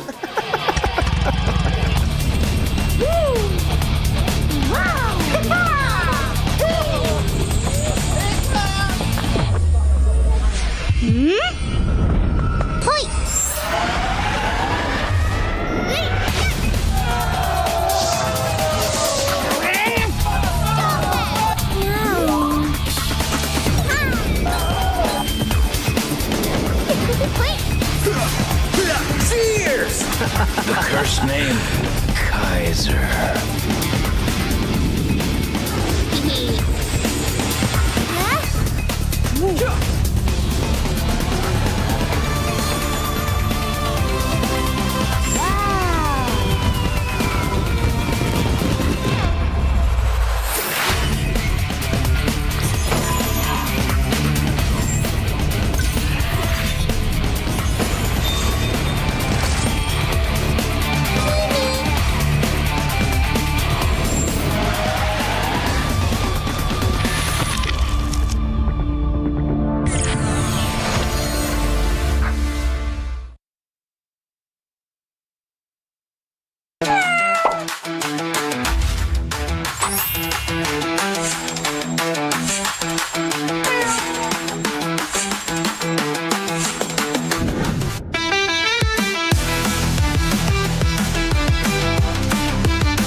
The elders say the seers have guarded the misty marshes for generations.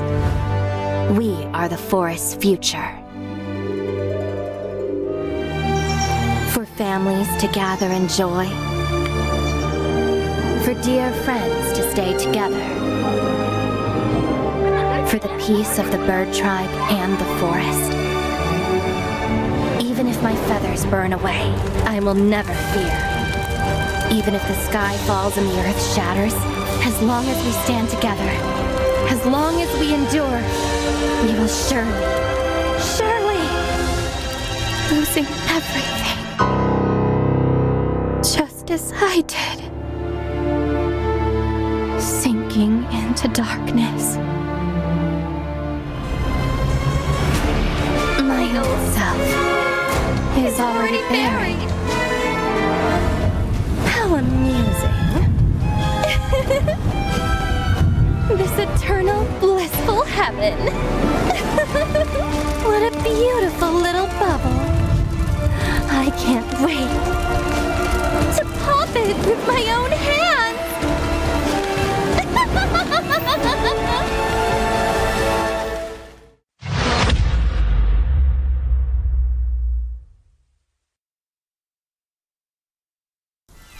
Life's growth has always been bound to conflict. How long can today's peace truly last?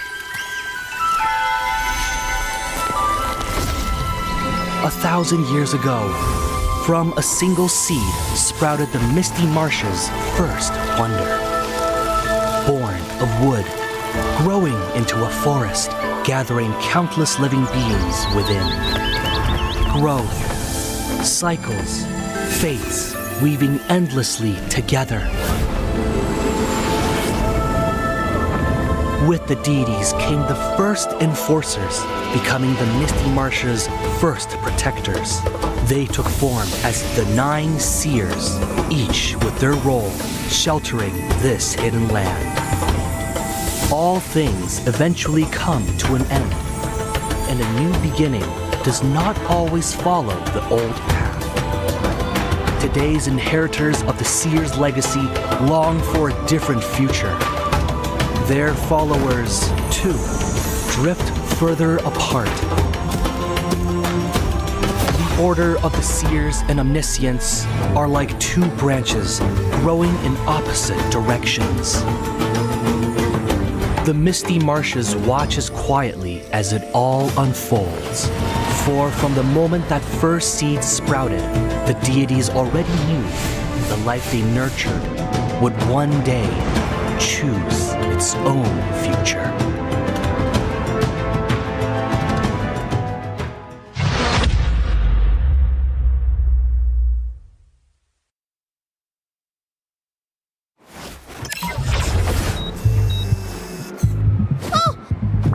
I'm definitely late!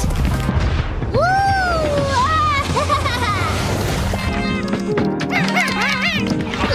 Why aren't you answering the phone?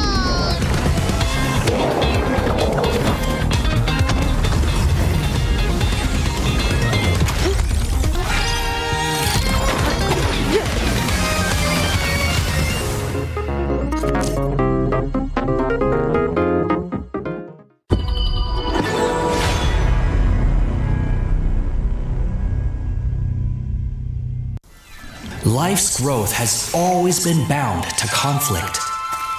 How long can today's peace truly last? 1,000 years ago, from a single seed sprouted the Misty Marsh's first wonder.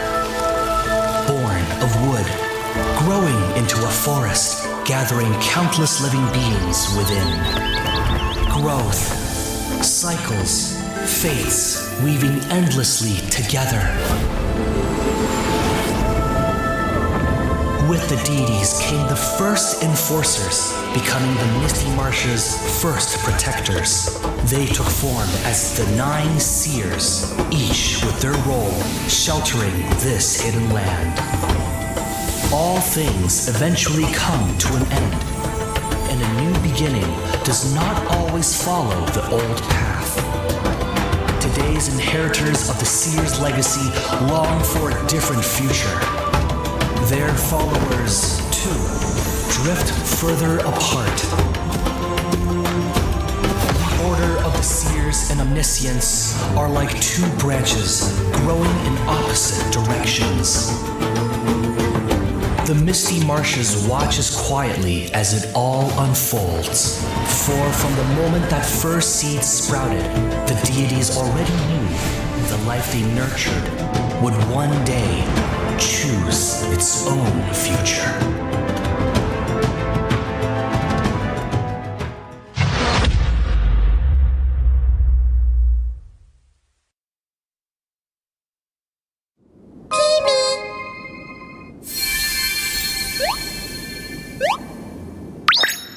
Hello. I'm a spriteling. This world is so strange. Happy people are colorful. So beautiful.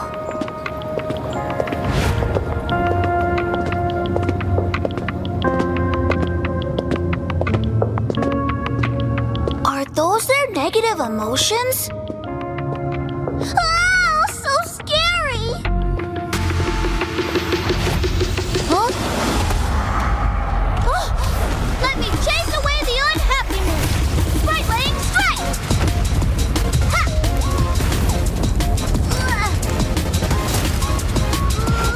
Hey!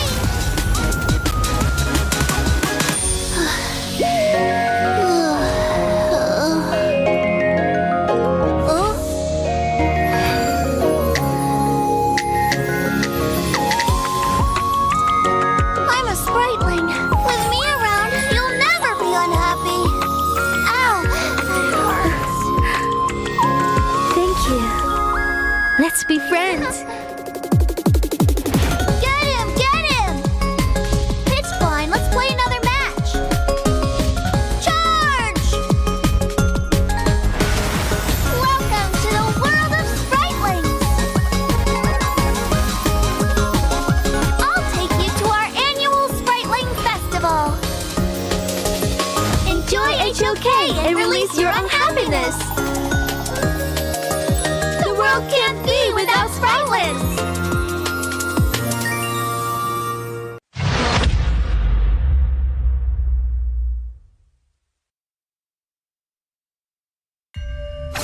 This is her passive ability. Each basic attack applies a mark on the target.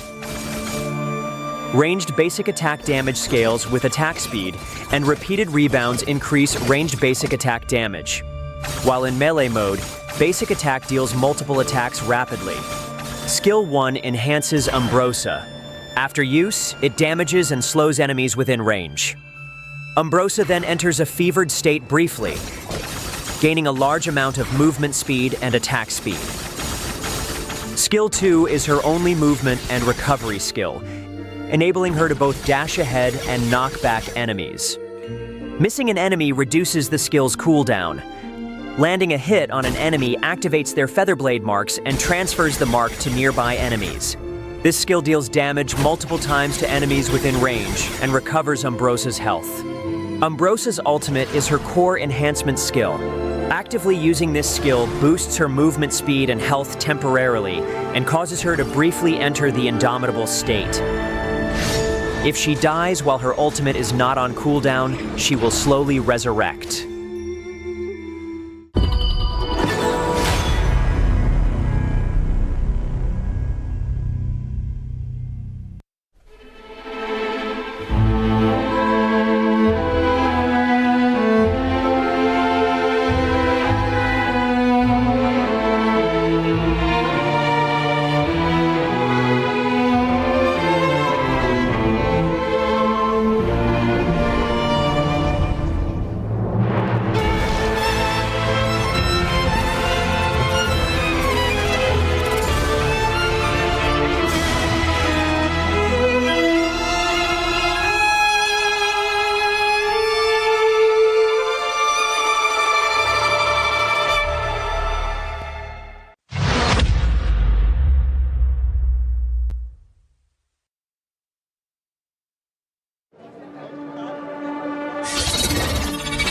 Huang,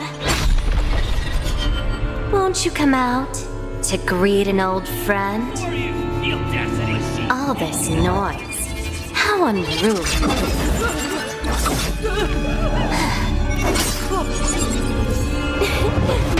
My, such a grand ceremony, and yet it's become such a mess. Let me help you tidy things up!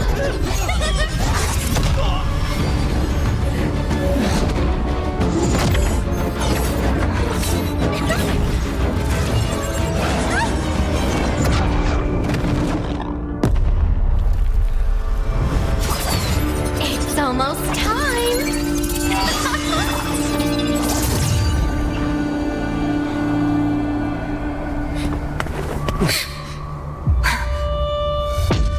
Hang in there! We'll protect everyone! Someone will come to help us! Who will come to help us? No. How interesting! Very interesting.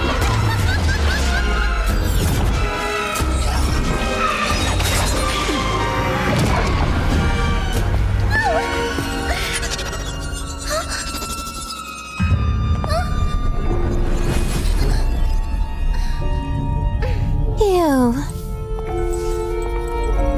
Why do you always cling on to him?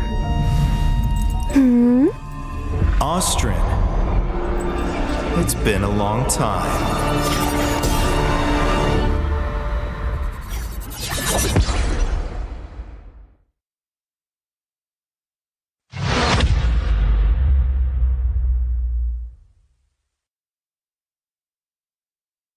Donghuang. Recently, a mysterious stranger has been seen about the Misty Marshes. Oh, her. She She's an old friend of mine. And she was once the seer, Austrin. Austrin? The seer who once led the bird tribe to repel invaders and protect the Wonder. But didn't she fall in battle back then? Yes, but it seems she's somehow returned from the dead, and she's given herself an interesting new name, Umbrosa. It's exciting, isn't it? Returning back from the dead. What will she bring to Misty Marshes? After all, her current self is completely different from before. The bird tribe girl I remember was pure and proud, forever bathed in light. But now, even from far away, I can sense the darkness and death clinging to her. Looking like this, it's no wonder no one recognizes her as the Austrin of old. Even the weapon she wields now is unlike those bird tribe past. Feather blades dyed in blood, sharp beyond measure. It's said the bird tribe are born war dancers. In battle, they move with a dancer's grace and agility.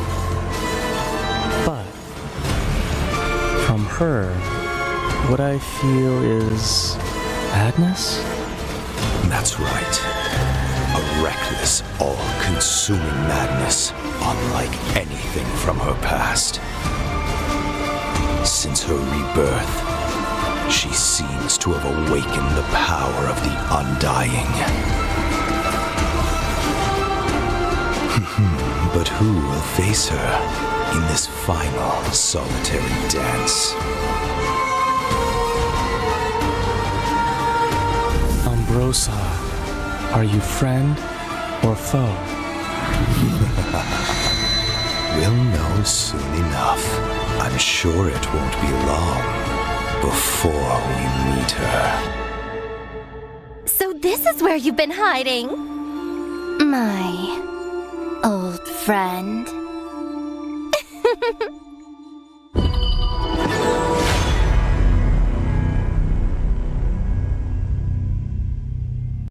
Will you live for real?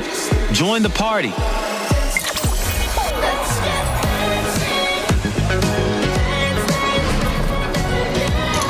Make the whole street a party and add disco balls.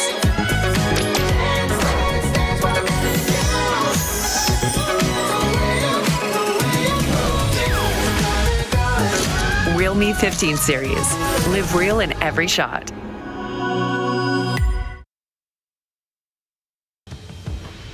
That was quite a long break that we had, but 30 minutes is up and we are back to the main business here. My name is Sagi. Alongside me is your favorite kind of tofu, Mr. Ken Tofu. Let's tell the audience, what do we have for the series?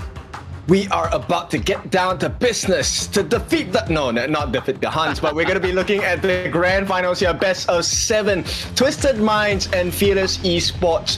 Both of them have fought tooth and nail to come here. And now this is the true test because only one team makes it to KIC. We're talking about the Honor of Kings Championships, where there is a much bigger prize pool and much stronger teams. Like we keep mentioning, right, the first half, all these teams are playing for the Seasons Invitational. They're playing for the KWC at Riyadh.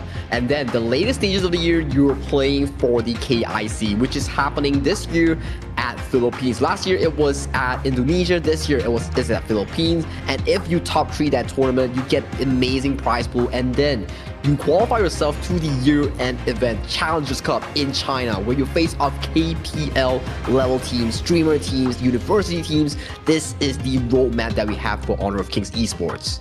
It's just a big learning journey, right? So this was very important. You have to bring your best. And I think if I'm looking at the coach's perspective, I really want to win this ASAP, 4-0 if I can, and then we really just start working towards winning the entire KIC.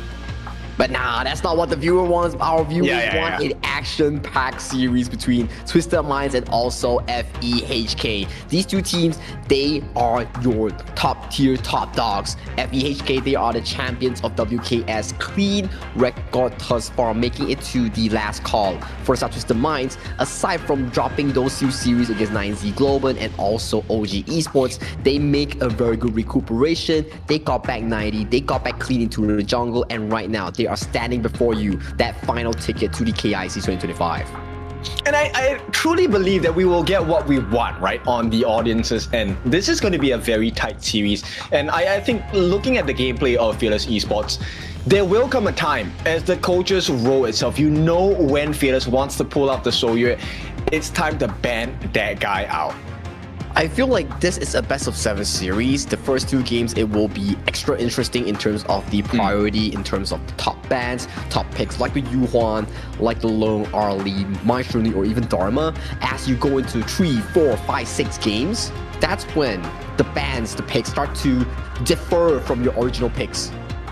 For sure, and I think Clash Lane is also something that we'll pay very, very close attention to. We have seen the Dharmas, the Guan Yus, the Charlottes, the Mayins. These have come into play massively throughout the entire year itself. And of course, with the new addition of the Fatih, I want to see which team brings out the best result by picking up these heroes that are available. It is the long run that we're talking about, right? Because just now we were playing best of 2s. Best of 2s, it's a very simple pick and ban game whereby you pick the best draft heroes, you counter your enemy. But going to a best of 7, however, you're going to be planning for the long game. Imagine going to game 6, you use all your heroes. That's where the coaches are so important in making all these heroes that are scattered across the entire HOK's Gorge into a feasible and viable team composition that also simultaneously counters the enemy's one. It's like a mix of science and art, right? So obviously the science of it is you don't want that fizzle to really die out too quickly. You want to maintain that very nice simmer and hopefully boil your way through your opponents into the grand finals, into KIC. At the same time, the way that you execute the composition is something that is like of an art because it can go many different ways. It really depends on that particular situation itself. Oh, only time could tell, right? This is the exact phrase that we keep telling our audience here. We are not in the minds of coaches. We can only tell you the potential of, oh, my Shrono is definitely coming out. Arlie's definitely coming out. But how does it draft accordingly? When is it coming out? We don't know. But what we know is that our first team of today will be Twisted Minds. So you should never give up. You gotta fight for it. Whoa, let's go. I know you want it. I see the fire in your eyes. You gotta fight for it. Let's go. The battle's calling. You better give it all you got. You gotta fight for it. The time is right for you to raise a bar. Yeah. Cause you could be the greatest of them all. Yeah. Let's go. The battle's calling. You better give it all you got. You gotta fight for it.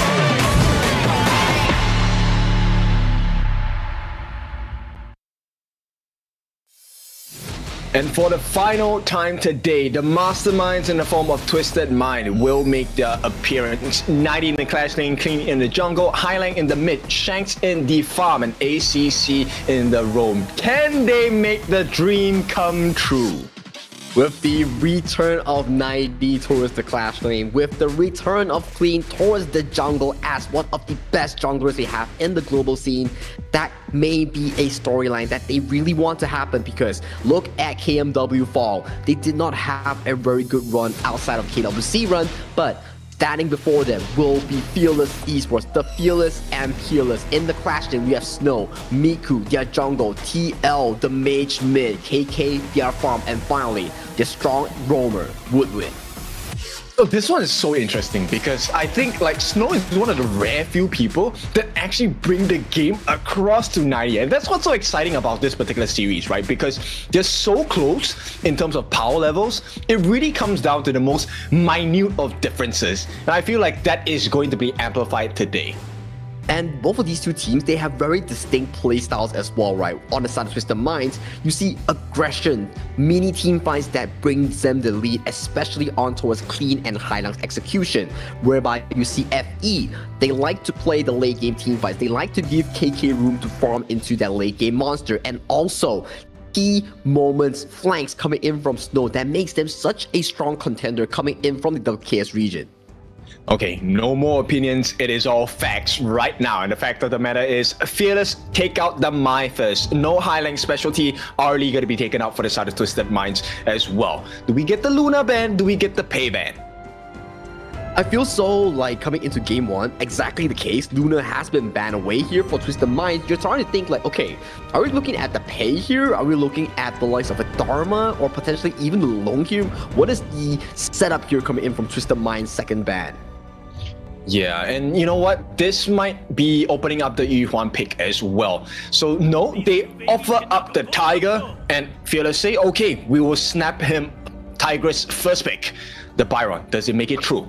But there's still all these counters here coming in from the South Twisted Minds pool. When you fight a Pei, there's the likes of a Musashi, there's the like of a Ukutachibana that Clean can really pick it towards the jungle. For Twisted Minds, there's no rush towards that. They pick up Yuhuan and also Dharma, one of the top two highest priority picks aside from Arlie and Maestro that we have in KME and KMW.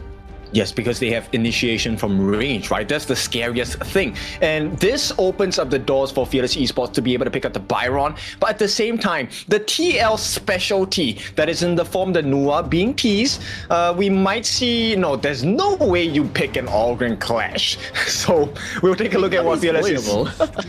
It is, but this is your lifeline. This is KIC, man. I don't think you want to play around with that.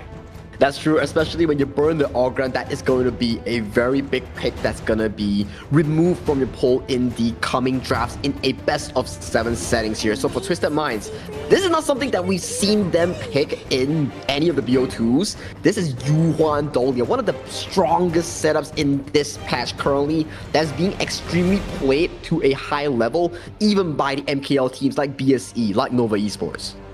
And this is a huge counter towards the Pay because you want to be able to burst down your targets, right? And one of the answers you can have in terms of burst is either you return the favor, have very strong firepower, or you just sustain through it. Now, Twisted Minds, they take away the Guan Yu. Fearless Esports, they take away the Jing. So all the instant access, the backline catching will not be available.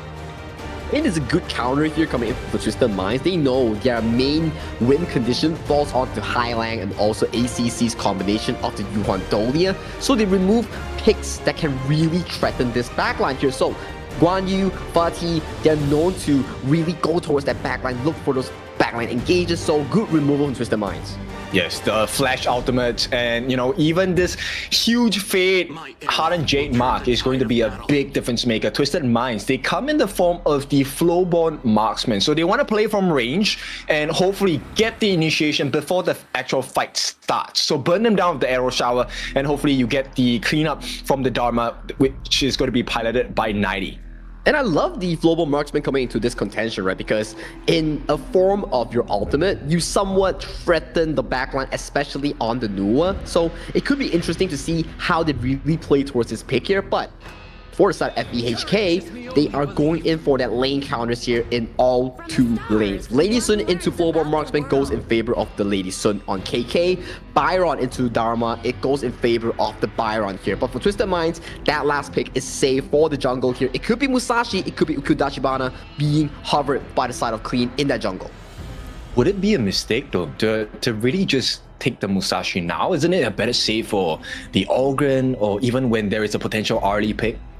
I mean, it's worth it because it's a Pay we're talking about. If you can really limit that tempo, be it with the Pay, be it with the Musashi, or even the Allgren, that could be huge, especially in game number 1, whereby both of these 2 teams, they are drafting super heavy for that game 1. So, you know, KK needs to be really safe, and KK has shown that he knows how to position himself really well against a Musashi pick. So this really is, I would say, a hunting grounds for the side of Twisted Minds as well as Fearless Esports. But the way that TL plays as Noir, you know, no finishing Annihilation. It is an opening Annihilation. I wonder if that's going to be the difference maker for Fearless. comes down to that one question that we always ask, right? Is it the Yuhuan getting that double ultimate, or is it the Yuhuan being sniped down by the Annihilation here? Always we see Annihilations being shot through even before the ultimate of Yuhuan comes into the rescue to really bail them out here. So it comes down to these two teams, these two mid laners, how they execute themselves as a carry role in this game. That's right. And it's also very scary because actually if Twisted Minds, they get the perfect positioning in their games where, look, the health bars are not that threatened, then there is a potential of a double duel to the death, which I guarantee you KK cannot make his way out of. It is very difficult, especially this time. There is no Zhuangzi to really bail you out from crowd control. So this time it is double duel to the death, or even a truth mantra coming in from 90 from different or shady angles here. And finally, you have the Yuhuan with the double ending sorrow pushing front against you here. But good news is for FE, they have strong lanes, they have Byron, they have Pei. That is a super duper good early game coming in from FE HK. But this is game number 1, best of 7, last slot to the KIC for these two teams. You set the tone and you make sure you have the lead. This is not just in the physical sense, but the emotional sense as well. And as it looks like Fearless, they will be able to check the pressures, get some eyes and vision onto ACC and Highlang. And this is going to disallow them from having that super hard engage into the jungle. And without this, all this that is being set up for us, we have our tournament official sponsor. Realme is the official gaming phone. The Realme 15 Pro, built for performance, made for gaming, smooth, cool, reliable, just the way esports demand. Ready to level up? Get yours now and feel the difference. And the demands are pretty high at this point of the game because you want to be able to secure that Firehawk. And right now, TL, just being a nuisance, right, gets the full stack of the first and second skills, allowing for that Mega Matrix to be shown up. And at this point, it did not have too much advantage because Twisted Minds, there is still that Firehawk for contention here. It will be very difficult, especially coming in from Twisted Minds, because FE, they have a smite setup on the Zhang phase, so it wouldn't be a smart choice to really contest something that is so 80-20 in that exchange. So the smart move is just play safe, because you know in that late game, in that mid game, Highlang, Shanks, Queen, they will come out exceptionally strong. That's right. And Fearless, I like the way they have rotated and made the plays with regards to the resource management, right? So they get that Firehawk at the bottom. They also don't lose prior on the space sprite. And this is going to be a very slight goal lead, but a goal lead nonetheless.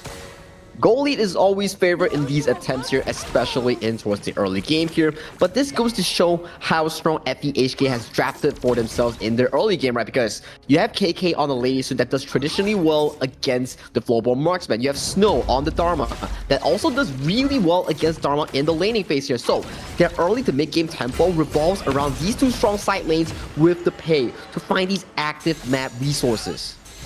I really want to see how Miku plays this, right? Because they're actually aiding him. TL actually, knowing that he does not have the best early start to the game, he will actually be assisting Miku to really ramp up the jungling speed. At the same time, Twisted Minds has a different idea. It's really about making sure that Shanks has enough space to farm. But Highlang here, game force out the first unending sorrow here. ACC still not level 4 here, so there will not be a refresh for that ultimate.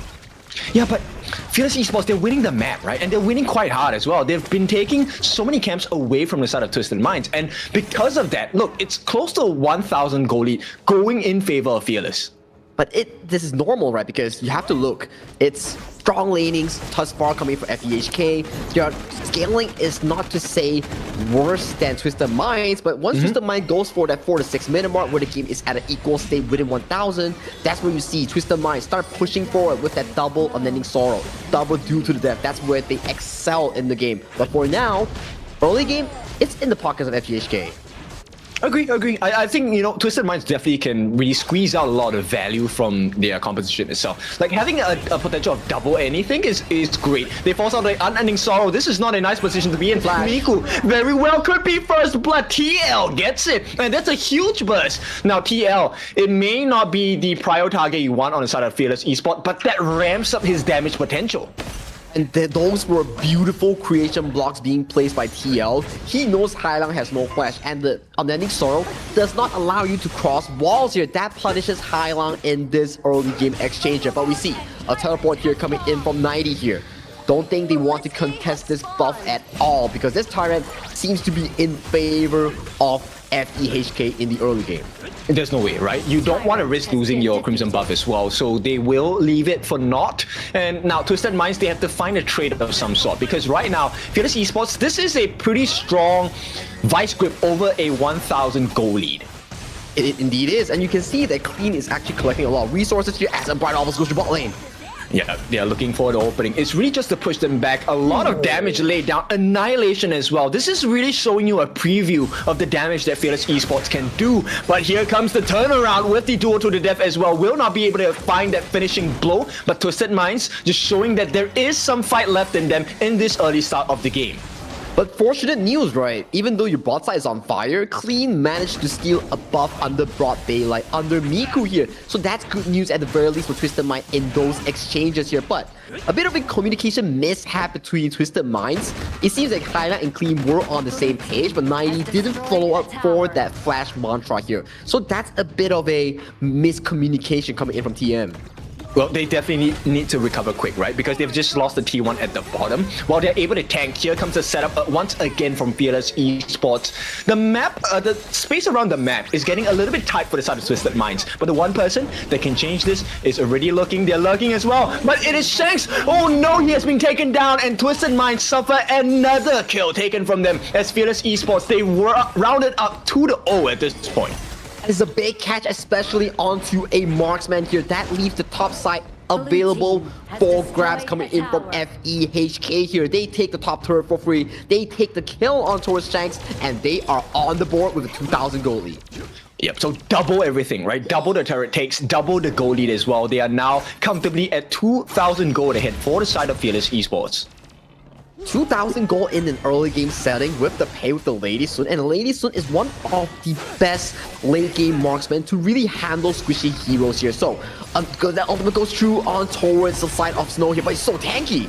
Yep, who's catching who here? And it's not looking good for the side of Twisted Minds. The backup does come in, and Clean lost now in the middle of 4, and he will make it out. So Fearless Esports, they managed to deter him, but 90, what a catch with the Truth Mantra as well. The crucial initiation onto TL as well as Snow. There is no more damage to be offered, and another refresh comes in, the duel to the death, and Fearless Esports, they have to be fearing right now. 90 comes up clutch with that engage straight onto KK, eliminating TL as well on towards those exchanges. Beautiful stuff here coming in from 90's Dharma.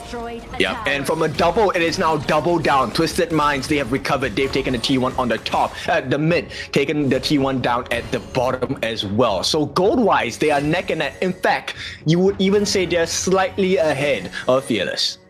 This is good map tempo here coming in from Twisted Minds here. And this is the prize engage opportunity that we keep talking about in the pick and banter. You have the double Musashi ultimate. You have 90 with those crazy flank angles here. And so far, he's doing such a good job on the Dharma. And this is the value of the pick, right? The composition on the side of Twisted Minds, which is they offer you options. There's a lot of flexibility. If it needs to be defensive, you can have the double unending sorrow. If it needs to be aggressive, you have the double duel to the death. And that's a scary situation to be in.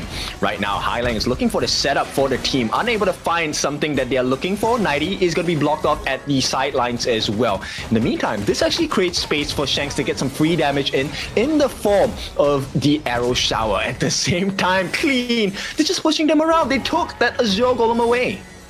Who is just further falling behind on that pay here. Level 13 against a level 11 pay. Clean is so dominant in that jungle lead as of this point here. Things are not looking good for this early game pay. Yeah, Twisted Minds, they're looking for the setup. The bait is real coming up from Highline. They want to make sure that they're over-committing, and that's a lot of damage onto Woodwind as well. Clean is still hiding in the brushes. No, he will hit down onto the T2, stopped by that TP on the side of Snow as well. But Woodwind is so low, he's going to use his Unbridled Outburst. Where is the ultimate? Did not hit the mark, and ACC walks away for free. He limps away just a bit of health and towards safety here. He still has a bit of breathing room here, but that is a lot of spells being thrown on towards the side of ACC on this Dolia to just allow him to limp away here. And furthermore, all these objectives are still going in favor of Twisted Minds here. More jungle lead, more lead for Queen. Yes, they have completely flipped the script. Now they have that 1,000 gold lead in their hands and pretty much a lot of map pressure as well. 3 turrets in comparison to the 2 that Fearless Esports have not found, any extra room to work with. And the painful part in this exchange, coming in the 10th minute, there is no flash for KK here. That is a big target that 90 and Clean can really engage on. So if you're FE, not a big fight that you should be taking. But then, creation blocks! There is a lot of damage coming in for the side of Twisted Minds. Not getting any kills, but this is a deterrence, right? Because when that 10-minute mark hits, I think TL should have his Annihilation off of cooldown already.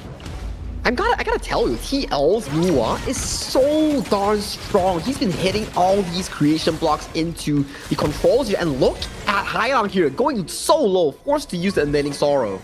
Yes, so ACC now has to use his Celestial Melody. This is, it could be a pain point for the side of Twisted Minds, but they start working on that Tyrant, Shadow Tyrant at this point. It's going to be reset. Twisted Minds, they need to work around their positioning. And once again, the secondary Annihilation not going to hit the mark, but Woodwind is very low as well. They have to be really careful about this. The life bars are not an advantage for the side of FE.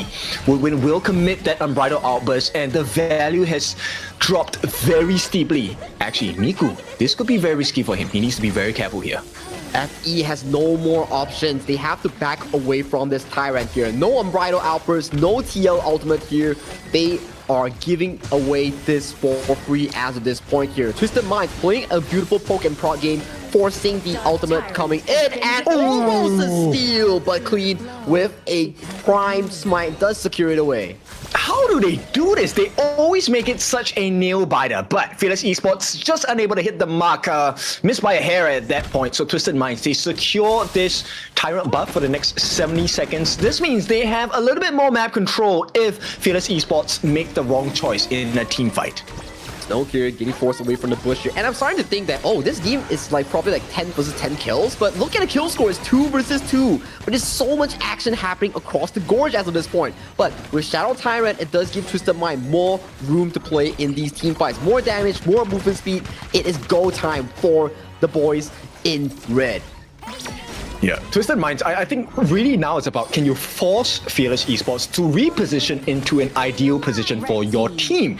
That's what 90 is waiting on, right? He wants to set up the Mega Truth Mantra. Right now, Snow on, there we go. Unable to hit the marker though, and the save does come in from the side of Woodwind. Is it going to be enough though? Annihilation onto Shanks. Oh, there's not enough damage. Shanks makes it out, and this can turn very sour and south for the side of Fearless Esports. They're looking for an opening on the side of 90. Manages to get some damage in. Shanks has a lot of protection, has to back off, and it's still looking good. Clean comes in with the cleanup as well, and it's 4 members down for the side of Fearless Esports with the minions marching in the mid lane as well. Woodwind will not be able to defend this, so that's an open wound in the middle. 10 seconds onto Snow here. Woodwind has to sell himself for this base, but the minions have gone through here, and another ultimate does slice him apart as the crystal is wide open. Game number 1 goes over to Twisted Minds. What a big win. One shot, one opportunity they did not miss. And Twisted Minds, they are very focused today. They are indeed very focused. The teamfight execution towards that late game was just so darn critical, especially on towards Shanks here. He found the 1v1. He found the collective kills, and it really delivered for his team in that success moment, in that final push. So we'll take a look at that last replay of the fight later on, right? I think it really came down to the Celestial Melody value and the fact that Shanks was able to get a lot of free hits in. Like, nobody was able to lock him down. Snow tried, but he did not make it work.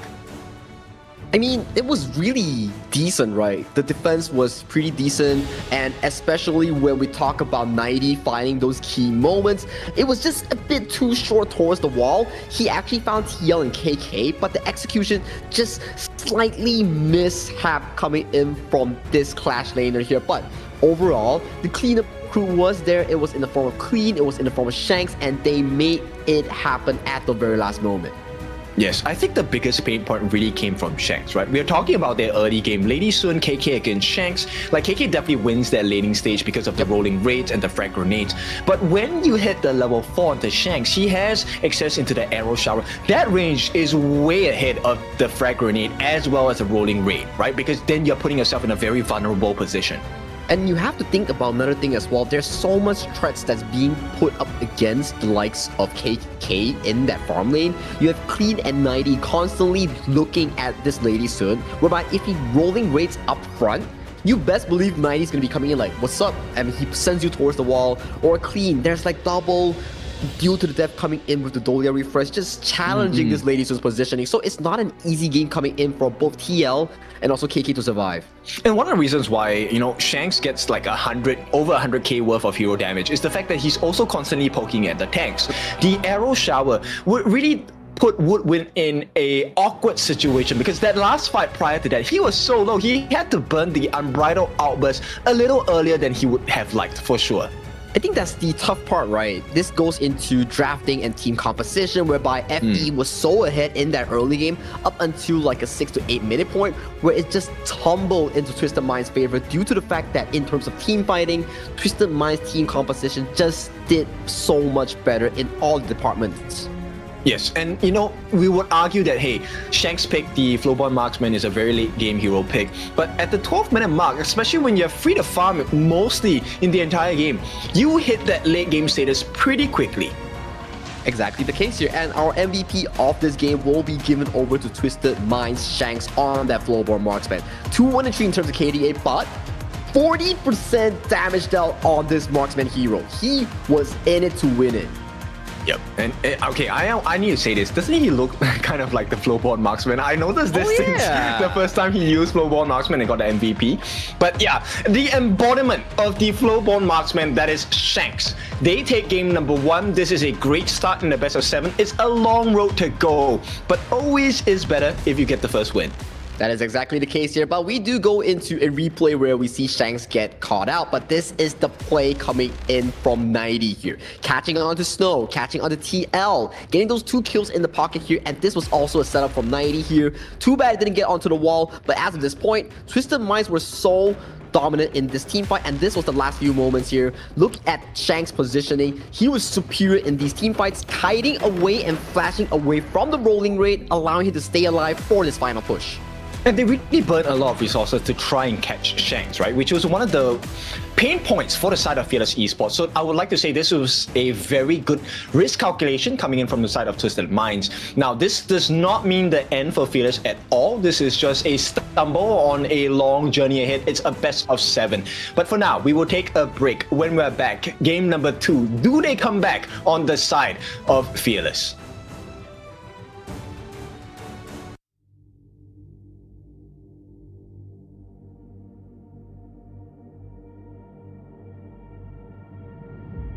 I feel it deep flowing through my blood. Rising up to become someone. And taking it all on my own. What a sweet victory. And taking all of my control. Awaken something deep in me. Like flames, feel it burning inside. Take a hold of pursuit of the prize. I've been told ain't no way to survive, keeping all of this fire that's locked up inside. When this is the time, enter the ring. All those mental chemicals doing they thing. I got flashes of battles inside of my dreams. I was made for this moment. At least now it seems like it's time to come face to face with your fear. Been battling reasons for all of the years, and I learned how to fight them with style and grace no one's ever encountered. You say it's amazing, I'ma come out swinging when they open the gate. Go ahead, call passion, I'm calling it rage. I'm taking what's mine like I already own it. Watch but don't blink, going here to the moment. The sky rained down. Here's to the madness that's all around. Go on, tell them who you are, you are, you are. Go on, tell them who you are, you are, you are, you are. Here's to the moment. The sky rained down. Here's to the madness that's all around. Go on, tell them who you are, you are, you are. Go on, tell them who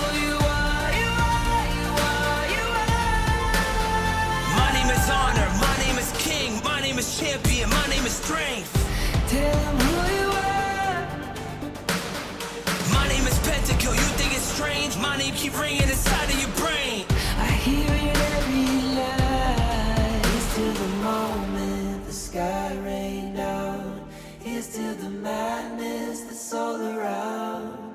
So tell them who you are, you are, you are. Go and tell them who you are, you are, you are. Here's to the moment the sky rained down. Here's to the madness that's all around. Go and tell them who you are, you are, you are. Go and tell them who you are, you are, you are, you are.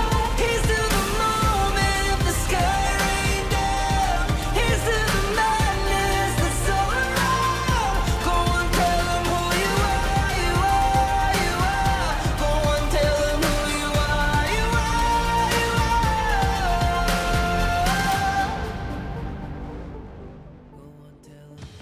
Calm, calculated are Twisted Minds. They take game one in a easy fashion with quick rotations and a good team fight here. But we're back from the break here as this is only game number one in a best of 7 series. So best of 7 series, you need 4 points to allow yourself to win in a series here. So it's still game one, it's still 1-0. There's still a lot of room for error for both teams. That's right, and a lot to explore. All right, I don't think Fearless Esports will be kind of ruffled, have their feathers ruffled by this first game. I think this also might serve as a inspiration for the rest of the series. Right, you may stumble, but it's never how you start. It really is how you finish the series. And also, an interesting point for some of these teams, maybe it doesn't apply to any of them, but some teams really excel in situations whereby in coming series, in like later stages of the series, they do exceptionally better compared to the start of the series here. Twisted Minds has shown that kind of success when they did against OG in that grand finals of KMW Spring. So for FE, maybe that's the case as well. I mean, both these teams, some of them have had international experience. Actually, all of them have had international experience, right? Even from the following KIC in 2024. Now, Fearless Esports, they're going to open the doors with the Mai Shiranui. So we're looking for some very early game-centric burst potential and hopefully some early rotations. But Twisted Minds, they're going to shut this down. They are looking hella hungry with these lineups here. Guan Yu and Liang, super proactive stuff here, being prepared for Twisted Mind in this game number 2 here. FEHK, they have already burned through the Zhang Fei as a counter towards the Liang here. Do they go for the counter that 90 showed us, which is the Liu Bang? Ooh, that is kind of interesting. But we will see Twisted Minds pick up the Jing instead. Not locked in just yet. I'm curious whether they will want to go with the Princess Frost combination, or would you want to go for a Gun and Mo? Personally, I think a Gun and Mo works a little bit better here. You have the potential to snipe down the Long really quickly, and it can be aided on with the help of the Liang. I think they don't get to choose here because they have to survive through the ban phase here, like 3-4 bans here. Maybe they remove the Princess Frost, maybe they remove the Ganemo combination. It's still up to FEHK what they want to ban through. There you have it. The Princess Frost has been banned away from the pool.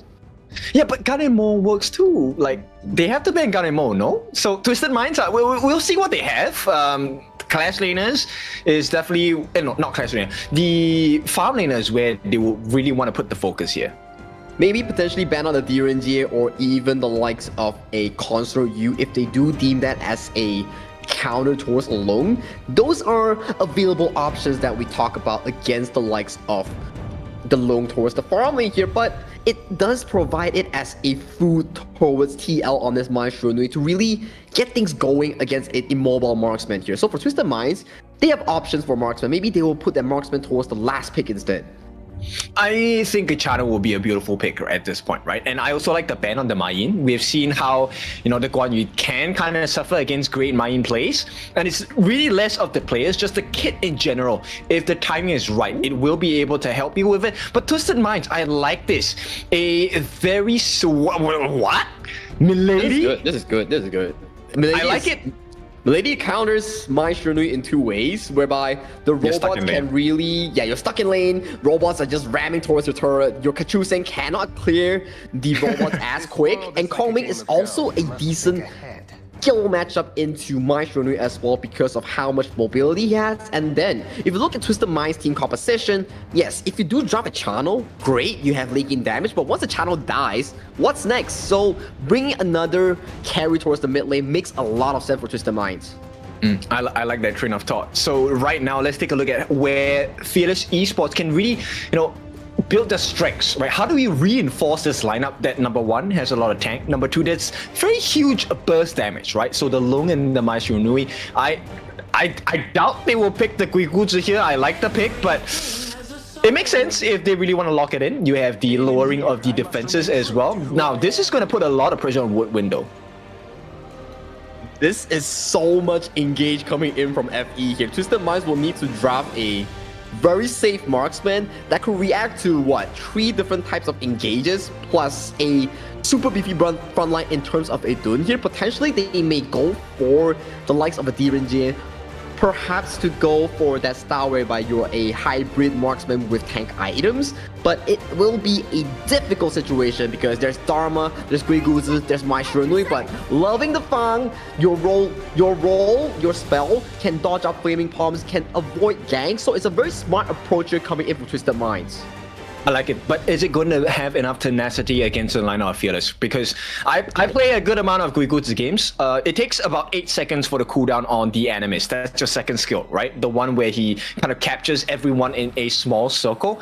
So there is a lot of initiation potential from the Fearless Esports lineup. I just want to see whether they're allowed to make that happen.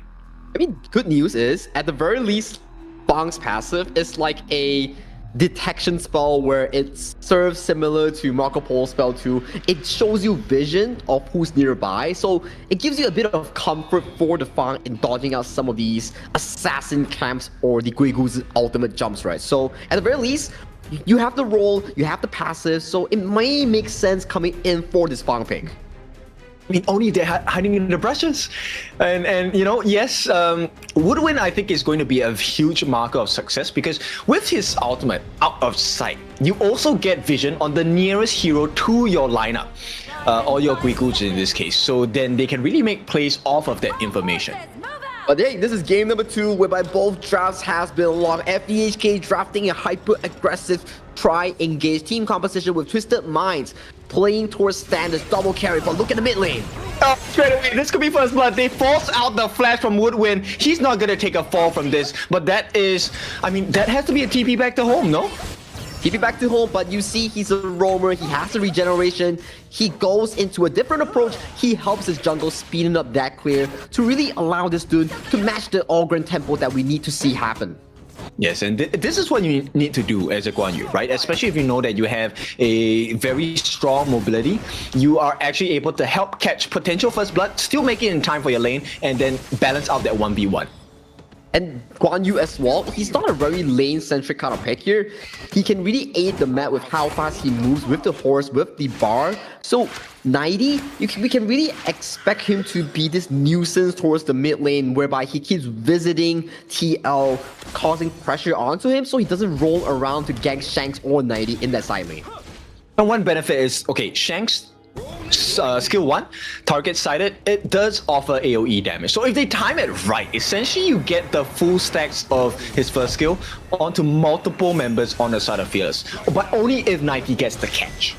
Only if 90 gets the catch here, and we see more of these rotations here coming in for both these two teams to really capitalize on this top side here. But look at Woodwind, he's camping. There's no way they lose this, right? There's a nice knockup coming in, but it's not going to be enough. Quite a bit of damage onto the side of Twisted Minds. Miku gets smited down. The slow is coming in, but the response is huge from the side of Fearless Esports. It might not be enough. They're falling very low. Instant execution. First blood goes into the hands of Clean. A double kill, triple kill maybe. No, it's a double kill, but still the response coming in from the side of Fearless is not enough. Clean house. 4 members for the 2 on the side of Twisted Minds. They come up clutch and they win big. Your Twisted Minds utilizing the early game prowess of the Ogren here. Defeating Miku, defeating TL, getting 4 kills for the price of 2. And they come out huge in this early game exchange. Yeah, a lot of pain for the side of Fearless Esports as well. ACC already having the level and the EXP advantage against Woodwind. He's still lacking that fall. He needs that information for the team. A look at the camp here as we go into a replay here. As you see, the ultimate here, jumping onto multiple members. As of this point, you're so low and you just get slapped on by the Seer State. Even if you got the catch onto Clean, it's not worth it because it's a 4-for-2 exchange. Exactly. I mean, you get Clean down, but Miku has already taken a fall. And once again, they go right in. Clean looking for the finishing blow. They get it. A double kill once again. It doesn't matter if 90 traces left, but they have managed to catch Clean. This is huge for the side of Fearless Esports. They need to battle and work their way through the sides of Twisted Minds. And right now, it's just instant access into the jungle. They do have Smite on Miku. They need to make sure they get this Azure Golem. It's looking really good for the side of FEHK here. No jungler from the Twisted Minds, but oh, hang on, Hailang does steal away the Azure Golem from the hands of Miku here. Yeah, this is unfortunate. Fearless Esports, they needed that buff in the hands of Miku because that would, number one, slow down Clean, but at the same time, offer golden EXP. So Fearless Esports, unfortunate situation for them, but this was how it transpired. Very nice catch by Woodwind. This is exactly what the usage of the Quick Boots is for. They get the initial kill on the ACC, but then here comes that turnaround, right? This is by Snow. He actually TP'd down just in time to be able to change the fight here. Exactly here. So 2 goes in favor of the side of Twisted Minds, and then Snow here comes in to clean up kill on towards 90 and also Clean here. But it's still overall a decent trade so far as we see. 4 minute has arrived. Tyrant is the name of the game. And EXP advantage very much in Clean's favor. They need a little bit more setup. Here we go. It is going to be a nice catch, but Clean has the ultimate available. Razor Cavalry as well. The suppression comes down, and Snow, he's not going to be available for the fight any longer. 16 seconds out of the bag with the winning strategy as well. Lay down onto TL, and now Twisted Minds, they use the health bar to shatter damage, and they can take out 3 different members on the side of Fearless Esports. 90, the only victim, and right now the prize is the T1 and instant access into the jungle on the side of Fearless Esports as well.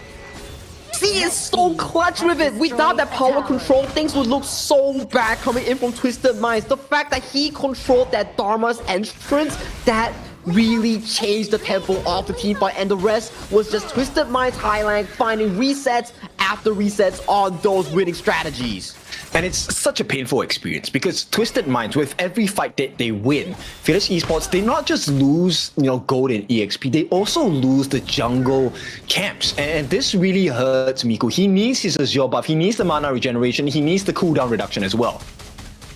Is the painful part here. If you fight when your camps are up, especially doing Tyrant, if you lose the fight, you lose a lot of resource and a lot of gold here. 5 minutes, 30 seconds, 1.6k gold lead goes in favor of Twisted Minds. And look at Clean. He's relentless. He knows he's strong. He's just marching towards the enemy base because he knows there's no imperil. There's no hero reduction coming in from FEHK. And this is so painful because Fearless Esports is a fighting draft. They are a composition made for team fights. But Twisted Minds, because of this advantage that they have, they will keep forcing them to go into team fight situations. And once again, they do get a response here. They take down 90, which is great. But they need a little bit more than that on the side of Fearless Esports. A kill is a kill, and we see Woodwind finding a potential target onto ACC. ACC does get caught out in the middle of the river here. 2 kills goes in favor of FEHK as they re-establish their fighting spirits. All right, this is what we want to see. Every 8 seconds, how much value does Woodwind bring to the team? Now, this is a 3-on-1. 3-on-2, they may be spotted out. Shanks will know that difference, but here's the Conductor of Souls. Can they out-sustain him? It's not going to be enough. Winning strategy already used. They did not get the kill, so Fearless Esports, they need to reconsider their options at this point. But look at Woodwind. Okay, so the Animus doesn't really find engaged as of this point here, but that is the key marker we keep talking about. You fight against the Ogre, you better be buying heal reduction because look at how much he's healing from the Conductor of Souls. I mean, you definitely want to have the burst damage besides just having the anti-heal, right? And for now, I don't think TL has that. TL went for the Scepter of Reverberation, so he will need some time before he works his way towards that venomous stuff that we are talking about, or potentially Miku with the Blazing Cape here. But so far, in the 7 minutes, so much action has been happening across the gorge that so much fighting is in favor of Twisted Minds for that goal lead. Yes, it's simply because they can't burst down clean, right? And the moment you can't burst down clean in one fell swoop, he gets his Conductor of Souls, his ultimate, and he's back to full health again. So it's a very difficult situation for Fearless Esports at this point of the game. They need time to get the goal. They need to balance out this deficit here. And also, the likes of Alone is not the best marksman to really tear down Ogre without items here. So maybe in the later stages of the game, when the KK has more items, that's where we see it. But Woodwind here, looking for potential engage. Yep, but then Conductor of Souls, it resets the whole situation, nullifies the damage as well, and this time Miku's on the run, but the catch is available on the side of Twisted Minds. They will not over-aggress because they know they have this gold advantage. No point throwing away the gold for a couple of kills. Yep, 2,000 in favor of the side of Twisted Minds here so far. They are looking very much in control here, but one big ultimate here coming in from TL or even Snow may change the pace of the game here. It is down to whoever finds those key engages here. But looking at the item builds, KK is going for the expensive long build. Aside, the only disadvantage is expensive here, so it goes for the Eternity Blade, Master Sword into the Daybreaker here. Very suitable in taking down tanks like Ogren or Guan Yu. So we'll hope that they achieve that result, right? Right now, I think the other member that we really have to pay attention to is Woodwind. I think he has been pretty consistent on this Guigu pick, but he needs to be able to catch out ACC, because if ACC is still alive in the team fights, then Snow is just rendered useless. We will have to see. That's why in the draft we talk about this. It's the battle of roamers. Whoever gets the perfect catch will dictate the tempo of the game here. It comes down to those key exact moments here. But look at Clean here. He's face checking into 4 members coming in from FEHK. They have no answers for this Ogre as of this moment. Yes, he's level 12. He's not that far ahead, but a 2-level differential does mean a significant difference at this point, right? So for this Esports, they need to find something else. A good bit of damage coming from KK. That's a good sign to have if you're a Fearless Esports fan. But for now, Twisted Minds are able to handle the pressure. There is a little bit of a threat. Oh, hang on, there's a catch of suppression going down onto Miku. Maybe it is time they have enough damage, and there we go. They clean up, and the life bars are dwindling down a little bit low on the side of Fearless Esports. It's all onto Woodwind. The moment he does not have the catch potential, they have to be very wary about the potential. But for now, Fearless Esports, this is a nice position to be in. This is the importance of purchasing Imperial Venomous Staff here. You see the moment they have it, they pair it with the long, they pair it with the Venomous Staff, and Clean, he's not that tanky compared to 4 minutes ago. Yes, he's not, but he does have the Blood Rage now, and Twisted Minds, I don't think they will want to contest this, which is also why Fearless Esports members are making a beeline straight towards that Overlord pit, unable to find the result they're looking for, so they start working on this Shadow Tyrant instead. But this is also the beauty of Fang, right? It gives you so much extra damage towards monsters. It allows you to speed run that Shadow Overlord, forcing a 50-50 trade with FEHK. So right now, the game is back to an even state. It goes back to the same thing that you mentioned here. Whoever starts the fight better will dictate the tempo of the game here. And right now, the key member here coming in from FEHK will be Woodwind, will be TL, will be Snow. Find those backline engages where KK needs to stay alive for that DPS. But you never ever find 5 members on Twisted Minds at the same place, right? Because it's 90, he's playing a Guan Yu, he's always going to be out of sight. And definitely not out of mind though. Not out of sight, not out of mind, but Clean always in sight for the enemy to really push in that vision advantage that Twisted Mind really needs to get these turrets in hand here. And look at the top side. Vanguard has already marched towards that tier 3, and right now the map state is going in favor of Twisted Minds. Oh, this is looking a little bit dicey. Where's Woodwind? This is the main part of the map that you really want to catch the members of Twisted Minds out at, right? The jungle, very tight space. A lot of members have to group up. But for now, they have to make sure they clear this Shadow Overlord, because that is going to hurt. It's a T3 on the menu, Twisted Minds. If they break into the base now, Fearless is not going to have a good time. But still, with that Shadow Overlord take, look at it engage. Yep, nice catch. Suppression down as well. That is going to be TL out of the battle for the next 30 seconds. They do get the catch on Clean. He does miss his ultimate, but the Blood Rage is going to save his life for now. And there is no response that is viable for the side of Fearless Esports. And Twisted Mind with the Clean rotation here, they know that they cannot push the tier 3s, but they clear out all the tier 2s with your jungle camps, and they revisit back to their own for a next new rotation here. This is very clean stuff coming in from TM. I mean, how do you play this, man? If you're on Fearless Esports' lineup, who is gonna catch ACC? Who is meant to be that turnaround? I feel like it has to be Woodwind here, and Woodwind going in for the flash engage does not land onto anyone. It's a big mistake there. With the winning strategy, they get the first one off the board on the side of Fearless, and it's looking like Miku is the second victim. A double kill coming in for the side of Twisted Minds. Highlang is very happy with this one, and this is opening up the doors. The middle P3 open for the taking. 5v3 on towards the map here, but 90 rotating towards the bot side here. It is a 4v3 up front here. Twisted Minds, they are just looking to take the tier 3 and they're looking to back away towards safety, recuperate, relook at the map objectives and plan their next step here. But so far, Twisted Minds playing a very good game, capitalizing on mistakes being sent on by FE members. Very disciplined, right? I love this movement coming in. They know that they aren't supposed to over-aggress, right? 10 seconds on the clock, there's no need to take a risk. And risk is where it comes, right? Twisted Minds, the only way they lose the game at this point up to maybe that 20-minute mark is by taking unnecessary risks. I think it comes down to a wombo combo coming in from Snow, TL, and also Woodwind, finding key members like Shanks and Highlang. That may spell good news if they can really find those backline engagements here. But look at Woodwind. He's going for the engage, but he does not have flash to gap close against Highlang on this Kong Ming. And why is Highlang dead? It's because he has time shift. He has flash. There's so many movement abilities. Now, Clean is getting quite a healthy bit of damage given onto him. But for now, once again, Twisted Minds, they're just too mobile. Nobody on the side of Fearless, even if it's Woodwind, has the opportunity to get the catch here. And you can see both of these two teams, they are prioritizing the river control here, and Snow, his position is looking at a beautiful one, because if he finds the backline, that may spell doom for Twisted Minds here as river control relinquish back to FEHK. How does Twisted Mind play this approach?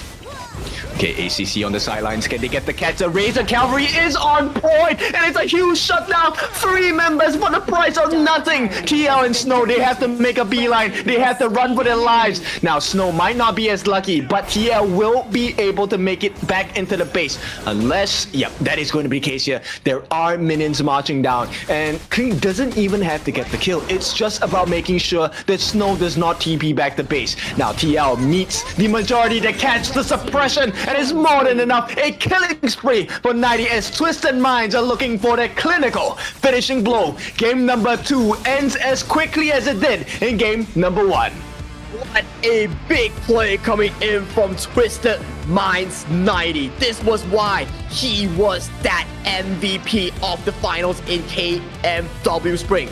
That Razor Cavalry was just nasty. Yeah, I mean, TM fans love the fact that 90 is back, but we love it because he makes such great plays like this. He is the inspiration for all Guan Yus out there. Unfortunately, I cannot replicate the performance, so please do not expect that in my ranked games. But yeah, what a game from Twisted Minds.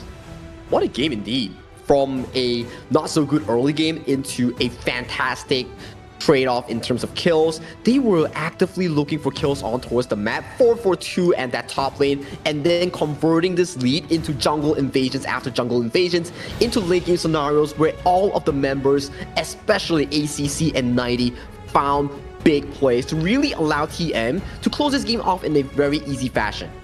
And it's so insane because if you take a look at that particular positioning from the side of Twisted Minds before the Tyrant take, as an FE player, this is like game set. Everyone is grouped up on Twisted Minds. This is the perfect setup for Woodwind to get his enemies and then have the team finish the blows. Snow is waiting at the sidelines, but that's exactly what Twisted Minds was playing on. The Razor Cavalry was so clean because the entire Fearless Esports was waiting for the catch. The entire Razor Cavalry just charged away the hopes of FEHK. The formation that they actually had toward at the Tyrant Pit was just ceased to exist as of that point here. As we look towards the damage chart here, not the best game here coming in from Snow. 19.8k dealt on a Dharma is not what you want, as he is the backline threat that you want to be having here. But look at this goal avalanche here that is going in favor of Twisted Minds. It was going smooth sailing until that one point where we really found those engages and really decimated Clean when he was overestimating himself. But that final few moments, it was Twisted Minds coming out on top and led the charge by none other than Twisted Minds 90. Yeah, very huge plays from the teams, right? Every single person knew exactly what the value of the pick was. An MVP has to be this guy in 90. Very great performance on this Guan Yu. Being able to catch everyone in the side of Fearless Esports in the fishing net that is this horseback rider. Beautiful movements. But I also would like to give a shout out to the side of ACC. His Liang was on point because he silenced Snow the entire game. I really want to see the replay, which we can really highlight how ACC silenced Snow, because one of those fights, if it wasn't for ACC, that could have been in the favor of FEHK. But let's look at the replay here, as this was the early game trade that we talked about from the side of Twisted Minds. Although it went in favor at the early stages for the side of FE, but look at Clean. This is how strong Ogren is at the start of the game here at 90, finding a key kill onto TL, making a 4-4-2 exchange here, and coming into the next stage of the fight. This is when the power of the Augur starts to show. So much sustain when there's no healing reduction on the enemy team. I mean, and it doesn't matter whether he gives his life because ACC already had his job done. But this was one of the rare interactions where you can see the value, right? The moment ACC is out the fight, this is where Snow can shine. And after this particular exchange, you never saw ACC get caught out again. That is exactly the case here. ACC only died twice in the entire game, and both of those times, and this was the one that we saw on 90. What a beautiful Weasel Cavalry to split across the entire formation of the side of FEHK, and this sending KK, the most fed member, coming in for the side of Twisted Minds into the jaws of the enemy team here. But that is game 2. Currently, we have Twisted Minds 2-0, but we'll get this short break before we go into game number 3.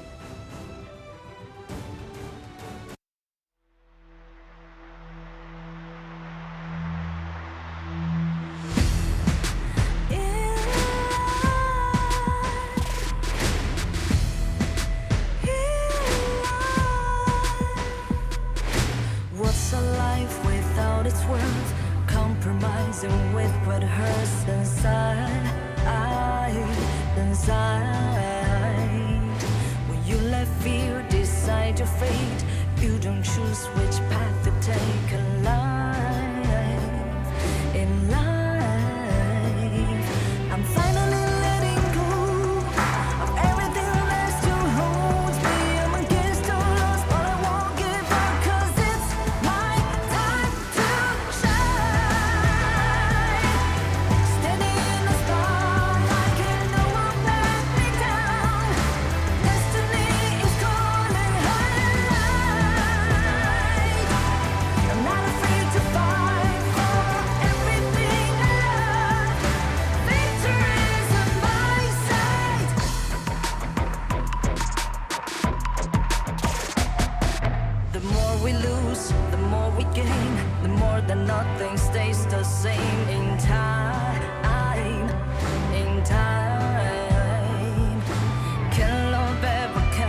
2-0 is the scoreline between Twisted Minds leading against FEHK here. So what does it take for FE Esports to really bring back the series to a 2-1 or potentially a 2-2? They really need to start winning in DBPs, right? I think that was the biggest difference maker, especially in game number 2. Just the existence of ACC's Liang was really the difference maker for the side of Twisted Minds. So let's see what else is in the play for both teams, because it's getting a little bit dicey for the side of Fearless Esports, who have picked the counter pick side this time for game number 3. It's definitely not easy, especially so far out of 2 games. You can start to see that the coaching staff has a lot of answers, especially to FEHK's niche picks like the Guiguzi, for example, right? So FEHK maybe need to play back to their standards on how they won against Twisted Minds, that late game potential. That's true. But I feel like Twisted Minds, the coaching staff, they have already figured out what the different compositions that Fearless Esports have already offered, right? And this comes to play where you don't really want to show your cards too early in tournaments, even in your own regional pro league. But hey, it's time to show it. It's in the BO7 where the enemy is almost heading to that match points. You are 2-0 down in terms of the scoreline here. If it's not now, when is it that you actually show us in this case here? Twisted Minds though, they're hovering towards the Gen.G. Potentially, they want to double it down for the DRJ with the pay combination for the fast early game. So what is available now? There is no more Lung, there's no more Lady Sun. You're left with like the whole E, the channel for the side of the Fearless Esports, Consort E as well. Of which, is it really the best lineup against Gen.G? Eventually, they will have to think of something, potentially the flowball marksman for the late game potential, outrange, out damage, out sustain. That is the name of the game here. But for FE, they put more priority towards the jungle and clash lane here. Snow got his hand on towards the Mayin that he has so much success on in the earlier of today. Yes, let's see if that's going to be the difference maker. But Twisted Minds, they come up with their own combination as well. This is going to be Yixing and Zhang Fei combination. Very scary. Lay down the board, Zhang Fei unleashes the unbridled outburst, just goes crazy with the match slaughter, with the stampede, the aggressive moves of the transformed state. I'm loving the Gun and Mo pick coming in for the side of Fearless Esports because they know this Gun and Mo is going to outrange Shanks and also Hailang in all these exchanges here. It comes down to how well he can position himself from the maximum range of the world's my board here. So positioning for TL will be a key factor here coming into the series. Yes, and Fearless Esports, this might very well be a whole E. I'm wondering if Twisted Minds will ban that out later on, but it is Fearless first who has that prior ban. I'm feeling potentially Clean will go on to that Luna here. There's so much tanks up for him to really dash around. Banning out that Diadea does signify that this Luna might be coming into play. And this is an FE special here. I think this is a WKS special in general. Pause Gaming, FE, they really love this Mengya pick because of how strong he is in the laning phase. But the only bad thing about Mengya, aside from DPS, his mobility isn't the best one out of all these picks. Definitely is not. So Fearless Esports, they say, okay, we're just joking around, right? We want to tease the potential, that is all, and we'll take a look at a potential Da Qiao roam, which I like. It amplifies your rotation speed, also is able to deal quite a bit of damage, and also has a save potential, right? In the form of the Sea of Fate. Now, Twisted Minds, I'm curious what they're going to be playing here. And okay, you know what? You want to play, yeah. You want to have a good time aiming, get these snipes down, that's not going to happen. The Hanxing is going to be a true menace for the side of Fearless.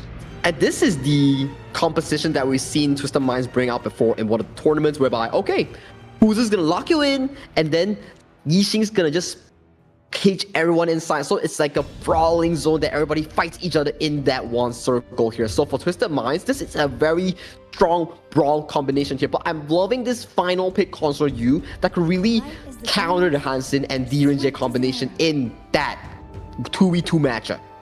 Yes, in lane as well. I think you can actually play it from range, right? Your old bolt first skill for the side of KK, that's going to be very useful in clearing the waves, especially against Shanks, who is definitely of a so-called shorter reach in comparison to the side of Fearless Esports. But with that being said, I'm just concerned whether they can handle the way that Clean plays this Hanxing, because he's going to be farming a storm in this game. And Clean's Hanxing has historically done pretty damn well, even against KPL teams like AG. although they didn't really win, but his tempo was really up there for the viewers and us to really see how he really plays out this pick here. And so far as Hanshin in the tournament, I don't think he has lost a game at all today. Okay, those are some very scary stats, right? If you're a fierce esports fan, this is something that needs to change. History needs to change, and we will see if that's going to be the case here. Game number 3, potential series point for the side of Twisted Minds. And Twisted Minds, this is the game for them to really double down their lead to a match point, to a potential 4-0 exit here for FE. They really need to find their momentum in this series, get back to a 2-1 standing, get back to a 2-2, force it to 7 games so they can really punch their hopes, remain their hopes for that KIC slot.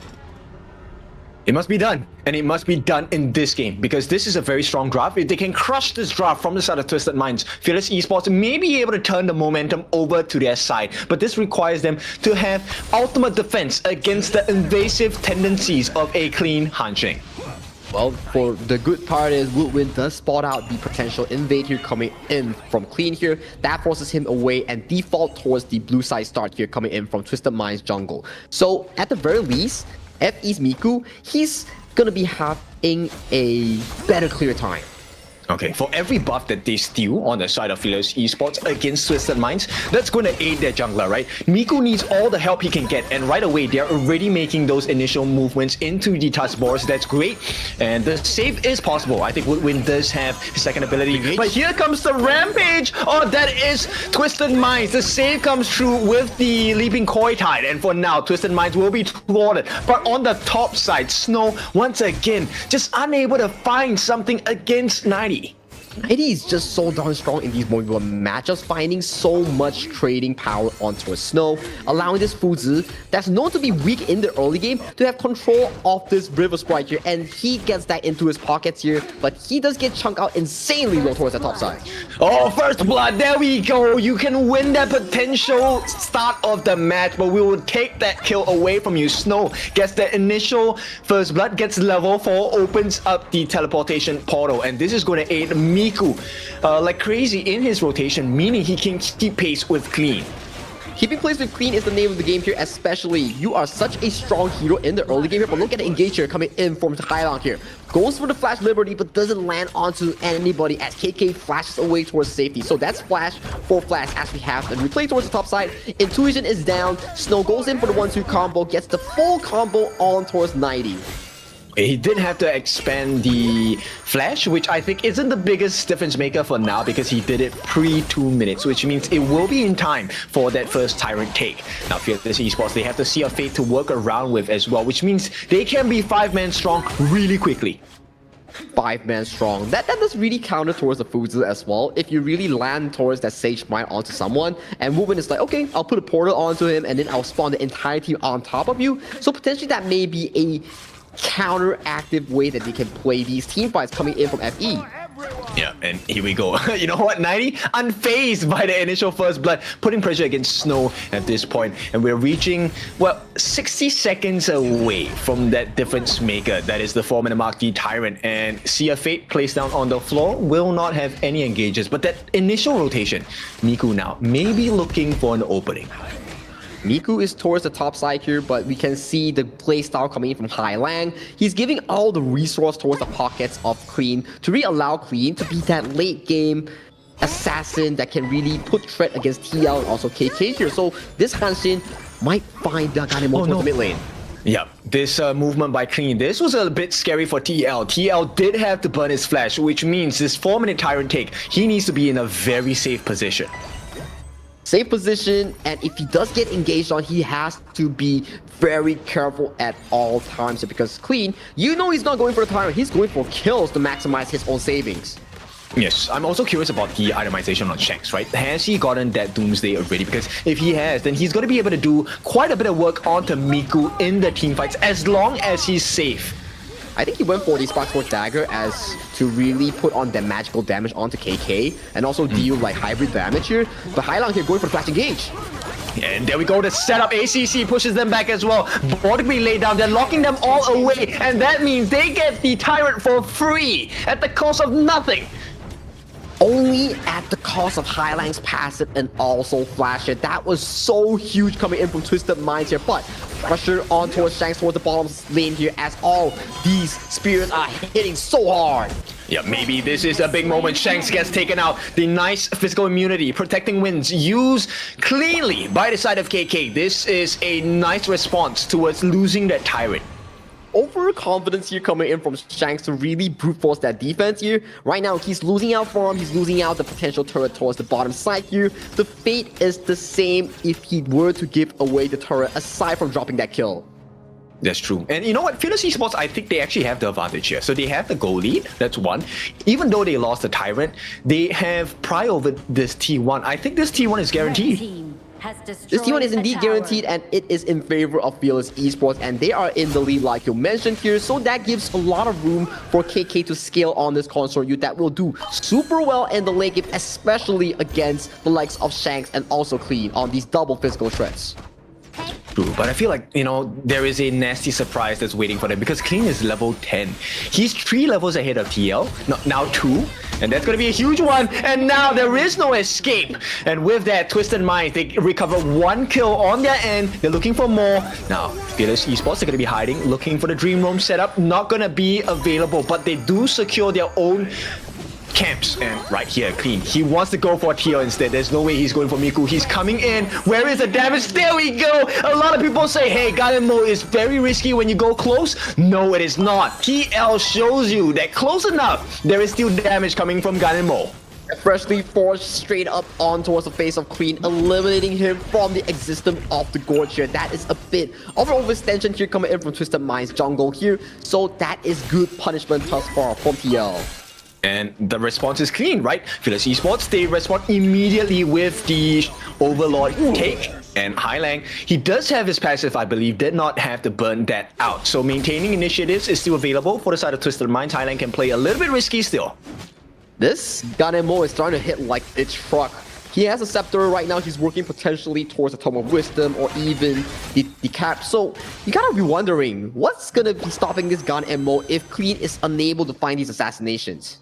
Which is crazy, right? Clean is like level 11. He's 2 levels ahead of the so-called weaker sides of the draft. Like one-on-one. Oh, hang on. This is where the win conditions will come true. Snow tries to win the 2v1. Actually gets the clean kill. Makes it out. Takes the due. And now everything is reset. Something is going on here. Fearless Esports just refuse to take an L.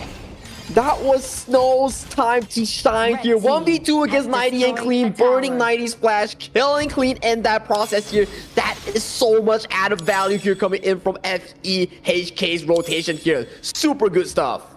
Yep, truly putting the Peerless into their model here. Shanks finally has gotten that Doomsday, so he is going to be a decent threat against the likes of Miku as well as Snow. But he is also someone that has very short reach, so he needs to be very careful. ACC here in a good position here, but does get spotted out by Miku here. So far, the advantage has been humbled towards FEHK in these few attempts here. So far, Clean has not been finding big success across the Gorge thus far. Yeah, this is really weird, right? Because on the lineup of Twisted Minds, you're expecting them to go for that split push. But here we go, ACC looking for an opening. Dream Roam going to be let down as a stop to ACC, who misses his ultimate. And with that, this is the opening that they're looking for. Board going to be laid down. That's all the members on the side of Fearless Esports trapped inside, but they don't mind because there is no threat. There's no threat, there's no follow-up coming in for South Twisted Minds here. It's only a board to show confidence here coming in from Twisted Minds here. But on the flip side though, you see Han Shin here trying to steal with the buff here, but does get spotted out by the members of FE here, forcing him to rotate towards safety. Yeah, he has to get out. He has no smite as well, right? There was no point staying at that point. And just Fearless Esports understanding the strength that they have in their composition, that level advantage that they had for the side of Clean is still there. But now the rest of Twisted Minds cannot handle Miku. But still, 2,500 goldie in favor of FEHK. They have so much more confidence here compared to Game 1 and Game 2. Right now, they are in the driver's seat here, but look at Clean here. Gets spotted out by the Sea of Fate here. Good spot out here coming in for Woodwind. Yeah, I like this. Fearless have all the answers against Clean. This is how you should deal with Han Xing. Clean is level 13. He's still maintaining that level advantage. But the problem is the fact that, look, nobody else on the side of Twisted Minds is able to handle Miku. And what that means is they get that opening for TL. Once again, they give it a try, but Snow, he's surviving, he's thriving. And here comes the backup as well. KK laying down the pain. ACC with the save, but I don't think it's enough. The heals do come true, but 90, he needs to run. The flash comes in as well. They finish the job on the side of Fearless Esports. The Dream Roam going to be laid down as well. Let's take a look if he has the passive. Hailang, not going to be put at too much risk at this point, but TL is around the corner. And Clean, he's looking for the opening, but the summons have come true. The Eye of the Whirlpool saves the lives of the rest of the team, but TL has to pay the price. TL does pay the price. It's a 1-for-1 exchange so far. Snow right now, he's so goddamn tanky on that Marine. If you don't bring Clean, if you don't bring Shanks, don't even think about taking Snow in a 1v2 or a 1v3 exchange. And this is what we want out of the draft, right? So even when TL is down, there's still the presence of Snow, there's still the presence of KK, both of which are able to deal significant damage to the lineup of Twisted Minds. And you can start to see Clean, he's not going to be a threat towards KK at any time right now because KK, he's immune to physical. Hailang is severely behind on this Yixing, so there will be no magic damage to put threat against KK's Consort U here. So what's the answer here for this Consort U that is so goddamn fit? I have no idea because they can't actually tank it up. Here comes the Dream Roam. Going to be caught in the vault by Miku. That was the wrong call and they actually get him out. Who takes the buff? It's the Tyra buff going to the side of Twisted Minds. It was all looking good, but Twisted Minds now, they need to turn tail, run into the jungle of Fearless and really just make them pay for all the pain they have experienced. Miku with the critical misplay here, giving all those leads back into the hands of Twisted Minds here. This is not in the script, Miku. That is a devastating mistake. Yep, he has kind of opened up the doors for Twisted Minds to come back into the game. Not ideal for sure, but it is not a game lost. Fearless Esports, they lose the T1. On the top, they lose a T1 at the bottom as well. So this is a little bit more map control. In fact, this is the recovery. The gold is slightly moving back into the balance of the two teams. It was almost 3,000 in favor of FE, and once Han Xing on Clean started to ramp up and got the Tyrant, right now he's free to farm the side lane, he's free to cross the gorge. That is such a bad news coming in from FE. They were having so much success just now. I mean, okay, it's one bad situation, but it doesn't kind of remove that same advantage that Fearless Esports have, right? Like, the only target they have is TL. Like, that's the only person Clean can go on safely. That for the most is part. Indeed the true part here. We have to see how KK really uses his protecting winds here because look at him. He's doing so much damage on the ACC and the flanking position here is valid. Oh, here we go on the backlines. They wanted to burn out the protecting winds. And here comes Clean. He's looking for an opening. They get rid of TL. There is no more save potential. Here comes the maximum damage from the side of Twisted Minds. They get rid of Snow as well. The two important members that can change the fights not available. Fearless Esports, they get the Sea of Fate. They're going to be sending KK back home. But at the same time, the T1 under pressure, they're jumping in as well. They want to lay down as much pain as possible, push them back so they can get the T1 in the mid. Open up, give the fog of war towards the side of Fearless Esports. But that's Clash, that's mid lane down for the side of FEHK here. 1,000 gold lead goes in favor for the side of Twisted Minds here. They drop Shanks, but Clean is still up and available in this game here. He can really just cross the gorge, get this Shadow Overlord, and then revisit back onto the side lane pressure here. Because right now, Twisted Minds, from that deficit of a mid game, they are back on board once again. Okay, this advantage is only going to be for the next 2 to 3 minutes, right? Because everyone else on the side of Fearless Esports, they will hit 15 soon. They should have the gold to match it up as well. Like, there's literally just 1,000 gold that sets the two teams apart now. Of course, in advantage to Twisted Minds. But Twisted Minds, they have the Fuzi, and Fuzi's getting towards the late game. That is so darn scary coming in for the side of FE. They have to take down this Fuzi before even thinking about all these damage potentials here, because this Fuzi, with the intuition refresh, he's not going to be taken down so easily. That's true. And look, Clean is just playing the mind games. They get the ball down. This is Miku as well as when they have been caught. Do they want to over-aggress? Shank's gonna lay down some free damage. They take the T2 at the bottom as well. So there's a lot of pressure building up. There is the Shadow Overlord coming in on the bottom side. So right now, Twisted Minds, it's a completely blue map. Out of the blue, we have all the T2s taken down. All the tier 2s are down. Do Twisted Minds continue with this push, or they play slow and get the Shadow Tyrant that's about to spawn in 5 seconds time here? I think they can just play it chill, take care of Highland's mana here, just slowly play the game, and they will have even more of a grasp right now. 3,000 is the lead for TM in this occasion. Yeah, and this is exactly what the lineup is supposed to be like, right? This is the performance that Twisted Minds needed at the start of this game. The split push, the buff stealing, that insane mobility that is Clean himself. And right now, it is coming to fruition. Fearless Esports, they have no answers at this point. We need a miracle flank here coming in from Snow or TL, sniping Clean or Shanks to really put a stop to this Twisted Mind terror of their tempo here, because at the first 10 minutes, it was all FE. FE getting kills, FE getting rotations here, but at the moment where Miku threw that ultimate into the hands of Twisted Minds, that really spelled disaster here. But look at the board here, it does not catch onto anyone as Shanks is looking for the turret. Actually, Fearless Esports, they have a decent defense, right? The wave clear is strong. They have TL, they have Woodwind. There's a lot of wave clear available. It then just is determined by, do they get out of position here? We'll have to see right now. Oh no, Miku! Yeah, he has been caught, and that's a killing spree. They get the finishing blow. The main tank is out for the side of Fearless Esports. This is going to open up the doors. Snow tries to save the day by pushing away 90, but at the same time, the T3 at the top has been taken. Fearless Esports, the bleeding begins.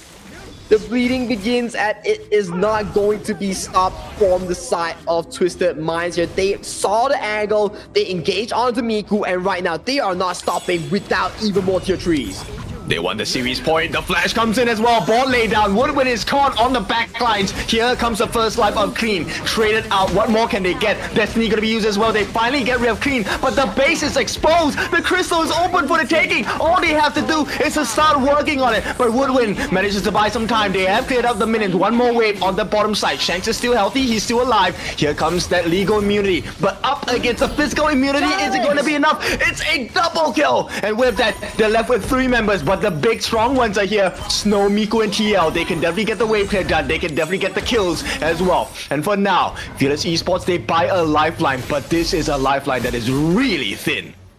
Shanks played that team fight so darn aggressive and so darn well. He was dancing on top of Blades, finding kills on the KK, finding damage on towards the crystal. However, they still got a sense of life back into their arms for FE here. But how long can they hold on towards this game? Because Twisted Minds, they are looking at this Shadow Overlord. Yeah, there's no time, right? At this point, if Twisted Minds get their hands on the Shadow Overlord, this is game set. There is no way they hold against the likes of Twisted Minds. Now, Highline will be starting to put it down in terms of vision, but Miku will be sent home. So let's see. Clean here has potential to change this whole thing. They don't know that he's here. They don't know he's here. He's spelling them. He's found Miku once again. Yep, he's on the back lines. He's looking for TL. Gets that double hit. Gets that kill as well. He gives his life. They get rid of TL. But there's 3 important members down for the side of Fearless Esports. Snow, he's going to make his attempt. The great escape, as we call it. But then Highland is now looking for the other sidelines as well. Shanks pulls the attention of Woodwind away. Gets a stun in. Golden Token. He doesn't have to go for the kill. Actually, he just wants to push them away because the base is wide open. Crystal available for the take. Highland can't get it all. And this is game set. Game number 3 goes in the hands of Twisted Minds. It was looking so good for Fearless Esports until that 10-minute comeback coming in for Twisted Minds. 3-0 in a best of 7. They are at match point. One more game sends Twisted Minds to that KIC spot.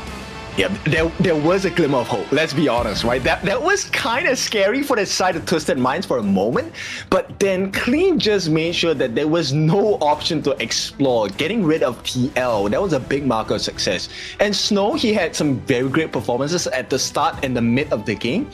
But like you said, we're talking about 90 Foods late game. There's no way, right?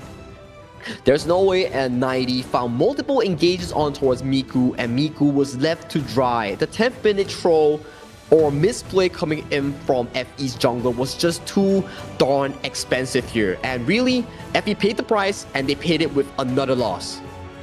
So let's take a look at it from another perspective. If you are now in the shoes on the side of FE, what should have happened?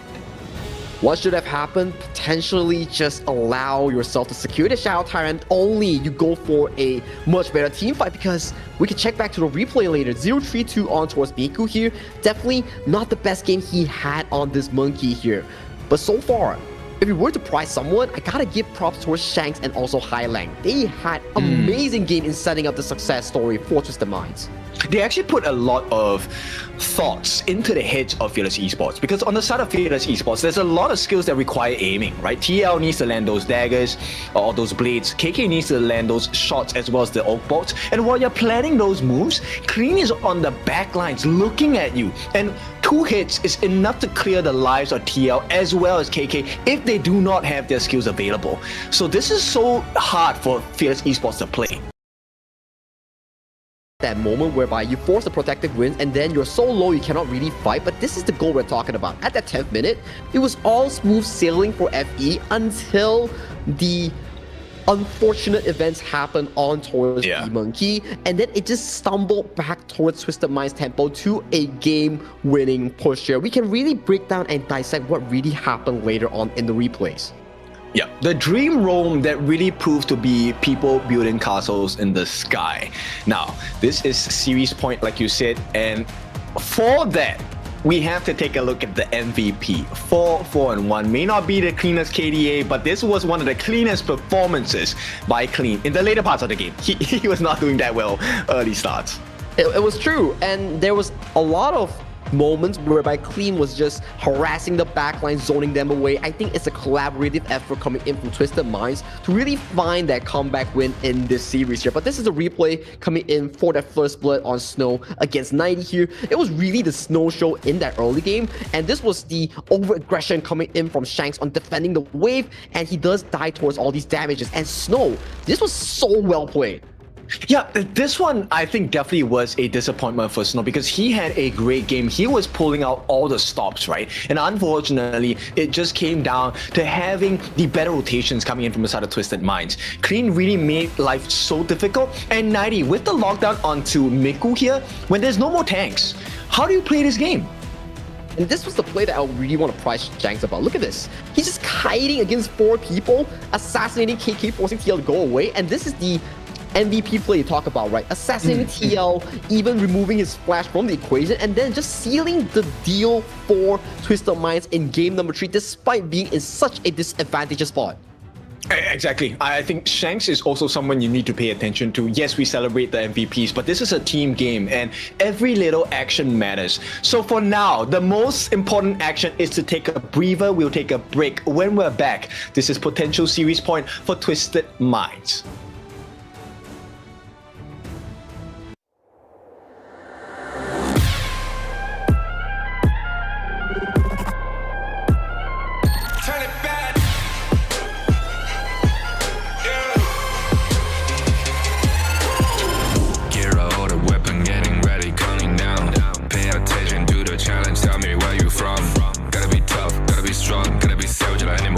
Time you tryna push me down. Look at me, I'll be lying down when I run, and I'll make a sign, I will catch you.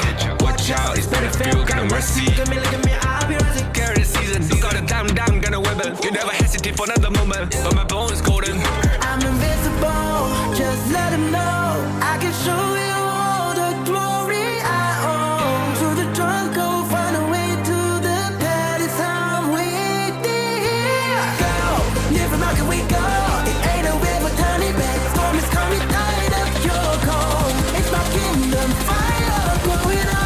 We the kings, it's an honor showtime.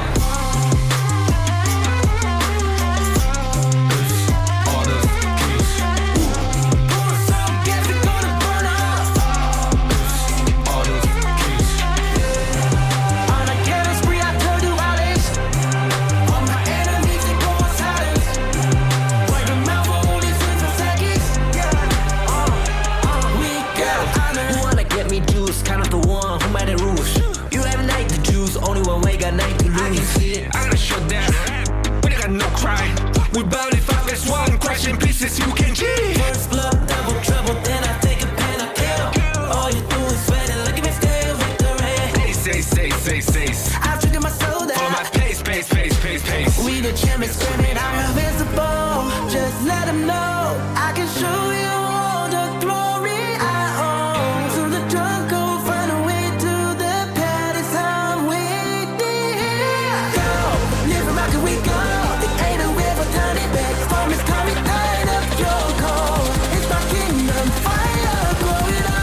We the kings, it's our honor showtime.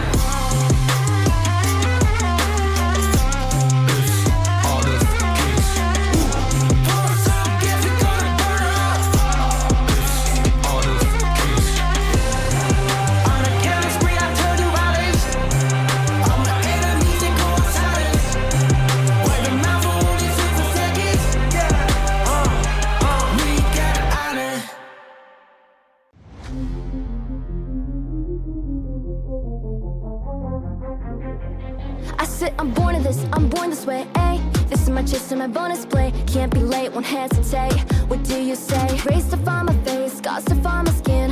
I can't convince them, can't please them unless that I'm the one that you hate. At the brink of tournament elimination, right now we have Twisted Minds 3-0 up against Fearless Esports Hong Kong, China here. What does it take for FEHK to make it back into the series, kid? They need to reframe themselves, get right back into action, right? They need to start their engines. It's never too late. All you have to do is to believe, have the faith in yourself. And we'll take a look at whether that is going to be the case, because Twisted Minds, like you said, this is potential series point. One more win secures, guarantees that KIC ticket.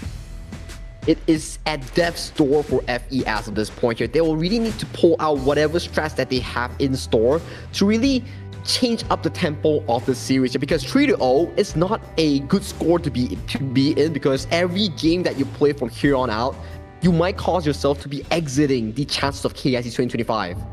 True, but we have seen miracle stories many a times. We have seen teams come back 4 games in a row. Now, is this going to be a Cinderella story for the side of Fearless, or will they falter? Let's take a look at the pick and bans. It's going to be stock standard. Luna, Pei taken out for Fearless, Twisted with the Yuan and the RD ban.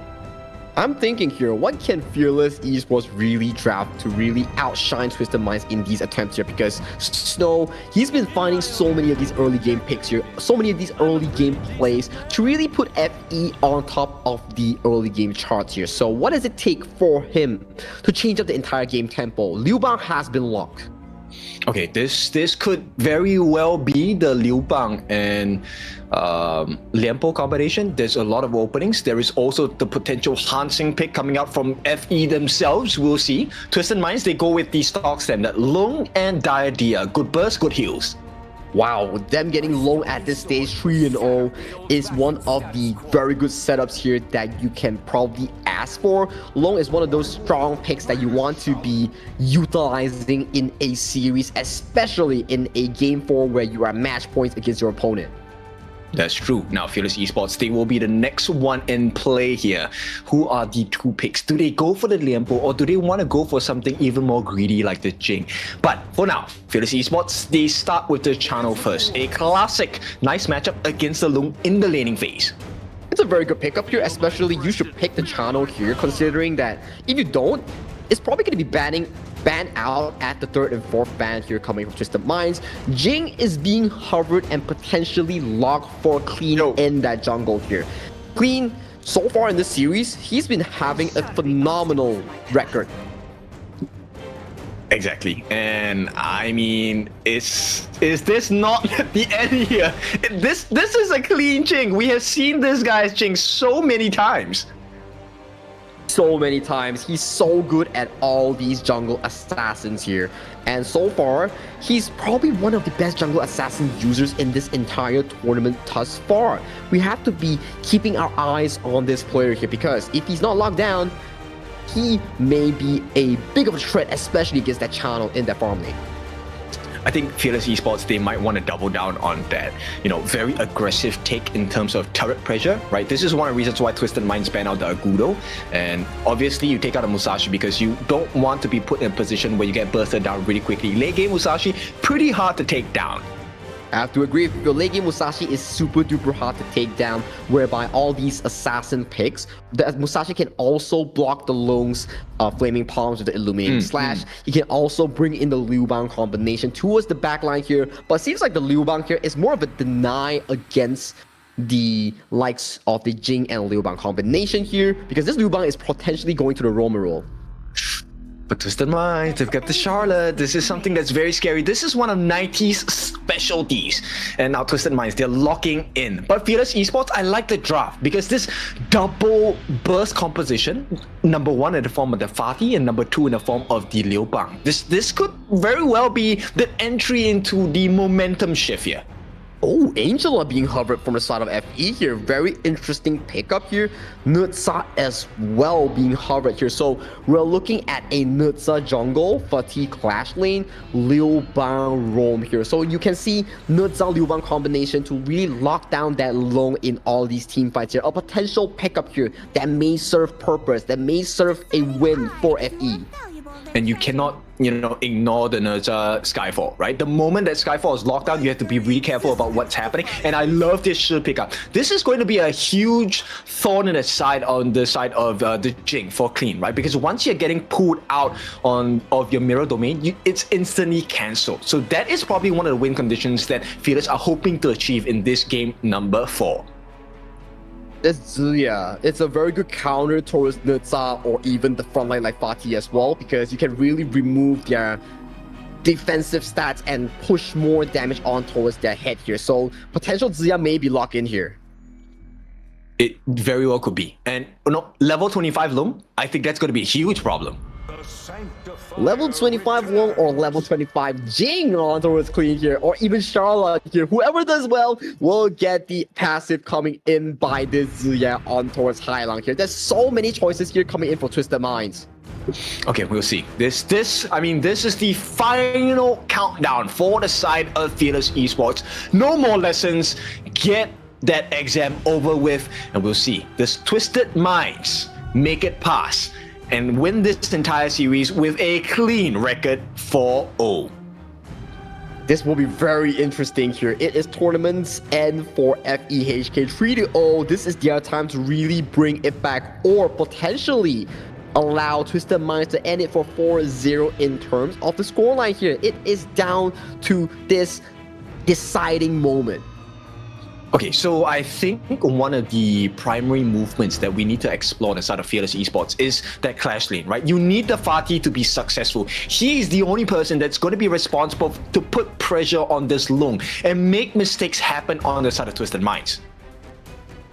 Fatih and also Nutsa, Miku's Nutsa. These two will be, like you mentioned, right, the backline access threat here to really burn down this Lung's ultimate, to force him away from this team fight. But this is game number 4 between Fearless Hong Kong China against Twisted Minds.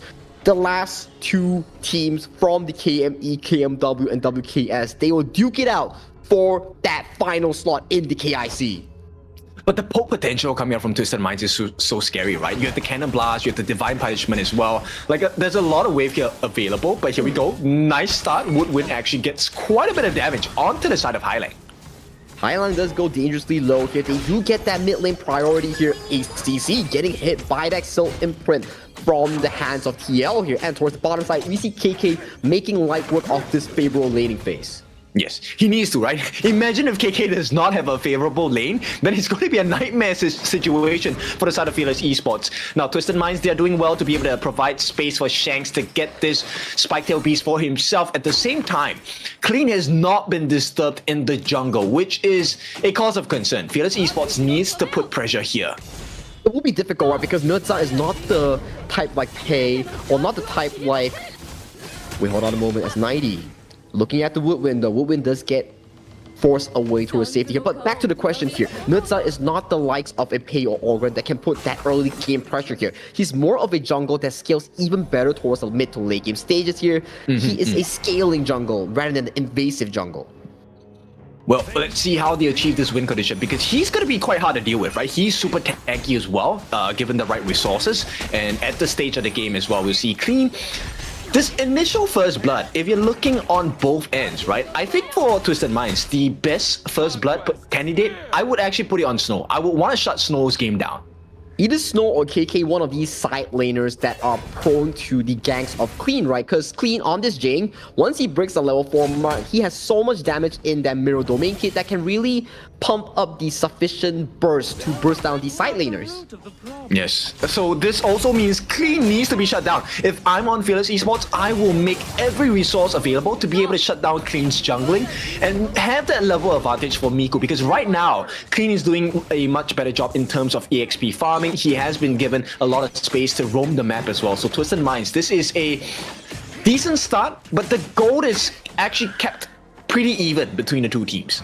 It is practically dead even at this point here, but coming to consideration of one thing's for sure, Twisted Minds has a much better late game scaling here. You have Shanks on the Loam, Clean on the Jing, 90 on top of Charlotte here. All these are known to be a crazy late game setup here, plus Highline with that level 25 break mark here. So if you're FE, you're potentially playing on a timer in this game. That's right, and the timer is going to get shorter. Woodwind now, charging on its abilities, actually gets spotted out by the rest of the side of Twisted Minds. Now, there is a lot of free damage available. Unfortunately, the Cannon Blast will not hit its mark, so Fearless Esports, this is a small win. Small win here, but look towards top side. Nice catch, and this is going to be 4 members, and with this Skyfall, a success in the form of the limit here. So Fearless Esports gets the first blood, but they have to defend this T1 at the bottom. So much artillery being thrown onto his face of KK. He's just like gliding through like Matrix, dodging every skill shot being aimed towards him. So good stuff coming in from KK on that channel. But TL, with that roam on Shi, he pulled off light work onto 90. And that's what's so scary, right? This poke coming in from Twisted Minds essentially is guaranteed. The moment the Cannon Blast land on you, you can be sure the universal law will be followed up as well. And that's a steal here coming in from KK. With 4 minutes on the block here, we have the first time being spawned onto game 4 here. FE does seem to have a much better positioning coming into this Tyrant. This is important. They need this. They have the goal lead. They need to work off of this. The flash comes in from high lane, unable to find the targets that they're looking for. But this then repositions Fearless. And once again, Twisted Minds. They just get things for free. It was Highline again. He flashed in for that knockout, forcing the flash away from KK and TL. If they didn't flash, that could be disastrous coming in from FE's mid and farm. And you know your mental state is at risk when you see a mid laner, right, flash in and you flash away. It's kind of scary. I can only tell you Highline's angle was just too darn perfect in that exact moment here. But coming back into live here, although that were to happen here, but goal lead, ooh, yo, steal coming in from Twisted Minds Clean. That was so fast. The disrespect on this man. I mean, the gall to even try for that after taking the Tyrant. And here we go. This is big burst potential coming in. The Wolves managed to save the life of Woodwind there, blocking the Cannon Blast. Or that would have been a secondary kill for the side of Twisted Minds. Now, here comes the Cannon Blast again. It stops the 2 of them. And KK now. Yep, he needs to be careful. That was a nice scout with the traps. Now they will have to give the T1 for free at this point as Clean cleans it up. What else does Fearless have across the map to play with? TL needs to find more of these engages because so far, Clean is just getting away with all these steals on top of Miku's head here. You need Miku with sufficient resource to man-mark Shanks, to man-mark Highline here. You can't allow him to be put on so darn behind in all of these games. But it's so difficult because Miku is already 2 levels behind. The jungle has been stolen multiple times. Here we go. This could be the gank they're looking for. 90, does he really make it out? No, he will give his life. But this is to buy time and space. They do manage to get the catch onto ACC. But Clean is alone in the backline. Where's the backup? There he comes, Clean. Might have to give his life. Battlefield Command. They baited out ACC with a thing inside the box. He catches the 3. And here comes the backup from the side of Shanks as well. They do get some kills in return. But it's all benefit for Fearless. It's 1-for-3 benefit for Fearless 4v5 here, and then what's more to add, mid lane tower goes into the pockets of FE in that exchange. This is all FE on this map. Yep, the punish comes through. This is exactly what they need to do. Snow gets away that Crimson Golem. There is options to explore the takedown of the T1 at the top. Get a bit more fog of war against the likes of Twisted Minds. Now, KK, that was a good recovery for him as well. He is now level 10. He leads the EXP race against Shanks. Very good stuff here, especially you are on a channel here. The channel that can scale towards the late game. He will be a very big deal for FE, especially we know KK loves these kind of late game marksmen. Yes, and he's going to be responsible for taking two big members down. Number one, Highline. The second one is ACC, right? He's going to be able to melt them down pretty easily towards the later parts of the game. And even with the level 25 cap, right, Highline is not very survivable. Not very survivable. That's why he has that Splendor already purchased in his inventory here. So for Twisted Minds, the game plan is simple as of this point. Stall the game to a potential 14-minute mark. Then you have all these big items from 90, from Queen, from Shanks to really burst through the team fights with ease. Yes, and we're talking about the growth of Miku, right? Him being able to tank, that's the important marker. Another catch, they force out the Dragon form. They jump onto the backline as well. Highland forced to use his Splendor early. And this is where Clean is waiting. But he is in view of Miku, who is happy to take that 1v1 against Clean. Miku is so tanky on towards this Nutsa here. There's no item breakpoint coming in from Twisted Minds as of this point to really find the kills onto Miku here. And Shanks, he's getting pressured so hard by TL on this shirt here. Every time he walks up for some minions, you will see TL flashing aggressively against this Long. And the beautiful thing about TL's gameplay is that you want to stay hidden. So you're having very little risk of being actually caught out by Clean, who's going to be looking for you or KK, right? Because the rest of the members will be able to turn the fight around. And for now, with a 1,000 goal lead going to the side of Fearless Esports, this is their best chance yet. Still 8 minutes on towards the clock here. This is the exact same thing that FE did in game number 3 that they were so dominant in. I need to see FE whether they can pull off better micro decisions in those team fights to really battle that game 4 with Twisted Minds. Because so far, yes, FE is in the lead, but what about big team fights? True. I mean, okay, the micro has been not bad, right? TL has managed to catch quite a lot of people with his second skill. I think that has been one of the main reasons why they're able to get the catch as well. But here we go. This is where Twisted Minds, they have been caught 4 times already, right? How do they recover from this? Because if this happens, furthermore, Fearless Esports actually have a very strong chance of coming back. I think it's still fine for Twisted Minds because, like we mentioned, right, 90, Highland, Shanks, Clean, they scale super duper well towards that late game. So if it's not like a crazy goalie like 4,000 to 5,000 as of this point, it's still really acceptable coming in from Twisted Minds as long as they don't fumble at 10th minute mark. It's funny you should say that because we have seen the biggest fumbles come after that 10-minute mark, and right now we're about 10 seconds away from that reality being set in. Twisted Minds. Let's see if they can turn this game around. Only time will tell here. Clean on towards the crossmat here, using the teleportation portal towards the mid lane here. It seems to me they want to contest for this objective take. They have to, right? They can't afford to lose this.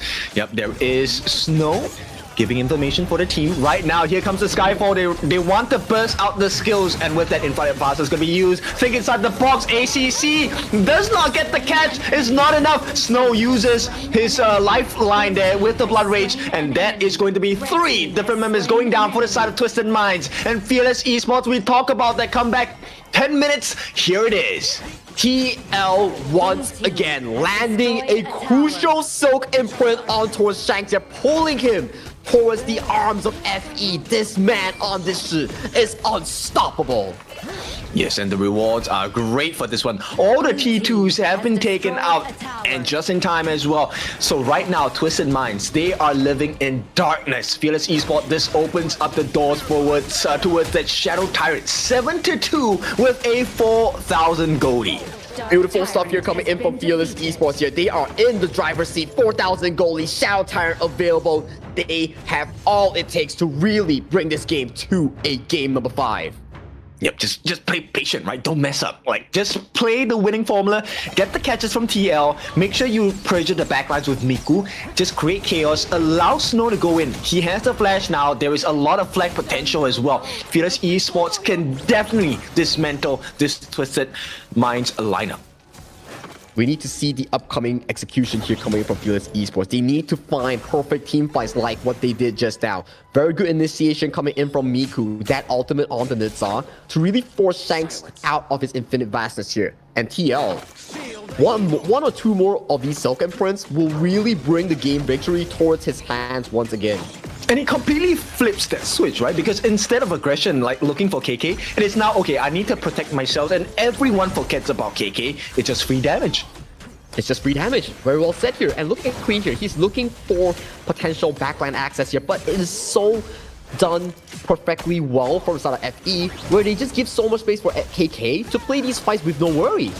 Yeah, they're gonna back off at this point. They can't really over-aggress. The bars are heading down, and there was a potential steal even with the Primal Bond coming in. Actually, especially with the Primal Bond coming in from the side of Fearless Esports. And the next decision, this is the best one yet. Taking away the Azure Golem is gonna be very important against Clean, but he does secure it for the team and for the cause. Right now, it's defensive mode. Defensive mode online for South Twisted Minds. Can they push against the likes of a Overlord push that's being set up by FE here? Overlord Vanguards are attacking on towards the map here. 13 minutes is the game time for both of these two teams here. Twisted Minds, they need to play a very good high ground defense here against TL on this dominating and very, very strong Shi. I mean, they have, right? Because they have Hailang, they have the Universal Law, Divine Punishment, they also have the Cannon Blast from ACC, but we'll see. It all comes down. TL is the game changer here. Can he get that catch? He is looking. He's just casually strolling across. And he finds the game! Oh, he finally gets the catch! They forced out the Dragon Form in front of Fastest by Shanks. He is so low. They get the T3, which was what they were looking for initially in that middle lane as well. Miku handing up the damage. The dive coming in from 90, but it's not going to be enough. They don't have the damage, and they can't do anything because the structures are getting whittled down bit by bit. In fact, a bit is an understatement. This one is a free one. T3 on the top, open as well. Two T3s go in favor for the side of Fearless Esports in this exchange here. TL, I gotta say, he's been landing all these engages on the members like Shanks, Hailang, Clean. He's so darn good on this shit. Exactly. And you know what? He hasn't taken a fall once. That speaks volumes about his positioning in this game because you don't see him until it's too late. And one thing's for sure, Snow is hella rich on this fatigue. He's already full build with all these items here. He will pack a very strong punch against especially ACC and 90 in those exchanges. I mean, there's a soundtrack behind him, right? I get money. I get money, and that is Snow. He is definitely raking in all that bucks in his pockets here. 12,000 leaving the gold chart here for the side of FE here. He is definitely one of the members to look out for in those late game dive potentials. And I really love this performance by Fearless because you look, they don't even have vision on the heroes of Fearless Esports. Here comes that insane dive potential. Battlefield Command along with the Skyfall, the flank coming from Snow.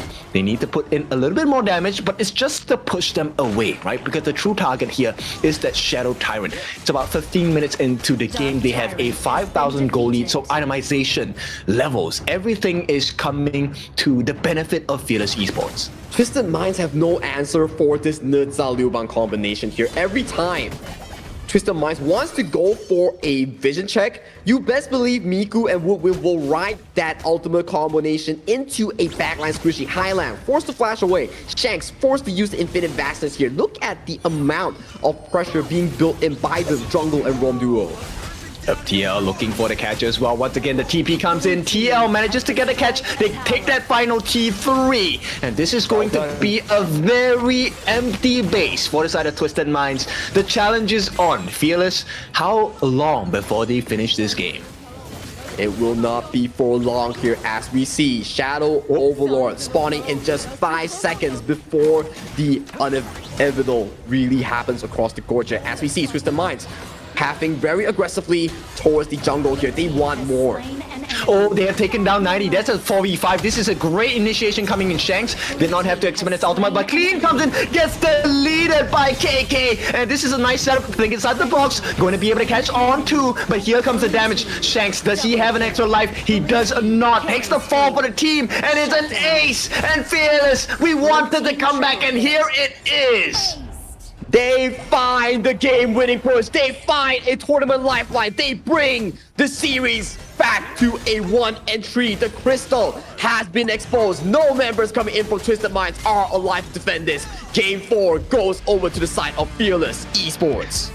Beautiful game from the side of TL. We take things one step at a time. It is still just one win. It is 3 wins for the side of Twisted Minds. So it's still series point. But Fearless, what a way to start the dream of a comeback.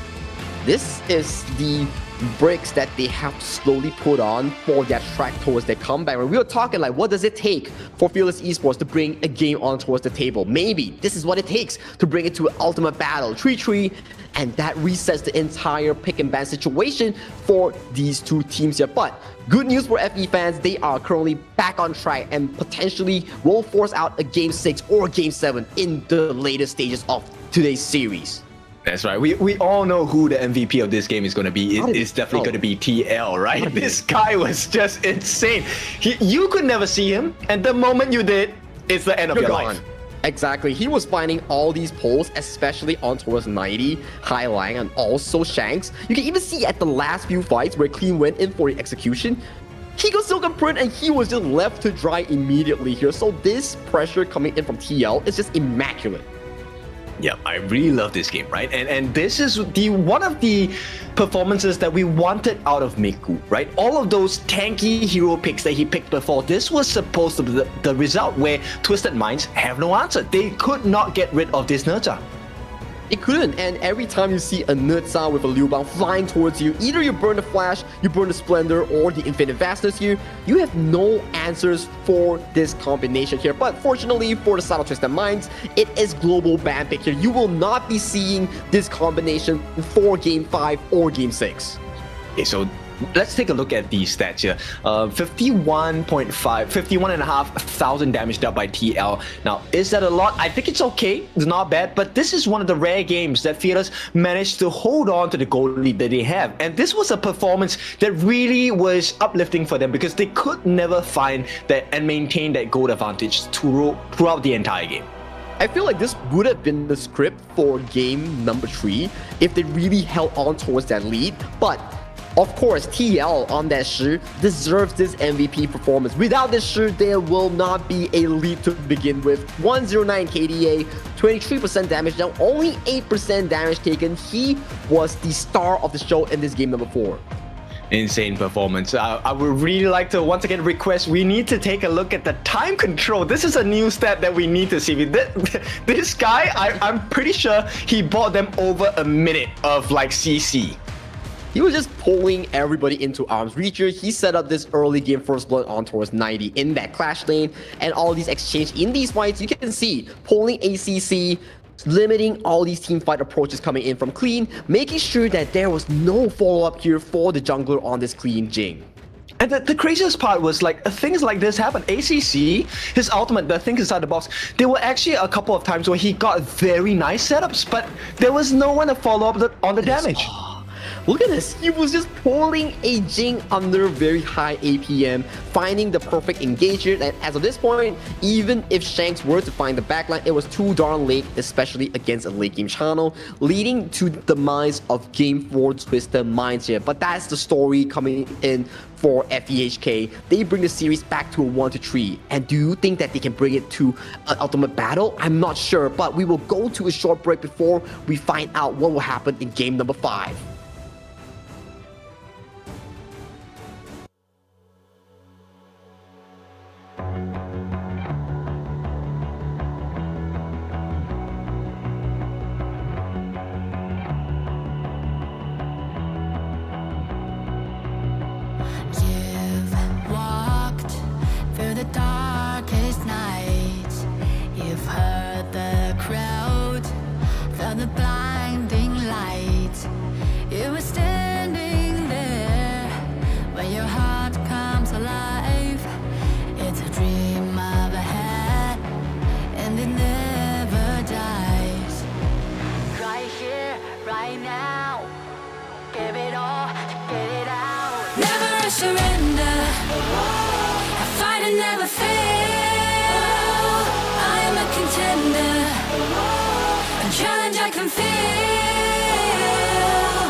way, on my way.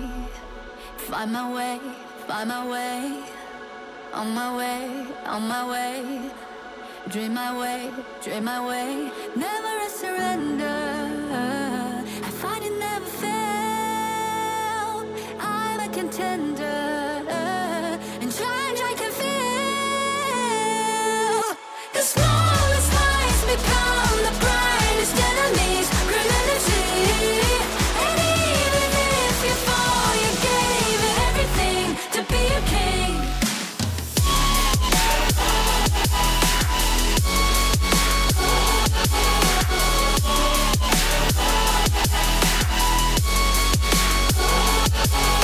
The smallest lies become the brightest enemies. Grenadity.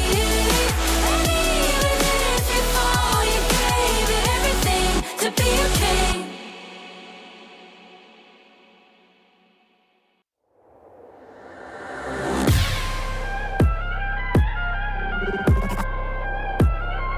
Turn it back.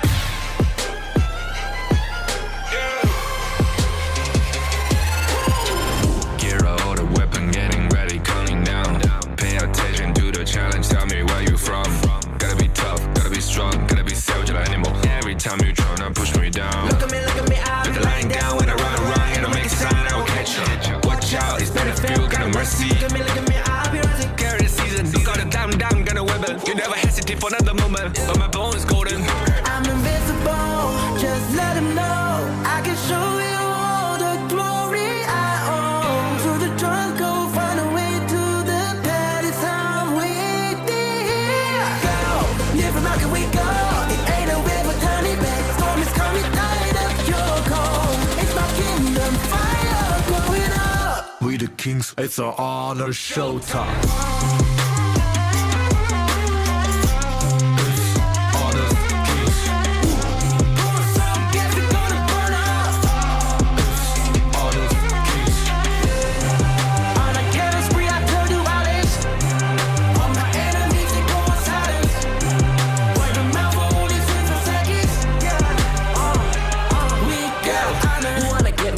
Kind of the one who made the rules.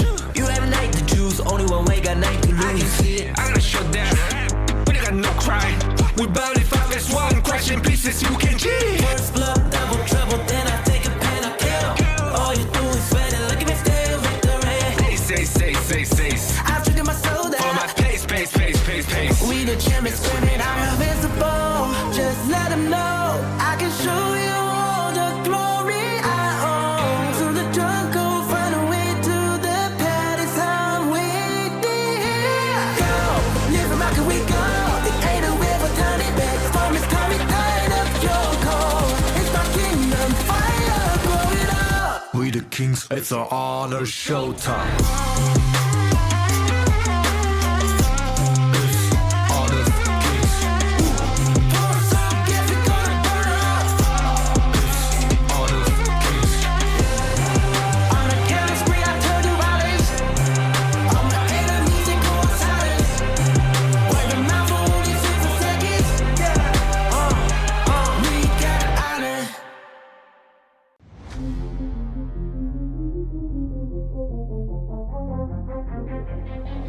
I'm born this way, ayy. This is my chest and my bonus play. Can't be late, won't hesitate. What do you say? Race to find my face, scars to find my skin. I can't convince them, can't please them unless that I'm the one that you hate. H to the E-R-O, doing it for real, locked on my goal. From the ashes, I roll the game. Flow with a rumble, make them crumble, make them run. Cause baby, it's go time. Knocking you down's how I rise. An inspiration, I know I'm the one who will fill them up, no lie, we gon' do it. Facing our fears, we don't think we just move it. No, we the best and we don't gotta prove it. Somebody test me, I swear I'm gon' lose it. I got a sure fuse on this boom and illuminate the truth within. Another day, another win. You got the power to turn around. Inside a champion, to be found. It's my war cry, oh, calling out for the game. There's no time to hide, oh, won't you yell out my name when I sing on top of our lungs, where I belong. It's my ride or die, oh, won't you yell out my let us begin. Crush the foe, look at me now, ready to go. Power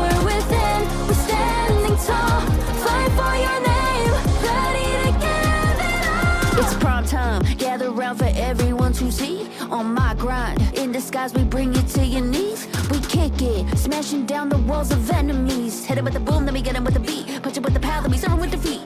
I ain't never missing a day, missing a night. I'm on my way, I'm holding my pride. Fill up the game, top of the show, we're not the same. Blaming the blame, same on the aim. When you reminisce on this battlefield, it's on my silhouette that you see. We gon' do it, facing our fears, we don't think we just move it. No, we the best and we don't gotta prove it. Somebody test me, I swear I'm gon' lose it. I got a trophies on this boom and illuminate. The truth within, another day. A decisive win coming in from the side of Fearless Esports with the help of TL on that shit.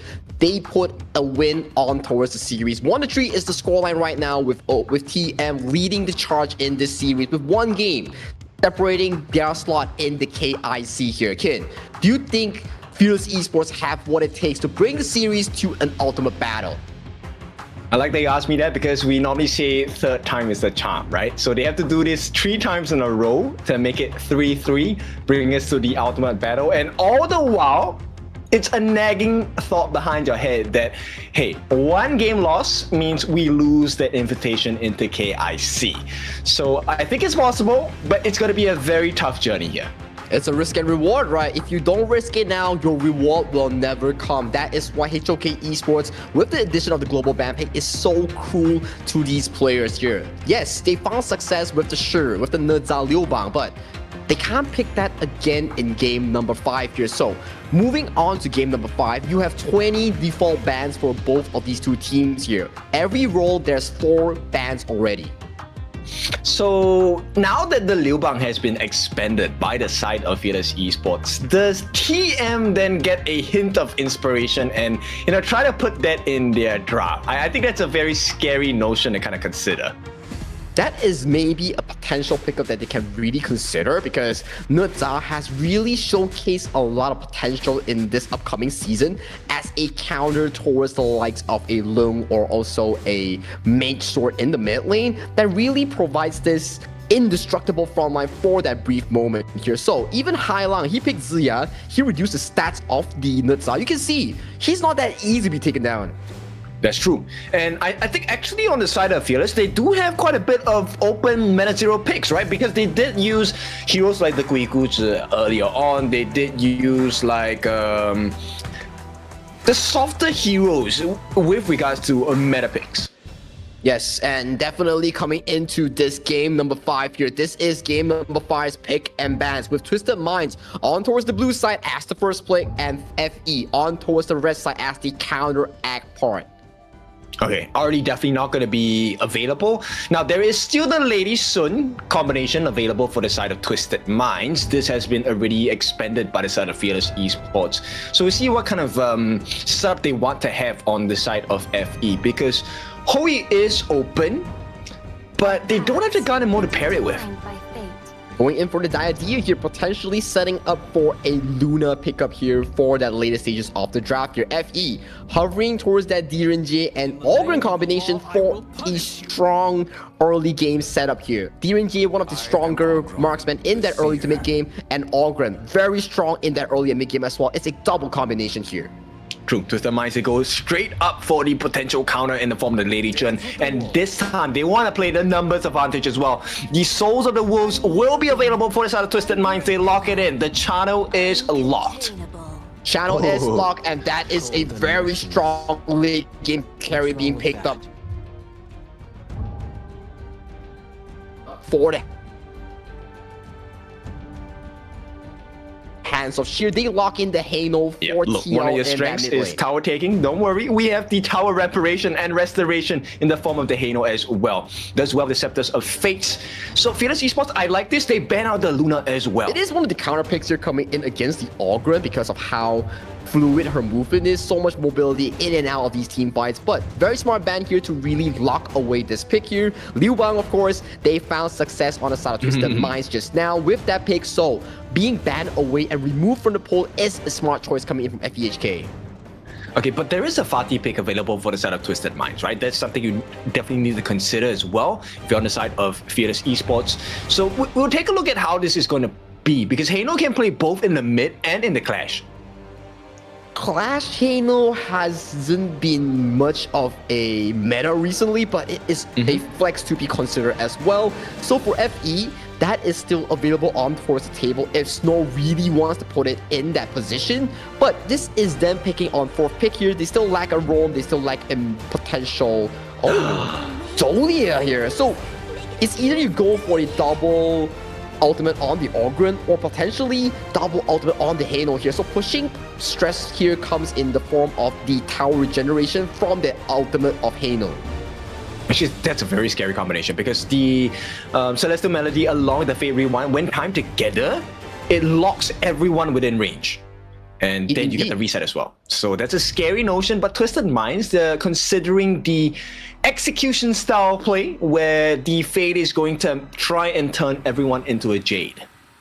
Turn everyone into a Jade here from the side of Clean here. One of his better picks here coming into today's stage where he had a phenomenal performance on this Fate, a quadra kill if I'm not mistaken. For the side of FE, they have the final pick here, potentially the clash in against this Byron here. So there's no Fatih, there's no Mayin, there's no Charlotte if I'd assume. A Fuzi looks very interesting here because Fuzi Dolia is one of the combos that was being picked up by TT Global in that KWC run. Ooh, double. Like, once again, this is so flexible on the side of Fearless Esports. Double Sage's Might or double Fate Rewind or even a double Soul of Conductor of Souls. A lot of options to explore. And if the Fuji gets his hands onto Shanks, now that is something that you have to really put into consideration because Snow has been playing well.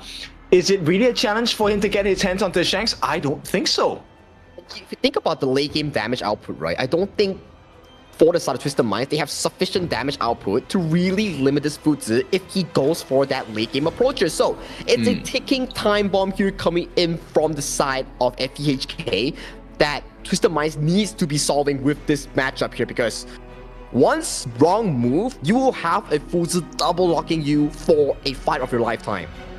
And TL's role in this game is just to drag it all out, right? The Hano, we're gonna restore as many towers as you can, or we're gonna put you in a very pressurizing situation. So let's see, Twisted Minds against Fearless Esports. Do they miss on the side of Twisted? And do they recover on the side of Fearless?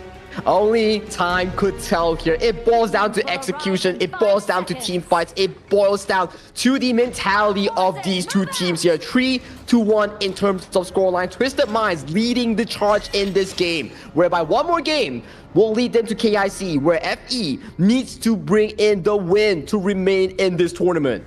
Yeah, Miku making the first move here. He definitely wants to get the attention on the boss, right? So it's going to be first skill, passing straight away, get the smite in as well. And you can see they want to limit Snow here. It looks like this aggression coming in from Miku will not be stopped. He gets that initial ball camp.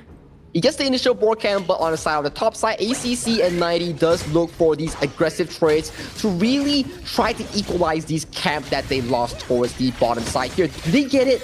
It will see Purishan coming in from 90. They do, but they might have given it at the cost of his life. 90, he has the flash. There's no way. There is too much damage from the Scepters of Fate. And straight away, there's a lot of aggression coming in from Fearless Esports. In fact, they might even get the reward of that Spike Tail piece on the top side. It's a pretty good win here coming in from both these two teams. So FEHK finding the equilibrium point, finding the punish on towards 90 here, allowing Snow to have a very comfortable early game thus far here. And so far, we're seeing Clean marching towards that top side here, potentially bearing fangs on that River Spray. Yeah, TL actually got that camp at this point. So that is a good recovery from the side of Fearless Esports. And because of that, they have a 500 gold lead. And it's not the biggest, but it's a great start. It is indeed a very great start, especially we keep talking about, oh, Twisted Minds needs to win that early game. They need to win so that they don't let Snow on this Fuzi scale towards that crazy late game here. So it's about combating that late game here. So Hailang, I think this player on Lady Zhen will play a pivotal role in limiting Miku and also Snow. But look at the bot side. First blood, there we go. That's the Bankai coming in, and Clean will get it for the team. This is a great start, a recovery for this other Twisted Minds. They're looking for more. Can they get the final blow onto him? They get it as well. Miku, the next one to fall, and Fierce Esports, they had a decent start, but it's starting to look a little awry here. Things are looking good for Twisted Minds. One kill towards the bottom side and a second kill towards the mid side on none other than the jungler of Fearless Esports. Things are starting to look kind of bad coming in for the FE lineup. Okay, it's not exactly a 1,000 goal lead yet, which to us normally is a big marker of difference at the early parts of the game, right? If we take a look at the common spells, they have not really been burned out yet from the side of Fearless Esports, so they have that going for them here. Indeed have that going for them here, but still, in the early game where you want KK, where you want the likes of these members to be really progressing, Snow is getting super bullied by 90 in these exchanges. Yep, unlucky for Snow there, unable to get the Sage's Might within the tower range, 90 just at the edge of it. Meanwhile, it's a bait as well as a lane freeze, hoping that Snow steps out a little bit too far forward. Unfortunately for them, will not be the case. Still a very decent early game so far as 1,000 goal lead differs these two teams from a part of each other here. For the side of Hailang here, you can see he's hiding away vision on towards the map here, assisting 90 in all these exchanges here. Snow, no flash for the upcoming fight here, so that is a big cooldown coming in from this Futsu. Yeah, not ideal, but I don't think that's going to be too big of a problem, right? For him, it's really about just getting the lockdown onto the members on the side of Twisted Minds. Hopefully find that lockdown onto Shanks or even Clean, right, at that 4-minute mark. For now, it looks like Fearless Esports, they might not be able to contest too strongly, but that would depend on the life bars of Clean, which are not that healthy. It's not that healthy, and these spirits coming in from TL are starting to pack a punch on towards the jungle member coming in for Twisted Mind here. And on the flip side here, FE starting up the Tyrant here and already being stolen away by Clean. Yep, this is a big start for them. And with that, no, not stolen. Actually, Miku gets that Tyrant. So Fearless Esports, they respond in kind. They cut the goal lead by a little bit. Right now, it's just making sure that they play the map well. Playing the map well, controlling whatever resource that they have to bring themselves back to an equal footing here. Good stuff here coming from FDHK to really capitalize on that Tyrant. Okay, Snow also has the Sparkforge Dagger. This is going to assist him in the wave clear. So Fearless Esports in a nice position. And even with a 2-kill lead, Twisted Minds struggling to keep that ahead. It is only normal here because KK on this Gen.G is one of the strongest marksmen in the early to mid stage here. That is why this hero is so prized in that pick and ban here. You are seeing so much results here being produced by KK on this pick. Yes, and there's no way. So ideally on the side of Twisted Minds, they needed to be the ones that take the T1 at the bottom. But because of that map advantage they have on the side of Fearless Esports and the existence of TL, they now have the map advantage. They now have the map advantage. Goalie is back to an equal footing here. So far, we are looking at more of these aggressive rotations here coming in from FE rather than Twisted Minds here. As we see, half of Passive coming towards the mid lane for this Allgren here as they are looking to further cement more lead towards the top side of this map. Lovely move by KK, making sure that he checks the brushes before he actually makes a aggressive move forward. So hang on, in the middle. Look, there's no way, right? The defenses in terms of structures is so strong from Fearless Esports. TL, with those scepters, are starting to rack up extremely hard here. You try to catch on him, he has that Fate's Rewind to get towards safety here. Look at 90 here, trying to find, but a very good ultimate here sets him back towards safety here. Look at TL. He is this guardian of the mid lane here, protecting whatever he can from these engages. And the timing he's buying is so great because Fearless Esports now have gotten themselves another T1, this time at the top. And this is going to be goal lead in their favor for the first time in this game. Goalie in their favor as they are right on track. Even 2 kills goes over the Twisted Minds. Goalie is still in favor of FDHK here. Good rotation thus far for the side of this team coming in from the champion WKS. Oh, they can't do anything here. Twisted Minds, they were looking for an advantage, unable to find anything, and the split pushes on both sides have been really strong. They do get the catch down onto the Roma here. Woodwind unable to last for the time being, but KK at a risk. Here comes TL, changes the whole fight, and with that, Miku is looking for an opening as well. The deterrence in the form of the Destructive Deluge going to be laid down. Highlang save today for this side of Twisted Minds. They don't lose anyone, but they have lost a lot of space on the gorge. You can see Twisted Minds, they are trying to force all these engages, but it is not working to their favor here. Woodwind and KK played it to a good perfection here, stalling enough time, forcing ACC to flash away towards safety here. So far, in terms of the gorge, it is in favor, like you mentioned, for the side of FEHK.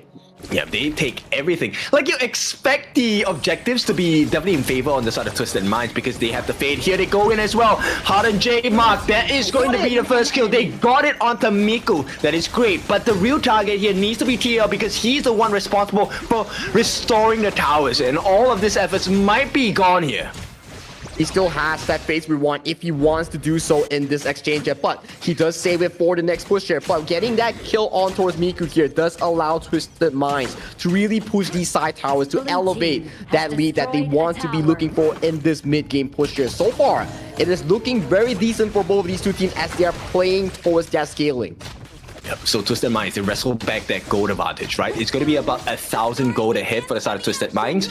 Right now, the question is, can they deal with the split push pressure? Because Snow has been largely off the map and off the fights, but he's giving so much value in terms of map pressure. I think this is a very good playstyle coming in from Snow. That's why on Fatih, he has one of the highest GPM so far in this last call, and he's doing such a good job zoning the likes of all these members here. And right now, we might see a fight break out.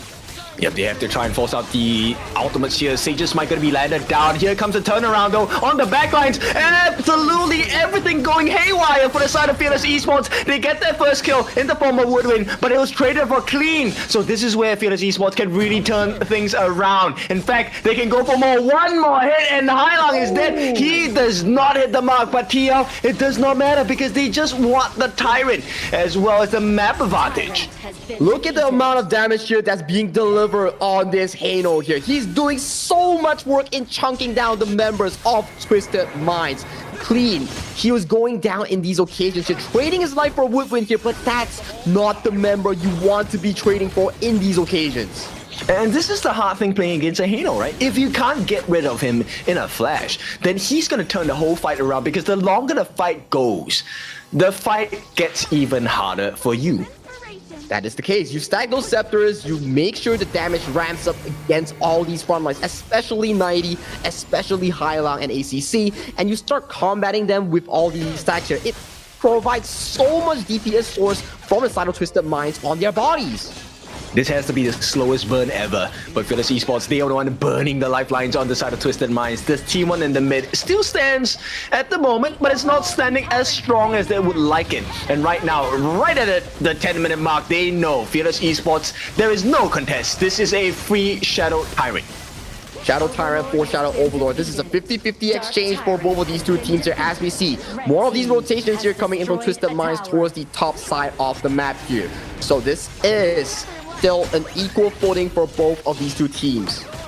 Yeah, but this is beneficial for Fearless Esports, right? They actually have the advantage here. Now, they do force out the Fate Rewind on the side of TL, but at the bottom... That's engaged. Hang on. Yep, they will go in. They're looking for their finishing blow. Unable to find it with the Harden J Mark, and they will be forced to move back. Look, so many members are being laid down. Oh, it's a huge burst. TL actually doing a lot of work for the side of Fearless Esports, but unfortunately, no backup arriving, no heals arriving as well. He's going to take the fall, which means the T1 is open for the taking. It could have been one of the biggest mistakes in the series. It could have been, and it will be here. Snow here getting marked by the side of Clean and 90 in a 2v1 fashion. Onto the front end here, it is a 3v3 between the mid, jungle, and Roman here from both ends here as Twisted Minds, they get the team fight win, and they are looking for more structural damage. And out of the blue, they are having the map advantage. They have the T1 in the mid that is totally open. And now they get a Sage's Might 10. They tank it out. It's not enough damage coming in from the side of FE. And in the meantime, Shanks is getting all the free hits. The save comes in from ACC. Did not have the redemption, but he's able to provide the heals. And for now, Fearless Esports, they have to lick their wounds. that is so close coming in from FDHK. You can see how much damage that Snow is actually tanking on this Fuzi. If we were to refresh the Fuzi ultimate, things could look super duper hard for South Twisted Minds with that double Sage Mine. That's true.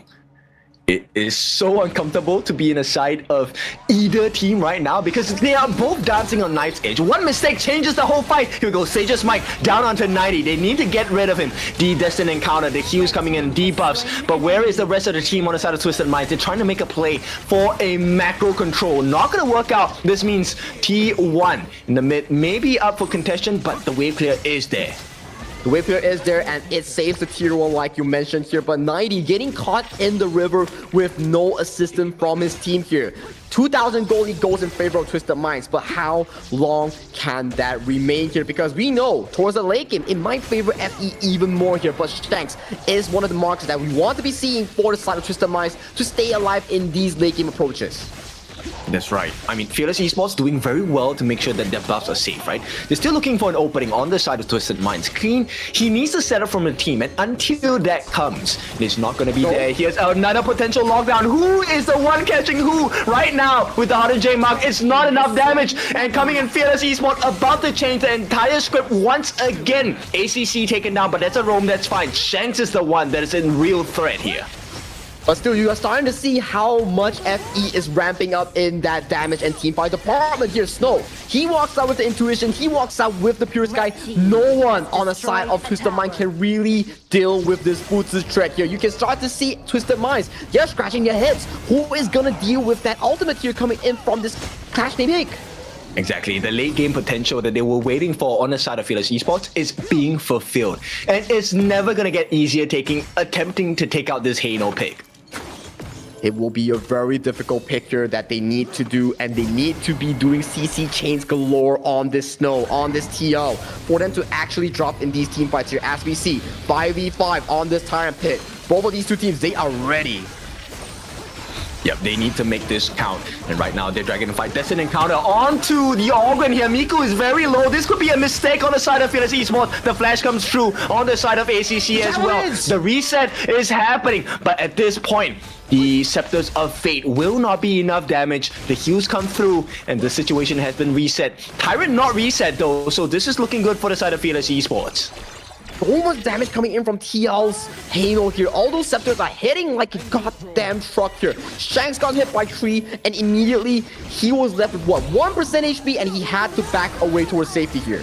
No, Clean is back up. He does have his Heart and Jane mark available. This is going to be the second fight. Nice knockup by the side of Highlang. Can they get more? Right now, it's all about the positioning and free shots. Shanks and KK, they need to be in prime position here. Shanks has no flash here. He's very prone to Fuzi with that flash Sage Mike here. Anything could happen in a split second here. It is down to all these moments here. Whoever finds that key moment might just win the game for their team. Yep, Celestial Melody, they get the Sage's Mic down onto ACC. That is the same potential on the side of Fearless Esports, and they will make it work for themselves. They get that first kill onto ACC, but once again, it's a roam. Both Miku and Snow are down pretty low. They need to be very careful. Once again, another team fight goes in favor of FE in these exchanges. You can start to see this Fuzi be indestructible in that front line. No one on the side of Twisted Minds can really handle this Fuzi. He's doing so much work for the team, tanking so much damage. Yeah, too much life to work around. Snow, Miku, and TL, the 3 generals that are in the way of the Twisted Minds finish. And it's looking a little bit scary for the side of Twisted Mind fans. It is looking very scary for the South Twisted Mind fans, as we see. Goal lead is about dead even here, but so far out of all these exchanges in the past few fights, it has been going into favor of Fearless Esports here. What does Twisted Mind need to do to break through Snow, to break through Miku, to find TL in one of those late game mistakes here? That could be the case in bringing that game to a 4-1 finisher, but so far, FE, they are in the driver's seat. Yeah, too many difficulties, right? We haven't even explored the late game potential of FE, having the Sage's Sanctuary. Here we go, 90 looking for the flank. They force out the Fade Rewind. It's going to be instantly refreshed by the side of Woodwind as well. Destructive Deluge placed as a defensive deterrent. Oh, they have caught someone, and that's going to be 90. He needs the help from the team. He unfortunately will not be saved. He's taken down. Once again, it is the opening that Snow is looking for, and they're looking for the opening. They found it. Shanks is down. There is no more damage coming. Hailong is a victim for sure. He's not going to be able to out-sustain. Cream comes in, gets 2 members on the side. No, just Miku alone at this point. But 1 against 5, what can he do? Absolutely nothing. As an ace and Fearless Esports, this could very well be the 2nd win in a row. They are coming in clutch here. Snow with this Fuzi is finding his markers. He's finding the backlines, and he is indestructible on this Clash Lane pick. This is game 5 going into favor of FE as they bring the series to a 2-3 scoreline. Yes, this is exactly what we want to see. 3-2, a comeback mounting from the side of Fearless Esports, and what a way to do it. The draft really does make a difference. We were having this talk on how does FE come back into situations. We were saying that, oh, FE, they traditionally perform in these moments whereby you go into deeper of a pick and ban, you go into deeper of a series, they start whipping out all these fancy picks like the Nutsa Liu Bang, like the Fuzi, and they are showing so much success with it, and they are doing a heck of a good job in bringing the series to a 2-3. One more game will bring them to that marker, to that ultimate battle of a game 7. That's right. And it's the simplest explanation for it, right? Because it's a very simple, straightforward win condition. You cannot kill us off. Like, there's no way. There's so many life bars to work through in the front lines. You have to go through TL, you have to go through Miku, you have to go through Snow. And they're not very survivable on the side of Twisted Minds. It's exactly the case here. Not enough DPS for South Twisted Minds here. You have Queen, you have Shanks, you have such a good early game, but when this Fuzi scale towards that fruition, you start to see TL and Snow in a long fight. They were just throwing javelins. They were just doing so much tank work in that front line. You were thinking like, man, when will I get through this Fuzi before I can touch KIC in the back line? And the scary thing about this was TL actually did not really go into his melee form a lot of times. In fact, I don't remember him going into a melee form at all. He just kept throwing the scepters, used his Fate Rewind, and that was good enough. And this was also aided because Snow had that lockdown. Being able to isolate 90 on his own and, you know, just really throw Twisted Minds into a disarray, that was the winning formula. And Snow really found those moments, right? Like he singled out 90 multiple times. He was the first one to fall under the majority of the fire. He was focus fired down, and then even if you had a 3,000 gold lead, this is the time bomb effect that we're talking about, right? In the end, it was really down to that late game scenario where TL, once again, back-to-back MVPs in that mid lane, 1-1-6 in KDA, 33% damage done, and 29% damage taken. He was doing so much work on this Ano. Covering every pillar, right? Like 33% of the damage, that's great, you're dealing damage. But then he takes 29% of the team's hero damage as well. He's tanking, and that's insane. And you know what the craziest part is? 19% gold. He didn't take that much away from the gold pool. And you can see this early game, everything went in favor of Twisted Minds. They were just finding kills after kills after kills in all these exchanges here. But look at this mid-game team fight here. Look at TL. He was going in for the reset, and he was relentless with these spirits. He was just throwing jabs after jabs after jabs, zoning out all these members here. Yes, he did fall in these exchanges here, but look at the late game scenario here. Snow was just walking up in front, tanking the full DPS coming in from Shanks, hooking him into the arms of FPHK and securing the game-winning push. Yes, a very slow burn. I mean, this is the strategy coming in from the side of Fearless Esports, which I think is really impressive, right? The fact that, and it's really hard to deal with because you can see it coming from a mile away. You know it's a long fight, but there's absolutely nothing you can do about it. And that is the state that Twisted Minds are put in right now. 2-3 in terms of scoreline, similar in the series where it's a long burn where they come back from a 3-0 deficit. Can they put it to 3-3? We don't know, but we will find out after this break.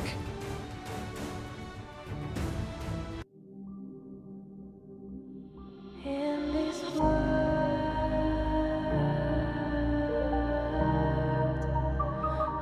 it was in this world.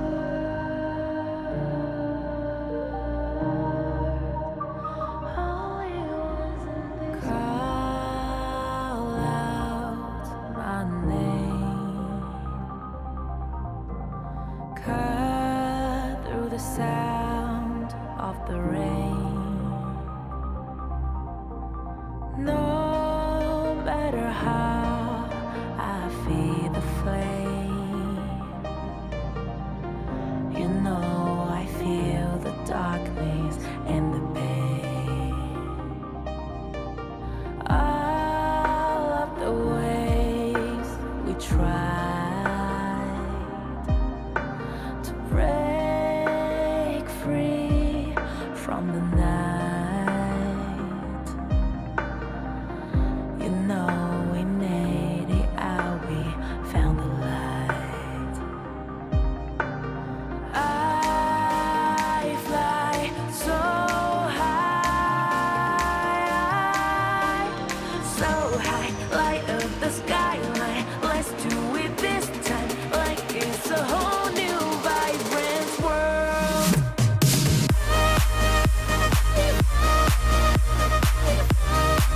Like we're the only ones in this world. Like we're the only ones in this world. Now I see that I got everything I need. It's alright, I'm on fire, I'm alive, 'cause now I fly so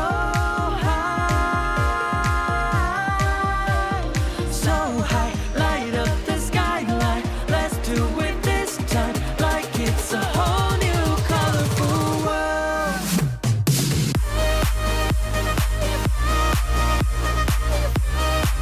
Like we're the only ones in this world.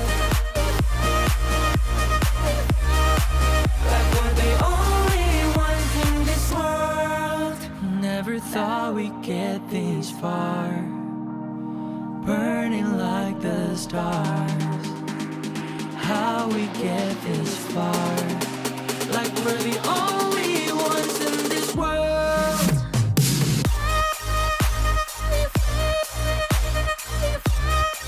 Like we're the only ones in this world. Back-to-back wins coming in for Fearless Esports here. They are 2-3 in terms of scoreline. They came back from a 3-0 deficit. One more game will push them into that BO7 ultimate battle here. My name is Sang-gi, a long time. With me is Mr. Kim Dofu here. Dofu, what do you have to say for this exact moment?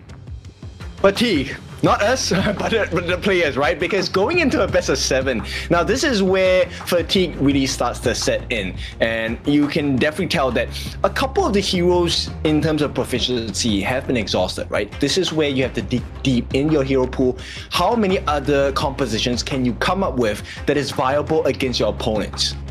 And one more thing that I think we really need to touch on about is the mental fortitude that Fearless Esports is showing, right? Because 3-0 into 3-2, not an easy feat, and they are pulling all stops and markers to bring this series to potentially a Game 7. But before Game 7, this is game number 6 that they really need to punch in one more win to force that game number 7 to really go for that no pick, no ban, ultimate battle blind draft.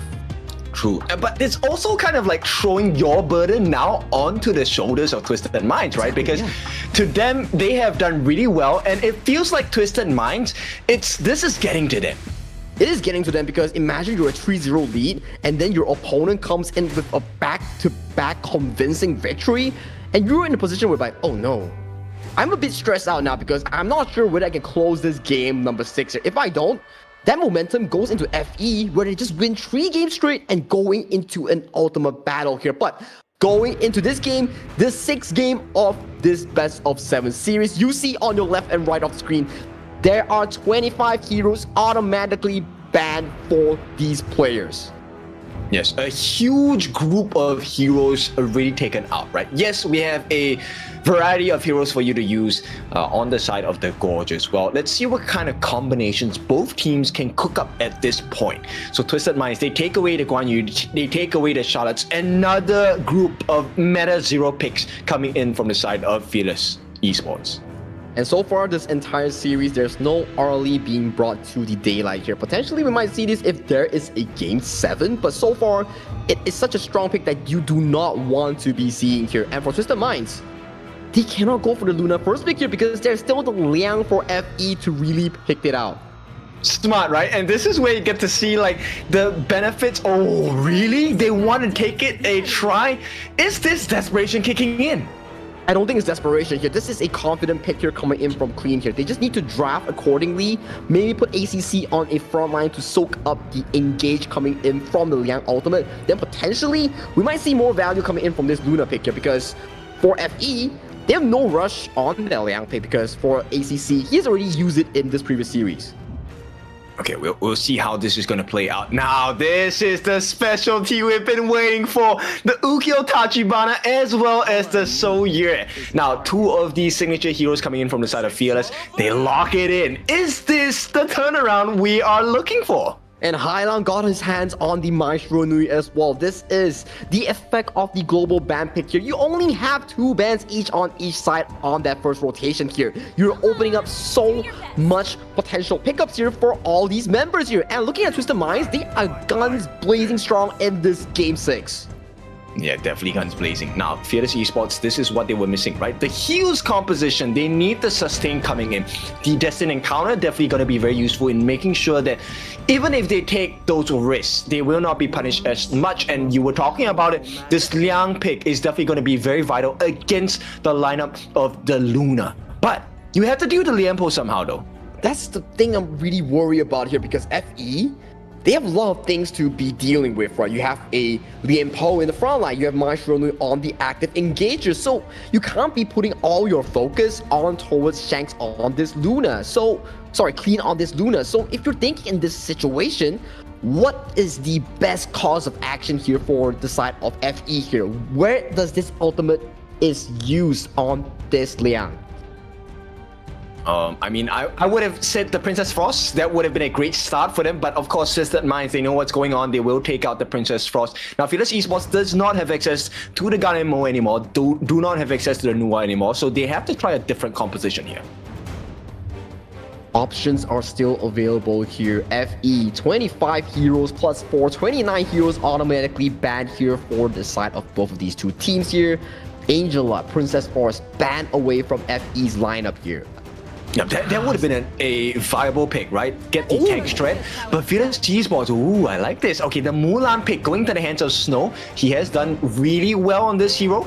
And we'll see if that's going to be the case going up against Twisted Minds because there is still that Clash Lane pick. I don't think you want to put Lianpo in the Clash Lane for the side of Twisted Minds. And Twisted Minds are very familiar with this, right? Because Keke from the KMW, he likes the Game 7, Game 6 Mulan here. So that is something for them to really figure out. But Twisted Minds going for a different approach here, hovering towards the consort you, potentially going for that Bai Chi, more bodies to block in for that Liang ultimate here, but a last minute swap does hover over to the Fatigue on towards 90's Clash Lane.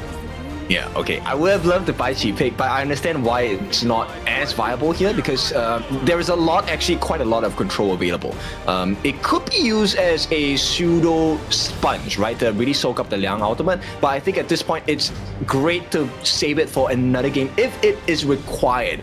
But Twisted Minds, they put their faith in the Fatih in the form of the Consort U as well, and here we go. So what if you have Protecting Winds? We have the winning strategy from Fearless. You can tell that TL is actually having a lot of confidence boost because coming into Game 4 and Game 5, we had amazing games on the Shi, amazing game onto the Heino. You know he's coming in hot with this Kong main, trying to prove something in this game. And it's truly someone you cannot ignore, right? Most of the time you need to pay attention to KK and as well as Miku because these are important roles in the game, definitely. But TL has been the surprising addition, right? You cannot leave this guy alone. You cannot leave this guy alone, and then these kind of situations, man, is going back to the same tempo again, whereby FE, they're drafting such a late game heavy team composition. It is down to Twisted Minds whether they can once again repeat that success they have in the early game to put a stop to that late game marker. But then you know how FE are gonna play, right? They're gonna play so safe, they're gonna hide under the turrets. And you know what? The worst case scenario for Twisted Minds is if Fearless Esports gets the first blood. And you know when a snowball is insane. Kongming snowball is no joke. You don't want to give this Kongming an advantage at all, anytime in this game. All eyes will be on that jungle matchup in that early game here. Luna versus Ukyo Tachibana here. Ukyo Tachibana with Liang, that is a very aggressive setup that is looking to invade the jungle of Clean in this early game here. 3-2 in terms of scoreline here. Twisted Minds leading the match point against Fearless Esports Hong Kong, China here. Can FE bring this game to a 3-3 into an ultimate battle? This is what we are watching in this game number 6. They have to do it, right? And this pressure that they can put up for themselves on the side of FE, if they do it successfully, this is all the time in the world for KK to just farm comfortably, get that late game status in terms of itemization and levels. And so far, there's no invade being set up from either side in this early game here. It is standard stock start from both sides here. Scouting out the jungle here, knowing where their opponents start is the key. Intel is Wintel.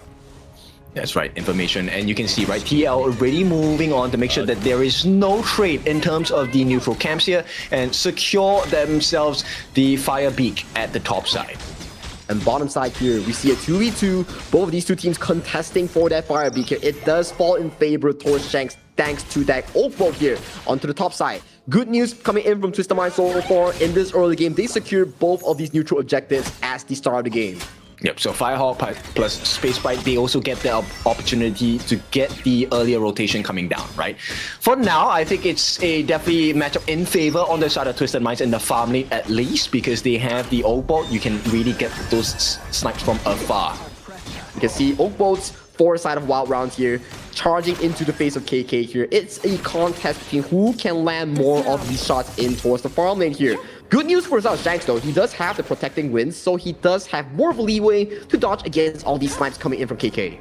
Okay, so in KMW, we have seen teams like OG play this composition as well with the Luna, right? And it's all about buying time in the other parts of the map so that Clean as the jungler or your Luna gets space to really just take resources away from the opponent team and secure yours across the map. This goes to the same question, right? Usually we don't see such a late game setup in KME or KMW that's being drafted by the likes of Fearless Esports, right? Because usually we just see like, oh, one late game, that's about it. But you have KK on the show here, you have TL on a Kongming here, that's so much late game. And to add it on, Snow is on the move. Oh, let's try late game once again being drafted for Fearless. Yeah, but they play so safe. That's one of the reasons why they're so successful, right? And here comes a wrap around. This is going to be a big mistake by Highline if he gets caught out with the time shift as well. They get the 5 stacks. The spears are available for the side of Fearless Esports. And I want to really jump into a topic that you talk about, right? Whereby, oh, Engage goes over to the Highline here, and he does get engaged on by the winning strategy.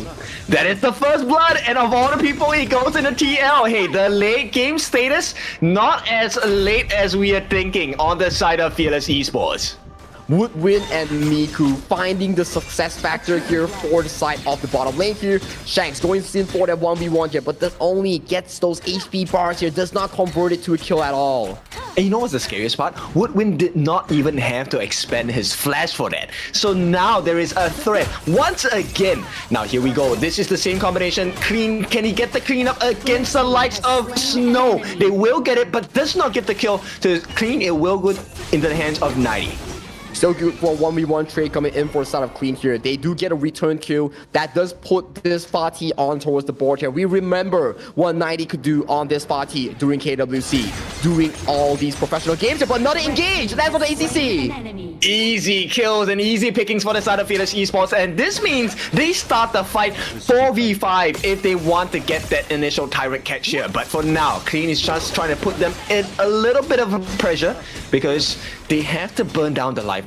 Really just burn the resources away from the side of Fearless. The only fortunate news coming in for Twisted Minds is that in this fight, there will be no ultimate and flash coming in from Woodwind here. So this Liang Roam will not find a lot of success compared to before here. As we see it engage. Yep, nice knockout. KK at risk. They will take the Tyrant. Now, Highlang, he knows not to over-aggress. They need to maintain this balance or unfair advantage that will be swinging in their favor shortly. But if you think from a competitive viewpoint, FE, sure, get my flash, get these kills and Shanks. So close, so close. That is the scary potential of TL, right? Especially when he has the lead. The only silver lining for them is that, hey, they're equal on levels. But the moment TL gets a level advantage against Shanks, that is a scary situation.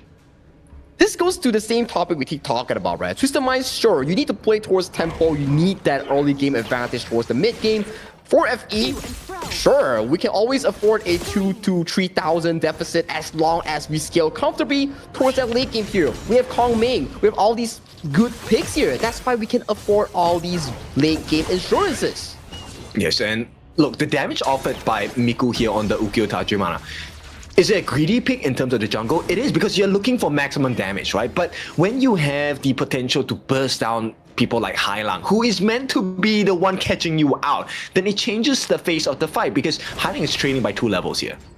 Trailing by 2 levels and also just barely making it available to mark these tempos. But you have to imagine, right? Because Miku, he's playing more as a early aggression jungle to provide room for TL, Snow, and KK to farm. So he's more of like an early game cover for these picks here. So if you remove Miku from the equation, TL, KK, and Snow, they are farming really well under the protection of Miku.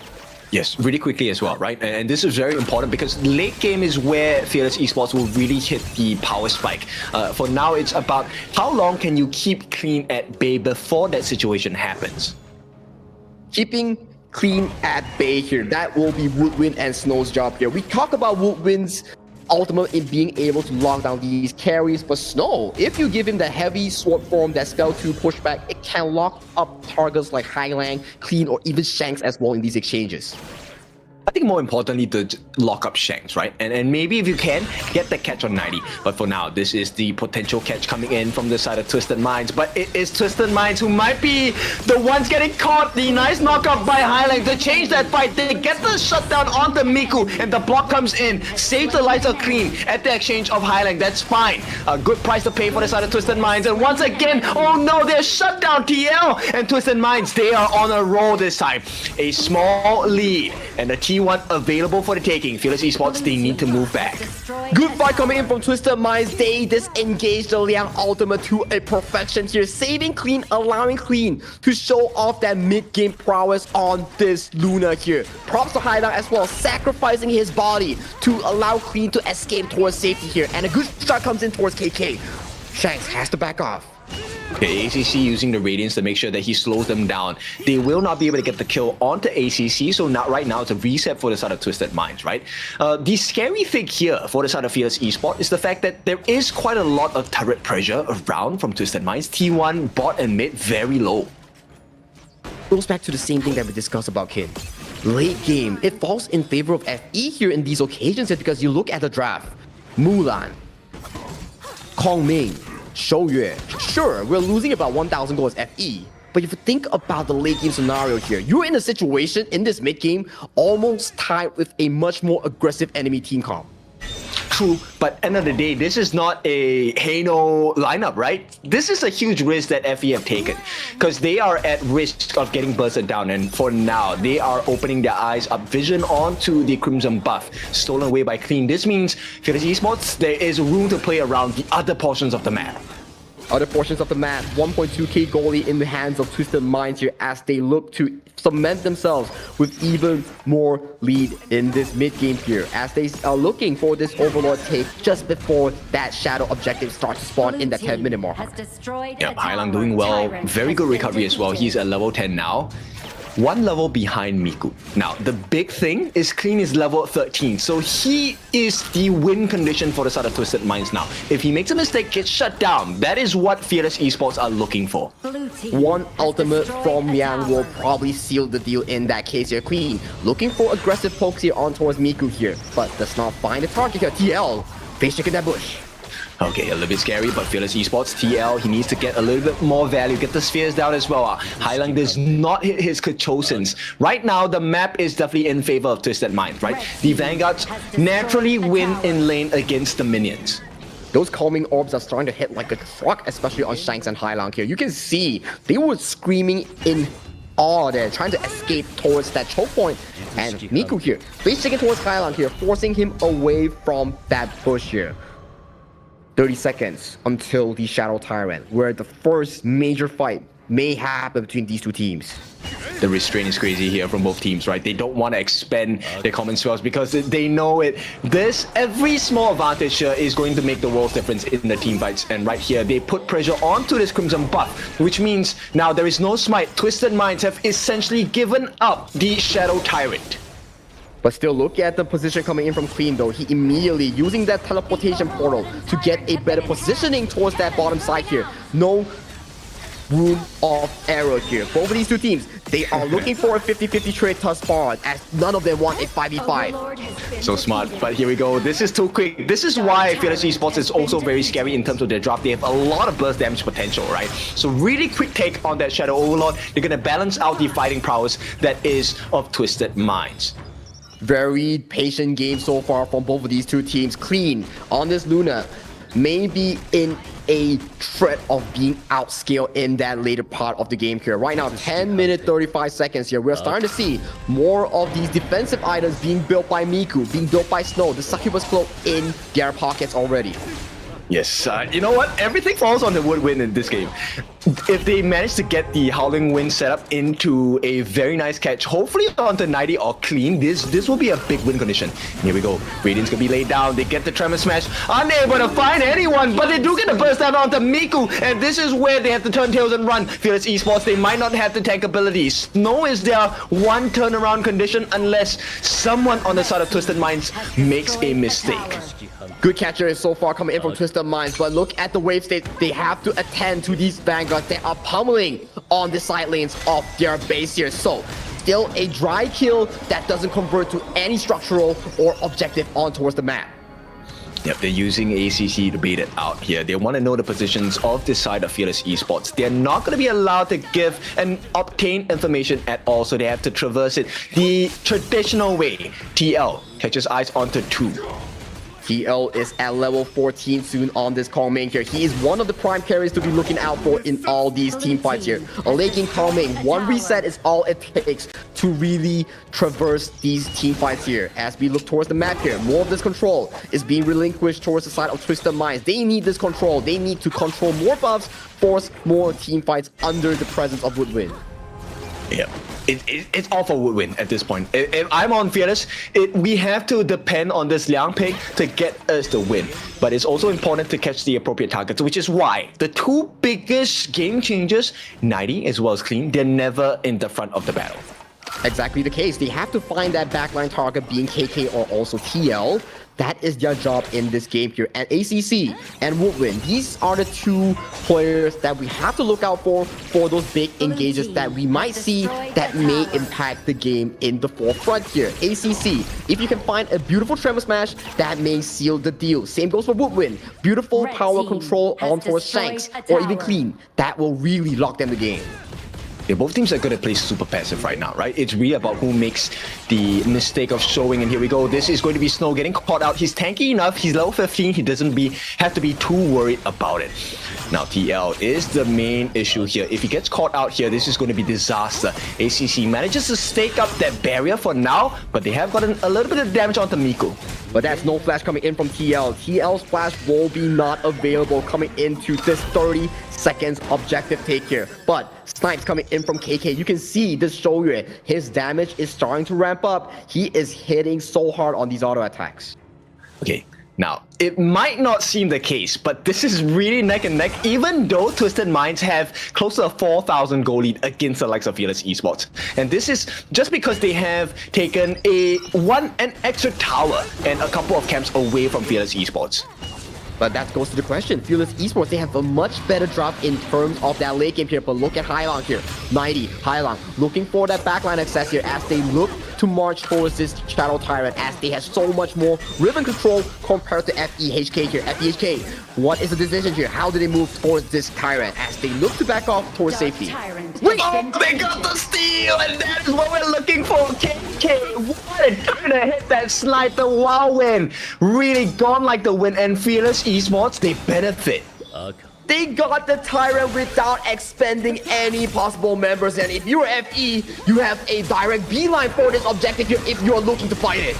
Yeah, they're trying to go in for the catch as well. They will not waste that suppression on the side of Woodwind. He's still looking for the appropriate target. He has found it. The burst potential coming in. But Clean, he has soaked in everything. The rest of the team on the side of Twisted Minds. Double kill for the side of Shanks. He's exactly who you want to survive in the fights. Clean as well is still alive. And the price to pay, just Highland. And right now, T3s are open for the taking. TL has to stand on his lonesome self against 4 different members of Twisted Minds. For a minimum of 15 seconds, that is the respawn time coming in from Snow here. If TL falls it, this may be game coming in from Twisted Minds as they are marching towards the crystal.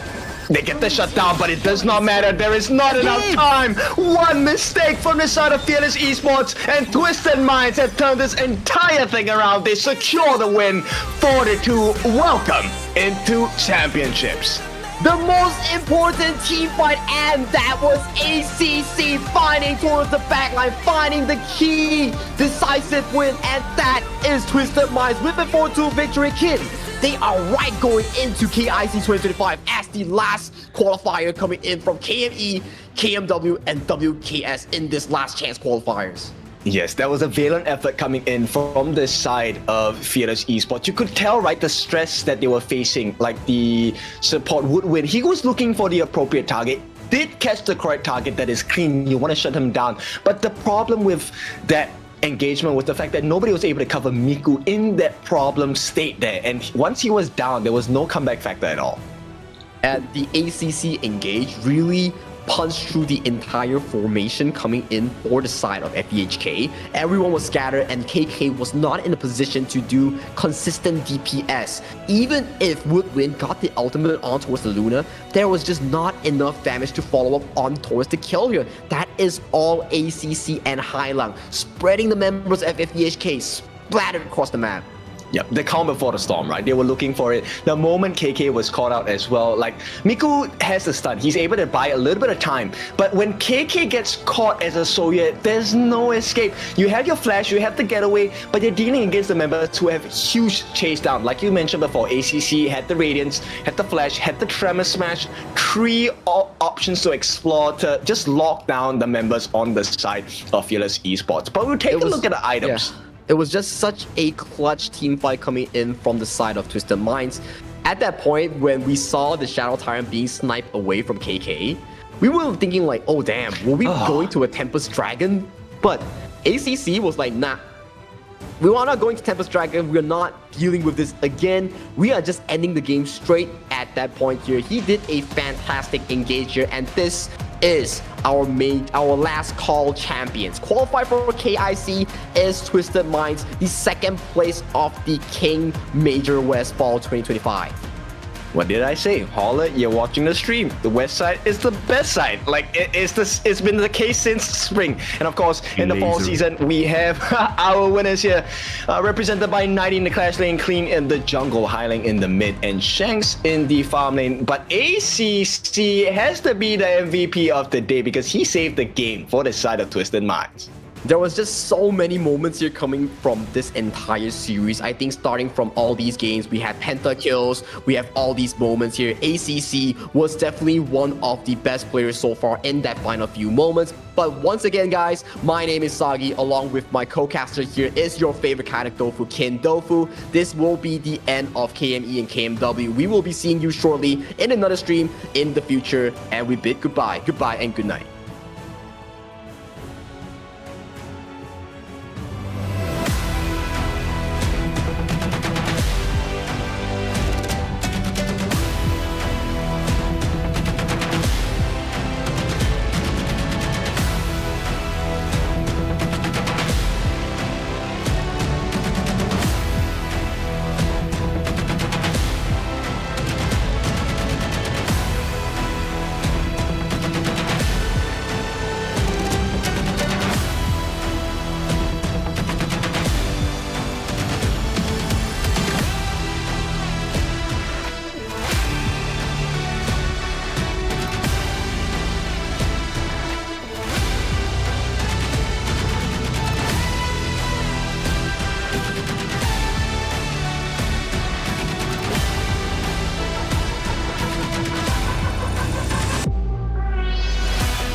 game on. Here's to the moment the sky rained down. Here's to the madness that's all around. Go on, tell them who you are, you are, you are. Go on, tell them who you are, you are, you are.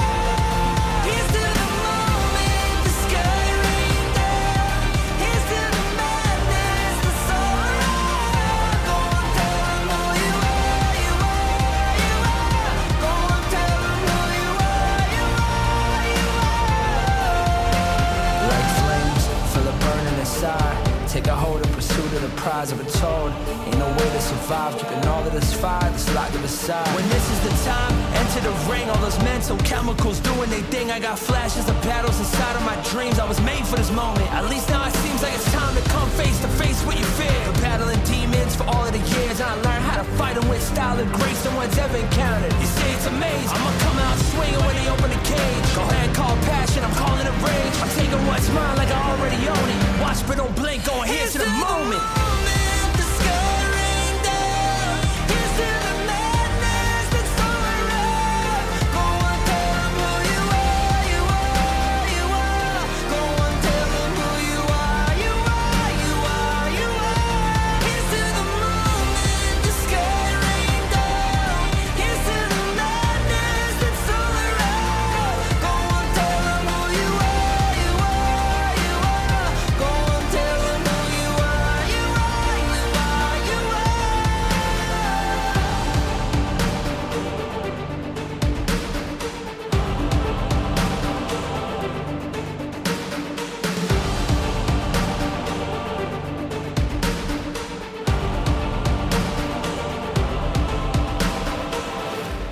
I feel it deep flowing through my blood. Rising up to become someone. You hear it calling, and taking it all on my own. What a sweet victory. And taking all of my control, awaken something deep in me. Like flames, feel it burning inside. Take a hold and pursuit of the prize. I've been told ain't no way to survive, keeping all of this fire that's locked to the side. When this is the time, enter the ring. All those mental chemicals doing their thing. I got flashes of battles inside of my dreams. I was made for this moment. At least now it seems like it's time to come face to face with your fear. Been battling demons for all of the years, and I learned how to fight them with style and grace no one's ever encountered. You say it's amazing, I'ma come out swinging when they open the cage. Go ahead, call passion, I'm calling it rage. I'm taking what's mine like I already own it. Watch but don't blink, going here's to the moment.